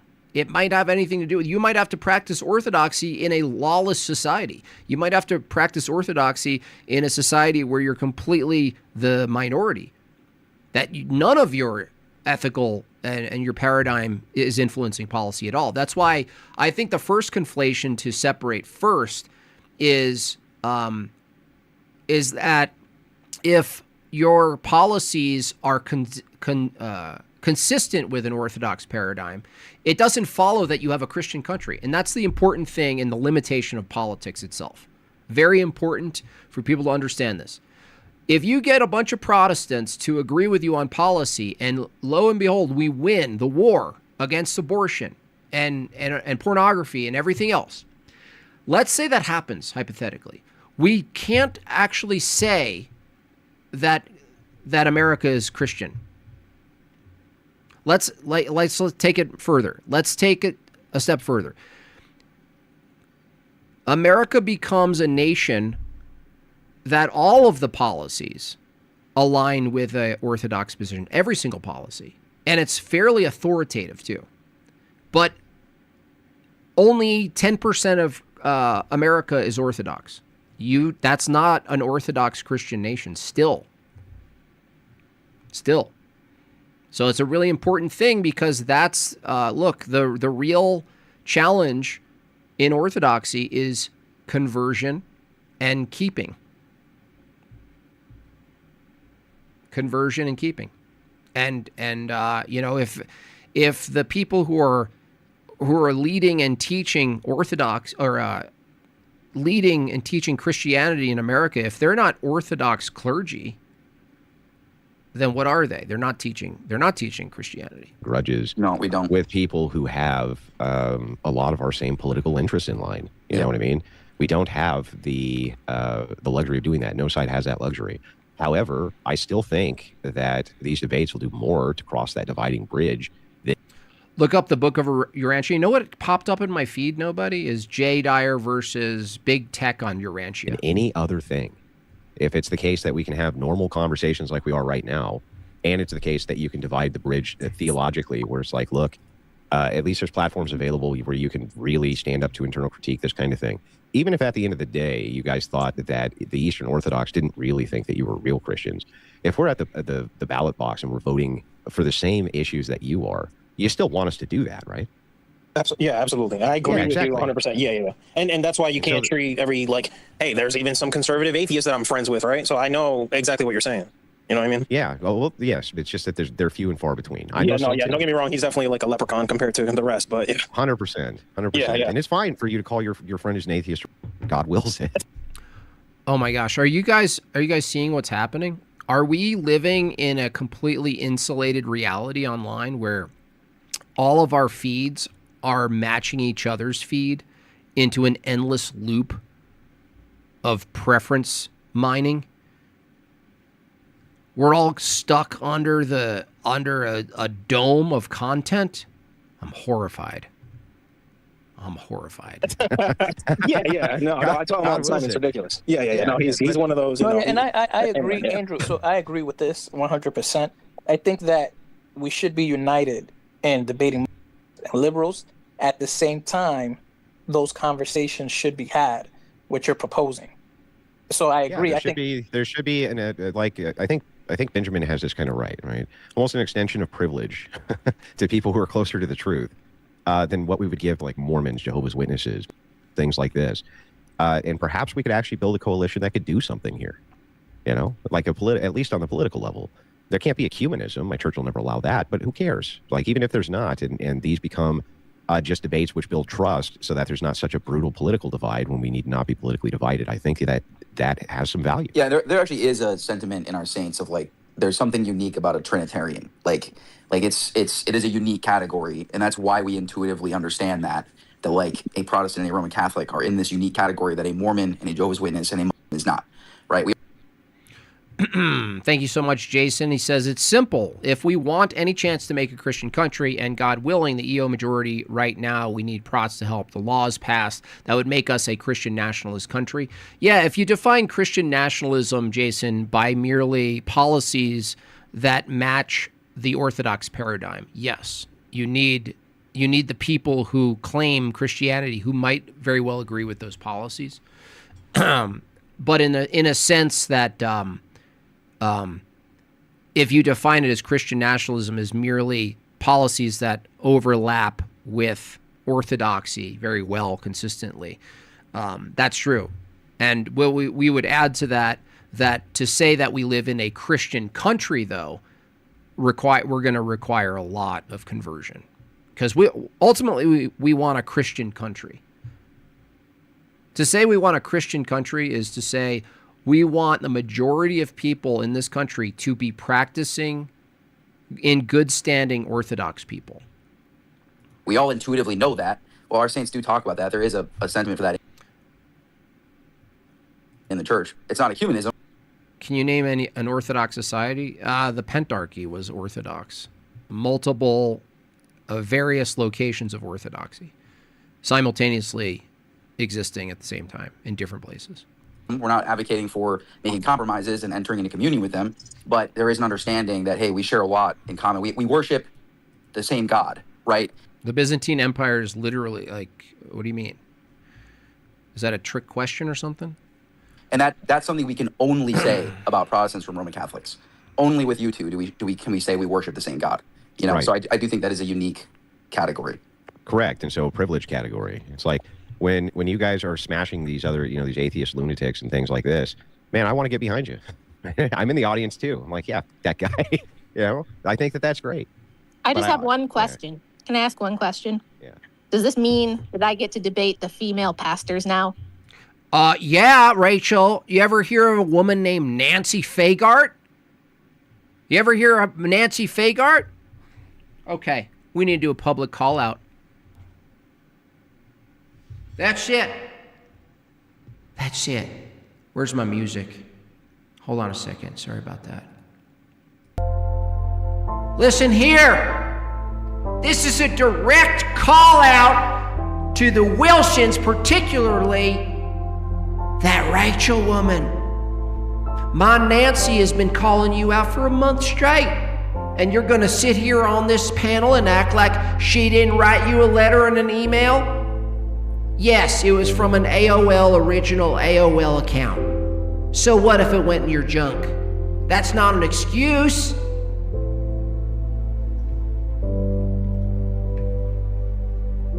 And so now she's all mouthing off, and my Nancy's been in line, waiting for her to give us the word when you're ready. That's right. And let me guess, she's gonna pretend Nancy doesn't exist. Just like Mr. Wilson pretends that the fake arts don't exist. Well, I tell you, we exist, and we ain't going anywhere. We've even teamed up with a nice channel called Barry in Perspective. Nice young guy. I mean, he's young at heart. He's like every surfer I know. Mr. Kelly Powers. That's right. Kelly Powers defended my honor, and I appreciate that. And I'm never gonna forget it. You know something about Kelly Powers, man? That guy makes me take out my old records of Jack Johnson. And he'll forever be in my memory and on my good side for that. Because I forgot about that album.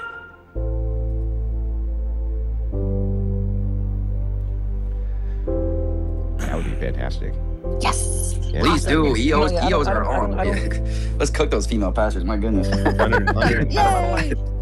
Yeah, I don't want to open up the can of worms, but I don't agree with female pastors. But let me guess. So that's Why the not? fruit of Protestantism. So I Yes, it is. don't want to jump into that one. But nah, bro. It actually is. Bro, don't open it. JP, don't open it, bro. Yeah, I don't want JP, you got to read my book, man. No, it's actually the fruit of the filioque, bro. It's way deeper than Protestantism. See, here we go. We reverted. Come on, we're trying to go forward. That's actually true too. I'm joking. My goodness, chill out, bro. Yeah, that was funny.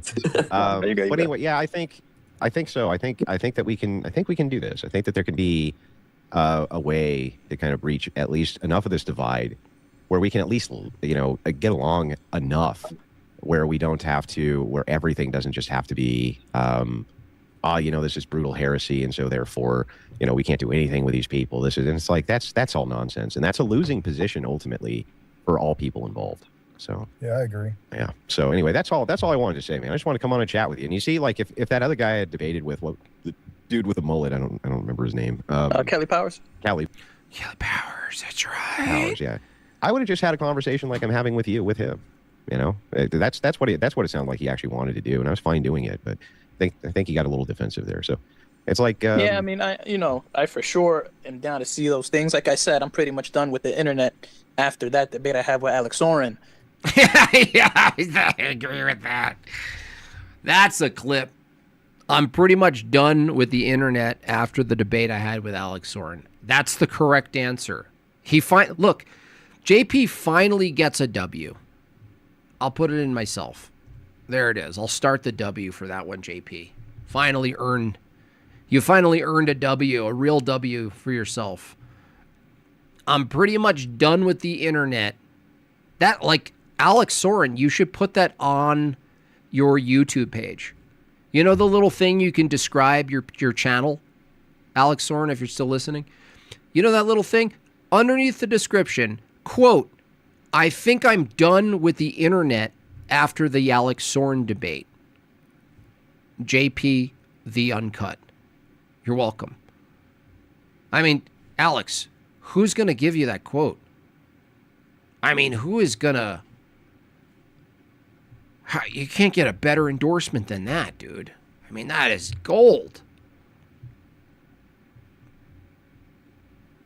Yeah, he's like the nicest executioner, right, Alex?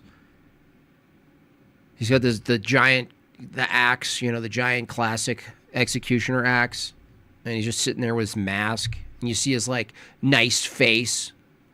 Like, Alex Soren is the executioner. They usually have just the eye holes. Alex Soren, you see his big nice face. He still has the executioner. It's like the hood on, right? He's just like, hey. Oh, hey, guys. Oh, hey. Oh, hey. Are you ready to lose your head? Oh, that's nice. Oh, bless you. He's Romanian, too. That's awesome. That's awesome.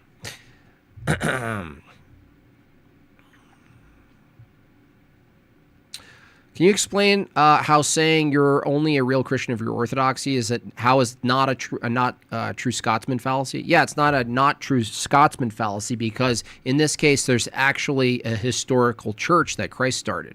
So if you affirm Christianity and a church at all, you're affirming a historical account of it, and so you're going to have to trace back. You're going to have to say whatever church you're a part of now is a part of the original church that Christ started. So it's a historical claim. So it wouldn't be a fallacy. It's not a Scotsman fallacy if you simply say there's a true thing. There's a trueness. That's like saying someone pretending to be a police officer. You're not. No true Scotsman fallacy. No, there's actually a normative authority for determining a true police officer. You can't pretend that just you scream no true Scotsman for things that actually have a normative authority and a historical basis for what they are. You can't say that.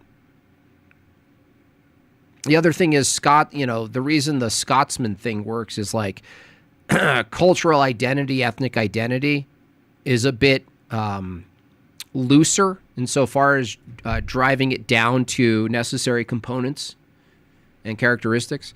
Christianity is less. It's more strict. You could actually go back and hold to not only the beginning of New Testament Christianity at Pentecost, but the succession of what's taught and all the way through the councils. So it just keeps holding itself to be the identity. Whereas like a Scotsman, like that's kind of, admittedly, that's like a little bit more nebulous.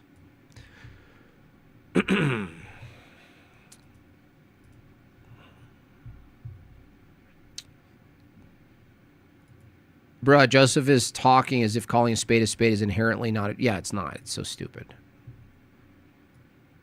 And the reason we can point to, let's say, Mormons, and if you've seen my debates with Mormons, I go straight ecclesiology, if not the metaphysics, but ecclesiology is the best route. Because you go, oh, you're a Christian, right? And they go, yeah, of course. Joseph Smith is a Christian, and I'm a Christian. And you go, to say you're a Christian is to say that you're a part of Christ's true church. He says, yeah, of course. And then you say, and Christ started a true church, right? And they say, yeah. And then you go, there's two angles here. You do both. One is how they even know Christ started a true church is to affirm a church that they're not a part of, that gave them that information, that preserved that information. But the Mormon view, they actually hold that the church that preserved the gospel, the life of Christ, the resurrection of Christ, the Great Commission, all of the teachings, all of the extra biblical commentary, everything, the councils and everything, right? The compilation of the New Testament. Guess what the Mormon says? That church that church is the whore of the devil. And yet they trusted it to give them what they know about Christianity many years later. It's crazy. Wild stuff out there. Well, that's another thing. It's like, I would have liked to bring up in this conversation, because, you know, Andrew is like herding heterodox cattle and cats, basically, into a political paradigm, like to get them to vote effectively for things or whatever, or participate or be active in whatever political sense they can be, right? But the thing is, like, it gets a little hairy when you get into the Mormons then, right? Or it gets a little hairy when you have to, based on the same principle, maybe unite with Muslims against certain things, you know? So, I mean, it's not an easy thing. It's not an easy task. No true Scotsman, Eli says, it's only a fallacy if you are claiming it makes the Scotsman a Scotsman. Actually has nothing to do with being a Scotsman. Yeah. Joseph Smith says, just so you know, I'm a Trinitarian looking for a church, and my name is actually Joseph. That's funny. Nice. Is your last name actual Smith, too? Well, yeah, if you're going to look for a church, at least start, you know, if you're here looking for a church, go to liturgy. Go from this invitation, Joseph, go to divine liturgy from the perspective and the inquiry of what Christianity looked like, ancient Christianity looked like. Not propositionally yet. Don't even go there yet. Just from the question of, okay, what did worship look like? What did worship look like in the year 350? What did worship look like in the year 600? Okay?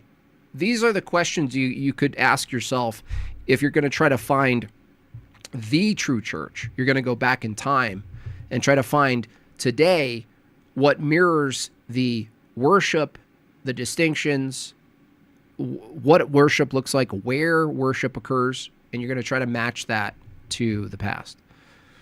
So I invite you to, you know,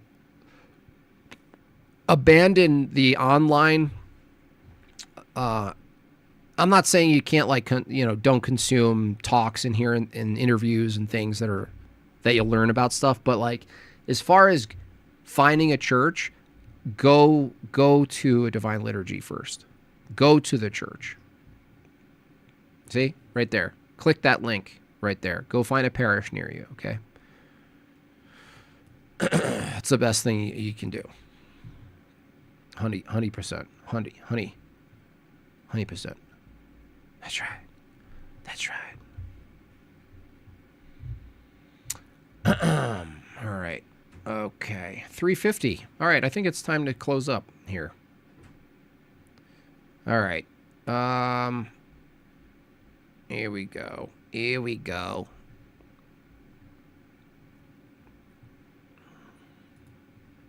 If an atheist claims they don't need epistemic justification, only the theist does, isn't that question begging? It's special pleading, but it could be question begging, but I would probably cite special pleading, where they have a special, unique position that we don't get that. Why? Why is that? Why is that? Anywho. Actually, no. You know what I need? 12 minutes. Let's get this last goal. Don't leave me at a 3 out of 10, okay? It was a fantastic stream. You guys giggled a lot. Get your taxes in. And then I'll Uber you. Then I will Uber you. That's right. That's right. Oh, I forgot to actually hold my microphone. What a sham. Joey Pyle coming in. Oh, my goodness. My goodness. Holy cow! That is a big super chat! Thank you so much. And that goes for Jason, too, right? You guys are, the big red chats make all of our eyes big, but Jason, rightly so, should be acknowledged for his accumulative support. If there was a color for Jason, all of Jason's super chats, it would be like fiery red flames, like volcanic. Thank you so much for that, Jason. I really appreciate you. So he gets this too. Holy cow! That is a big super chat! Plural. That is a big super chats. Speaking of Indians, I think it's going to be this week where I'm going to finally cover Hinduism in a really funny way. I don't think there's going to be anything like it actually out there. So you guys, if I can get it all together, it'll be this week. I do have family in though, so I have to make sure, give attention to my family that's visiting. I'm not opposed to cooperation on moral issues. What concerns me is when a cooperation becomes an excuse prots to avoid the question of the church.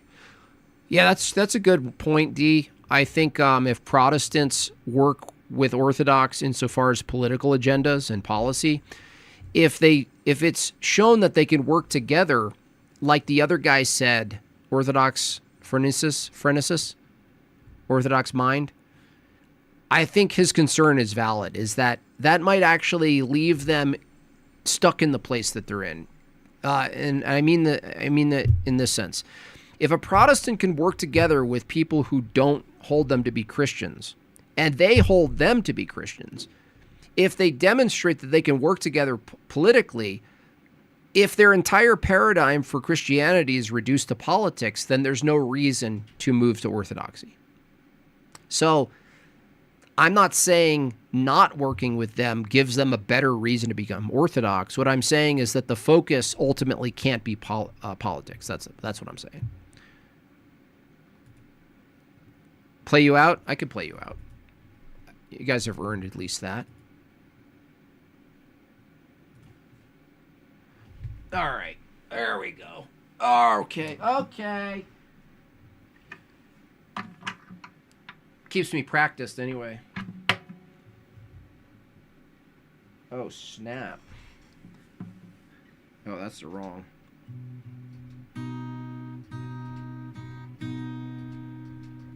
Here we go.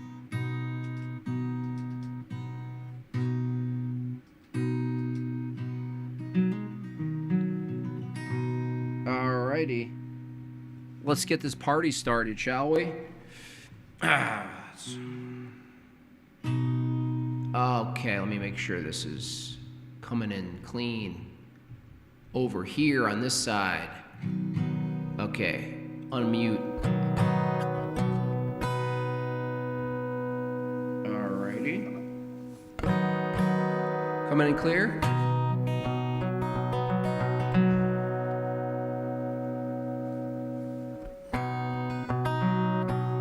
Alrighty. Okay. Here we go.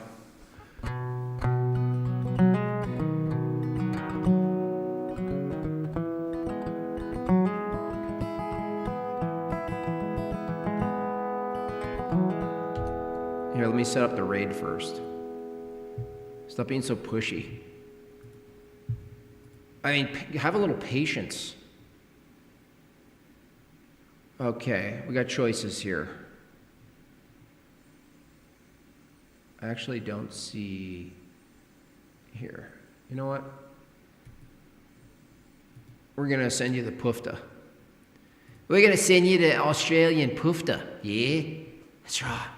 That's right. That's right. That's right. It's not an Indian special if we don't have the booger whistle. Oh, man, we're going to get a lot. There's going to be a lot.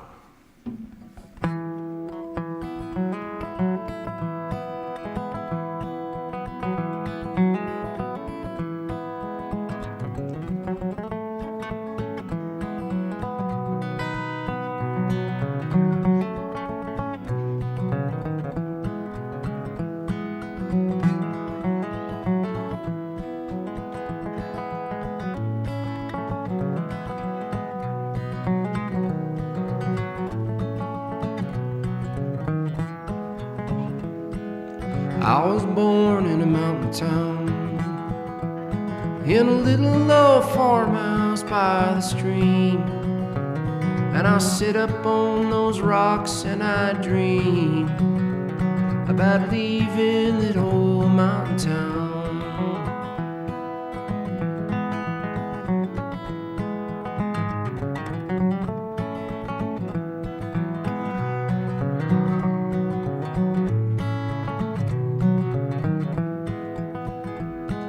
So I went out to Hollywood land with this old guitar, not a dollar in my hand. And I never made a deal my soul I couldn't steal. Packed it up and I left at Hollywood land.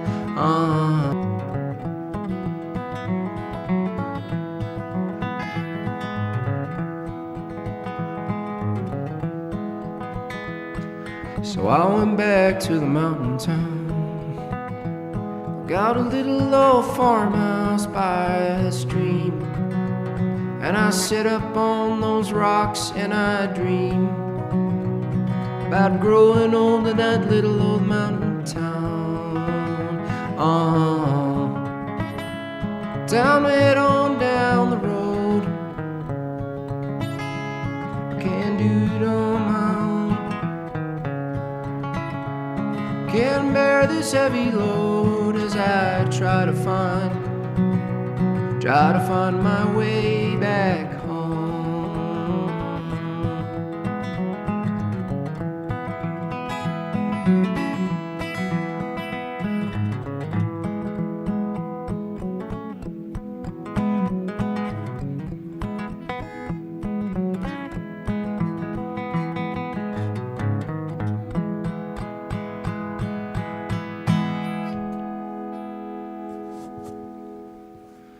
Big old 50, love this song. Thank you so much for that. Thank you so much. Thank you so much. Well, it just earned you another song then.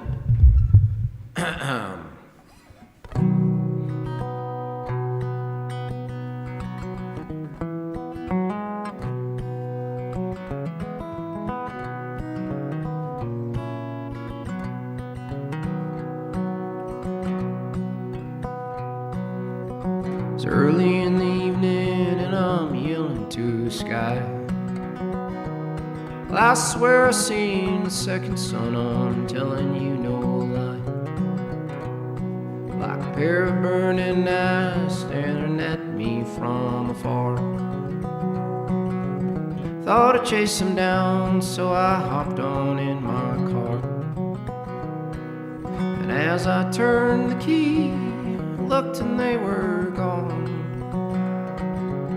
Don't know what I seen, but something's going on.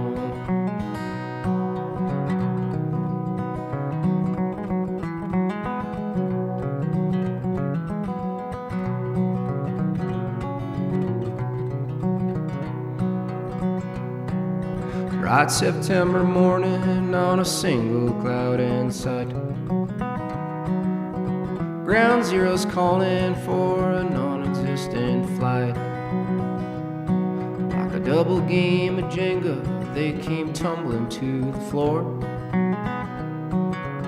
Something had to justify a 25-year war. The mothers, they came forward, demanding truth for all. Anyone with a half a brain would know that's not how buildings fall. You can lie to me. I got eyes to see. Playing hide and seek with my mind. You can call me crazy anytime.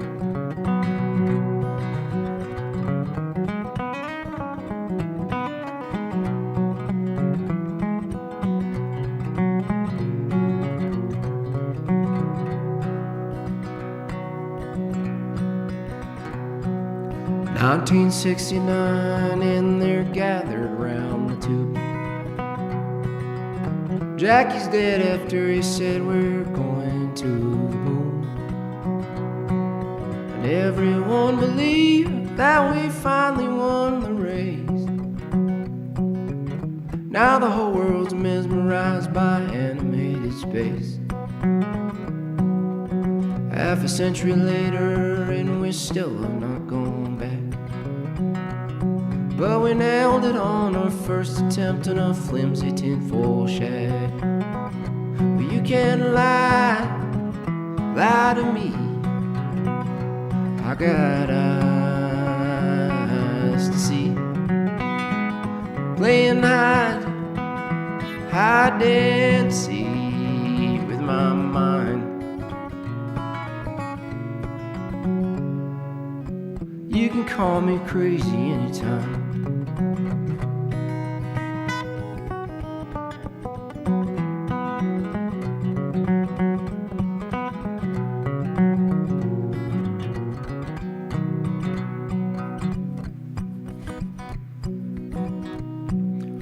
Now I'll go outside and I'll see zombies everywhere,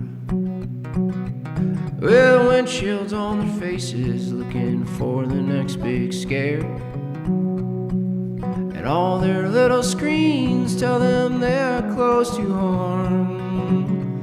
Big Pharma says no worries, just let us in your arm. And I don't know about you, I'm keeping my veins clean. I will not be an extra in your one world movie scene. You can lie to me. I got eyes to see. Playing hide and seek with my mind. You can lie to me. I got eyes to see. You're playing hide and seek with my mind. You can call me crazy anytime. You can call me crazy anytime. You can call me crazy. You can call me crazy. You can call me crazy anytime.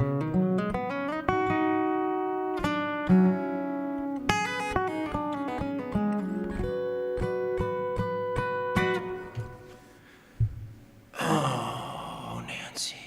Get in the car, Nancy. Nancy, stay in the car, Nancy. Bit off topic. I'm arguing with a JW and I have a question. If Jesus only carries out the will of the Father, does that make God's relationship with people a master-slave relationship? No. No, it just means that's a way someone can perversely interpret that, but it just means that what it says, that the Son fulfills the will of the Father, and only through the Son do you get to the Father. But it might, though. I'm not versed enough to really get to the bottom of that. But someone in the chat is.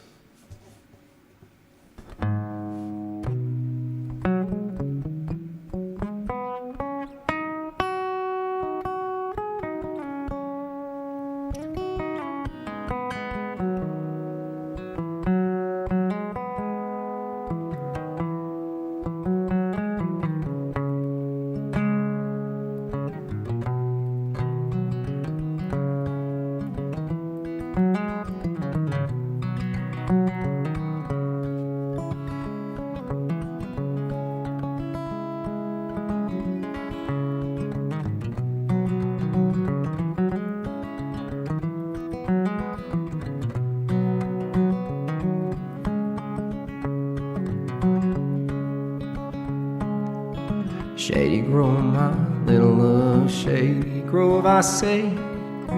Shady Grove, my little love, I'm bound to go away.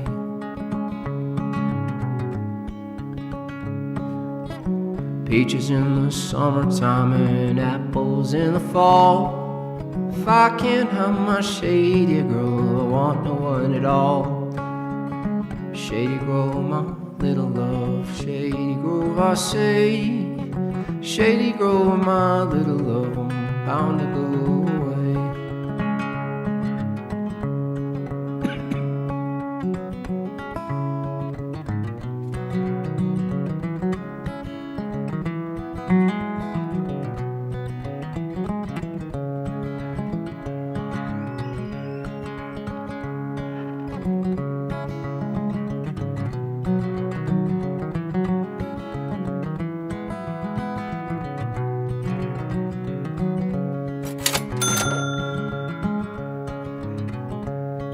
I guess it's a break time.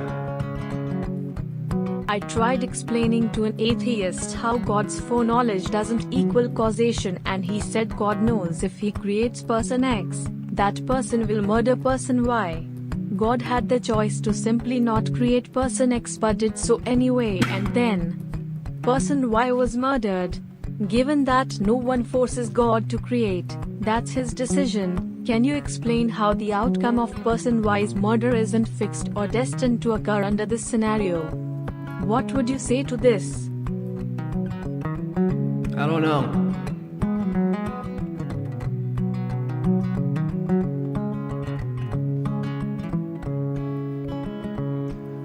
Cheeks as red as a blooming rose and eyes of a curious brown. She's a darling of my heart, the sweetest girl in town. Shady Grove, my little love, Shady Grove, I say. Shady Grove, my little love, I'm bound to go away.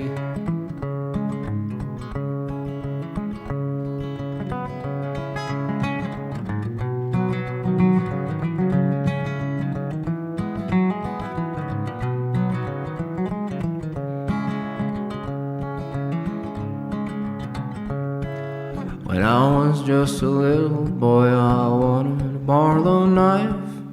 Now I just want Shady Grove to say she'll be my wife. Shady Grove, my little love, Shady Grove, I say.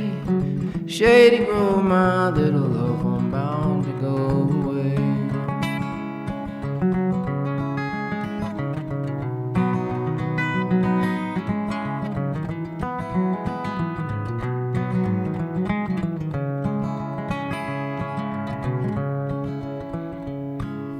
Get myself a big fine horse and corn to feed him on. Shady Grove can stay at home and feed him when I'm gone. Shady Grove, my little love, Shady Grove, I say. Shady Grove, my little love, I'm bound to go away.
my little love. Shady Grove, I say. Shady Grove, my little love, I'm bound to go away. Shady Grove, my little love. Shady Grove, I say. Shady Grove, my little love, I'm bound to go away. Shady Grove, my little love. Shady Grove, I say. Shady Grove, my little love, I'm bound to go away. Shady Grove, my little love. Shady Grove, I say. Shady Grove, my little love, I'm bound to go away. Shady Grove, my little love. Shady Grove, I say. Shady Grove, my little love, I'm bound to go away. Shady Grove, my little love. Shady Grove, I say. Shady Grove, my little love, I'm bound to go away. All right. Done and done. Time to say goodbye.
Okay, one more and then we're out.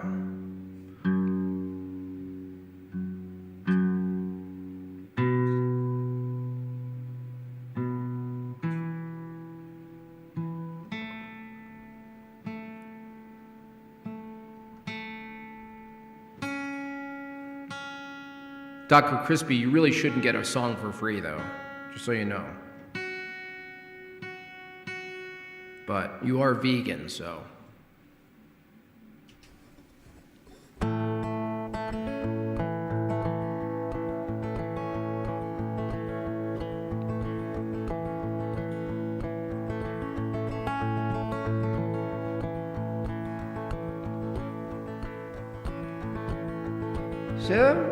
Said Red Molly to James, that's a fine motorbike.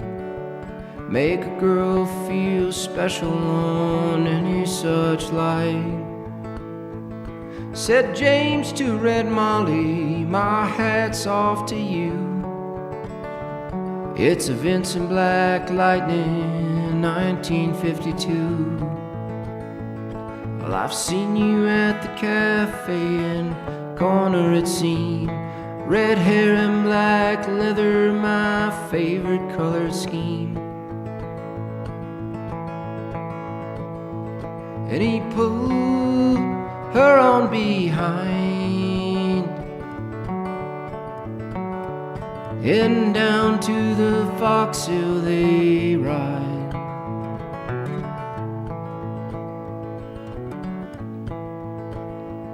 Said James to Red Molly, here's a ring for your right hand.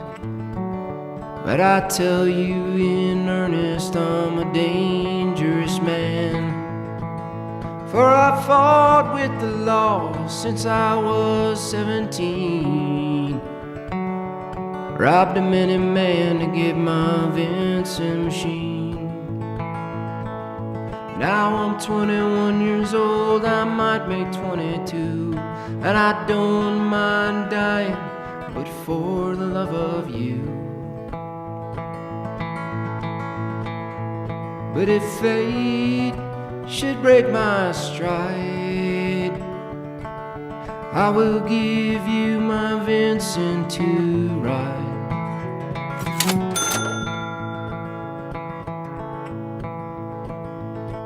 For Crispy's request, because we are vegan, cow poopy. Come down, Red Molly, called Sergeant McRae, for they've taken young James away for armed robbery. Shotgun blast hit his chest, left nothing in sight. Come down, young Molly, to his dying bedside. When she came to the hospital, there wasn't much left. He was running out of road, he was running out of breath. But he smiled to see her cry, said, I'll give you my Vincent to ride.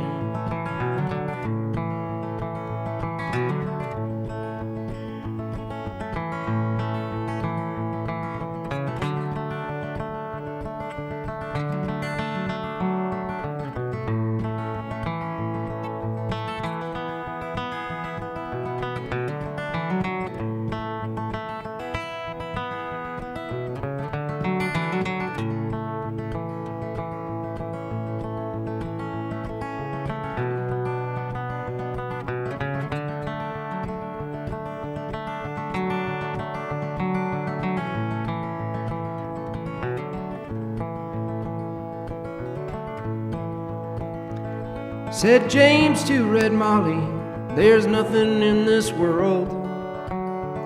Pizza 52, Vincent, and a red-headed girl. Now Nortons and Indians and Greaves won't do. They don't have a soul like a Vincent 52. He reached for her hand and he slipped her the keys. He said, I've got no further use for these. Saw angels on burials and brethren chrome, reaching down the heaven to carry him home.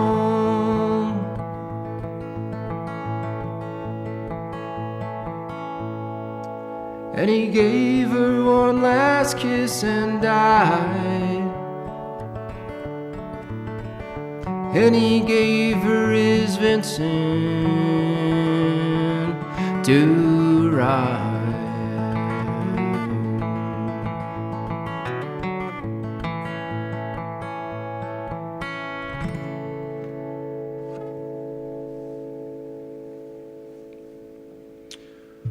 Well, there you have it, folks. There you have it, folks.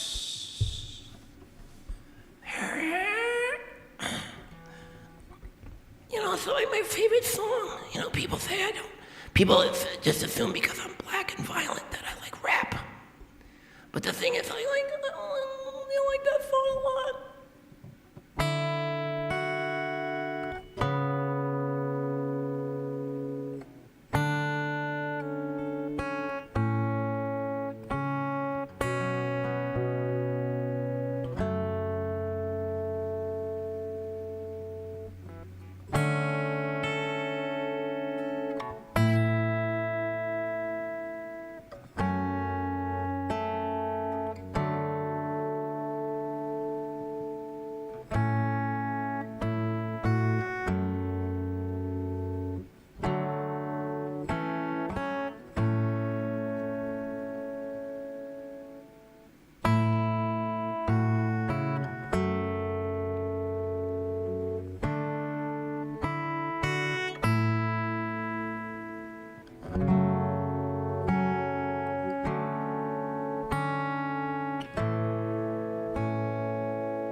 cut corn and I don't really care no more. What he gotta say, it's irrelevant. Once upon a time, could have been a partner of mine. Now he's getting checks from the government. I don't care where your idol stands, protecting his hands from culture jams with the oven. It's another soldier got caught, all ain't what you thought. Nothing here is done for the fun of it. I don't care what you say, I'm on some new shit. I don't care if you're digging what I'm doing. I don't care what you think about my music. I don't care, you're not the reason I do this. Always up, always going. I don't care if I die without you knowing. Tried to catch your eye for a stint until I realized what that meant. Jimmy cut corn and I don't really care no more. What he gotta say, it's irrelevant. Once upon a time, could have been a partner of mine. Now he's getting checks from the government. I don't care where your idol stands, protecting his hands from culture jams with the oven. It's another soldier got caught, all ain't what you thought. Nothing here is done for the fun of it. I don't care what you say, I'm on some new shit. I don't care if you're digging what I'm doing. I don't care what you think about my music. I don't care, you're not the reason I do this. Always going.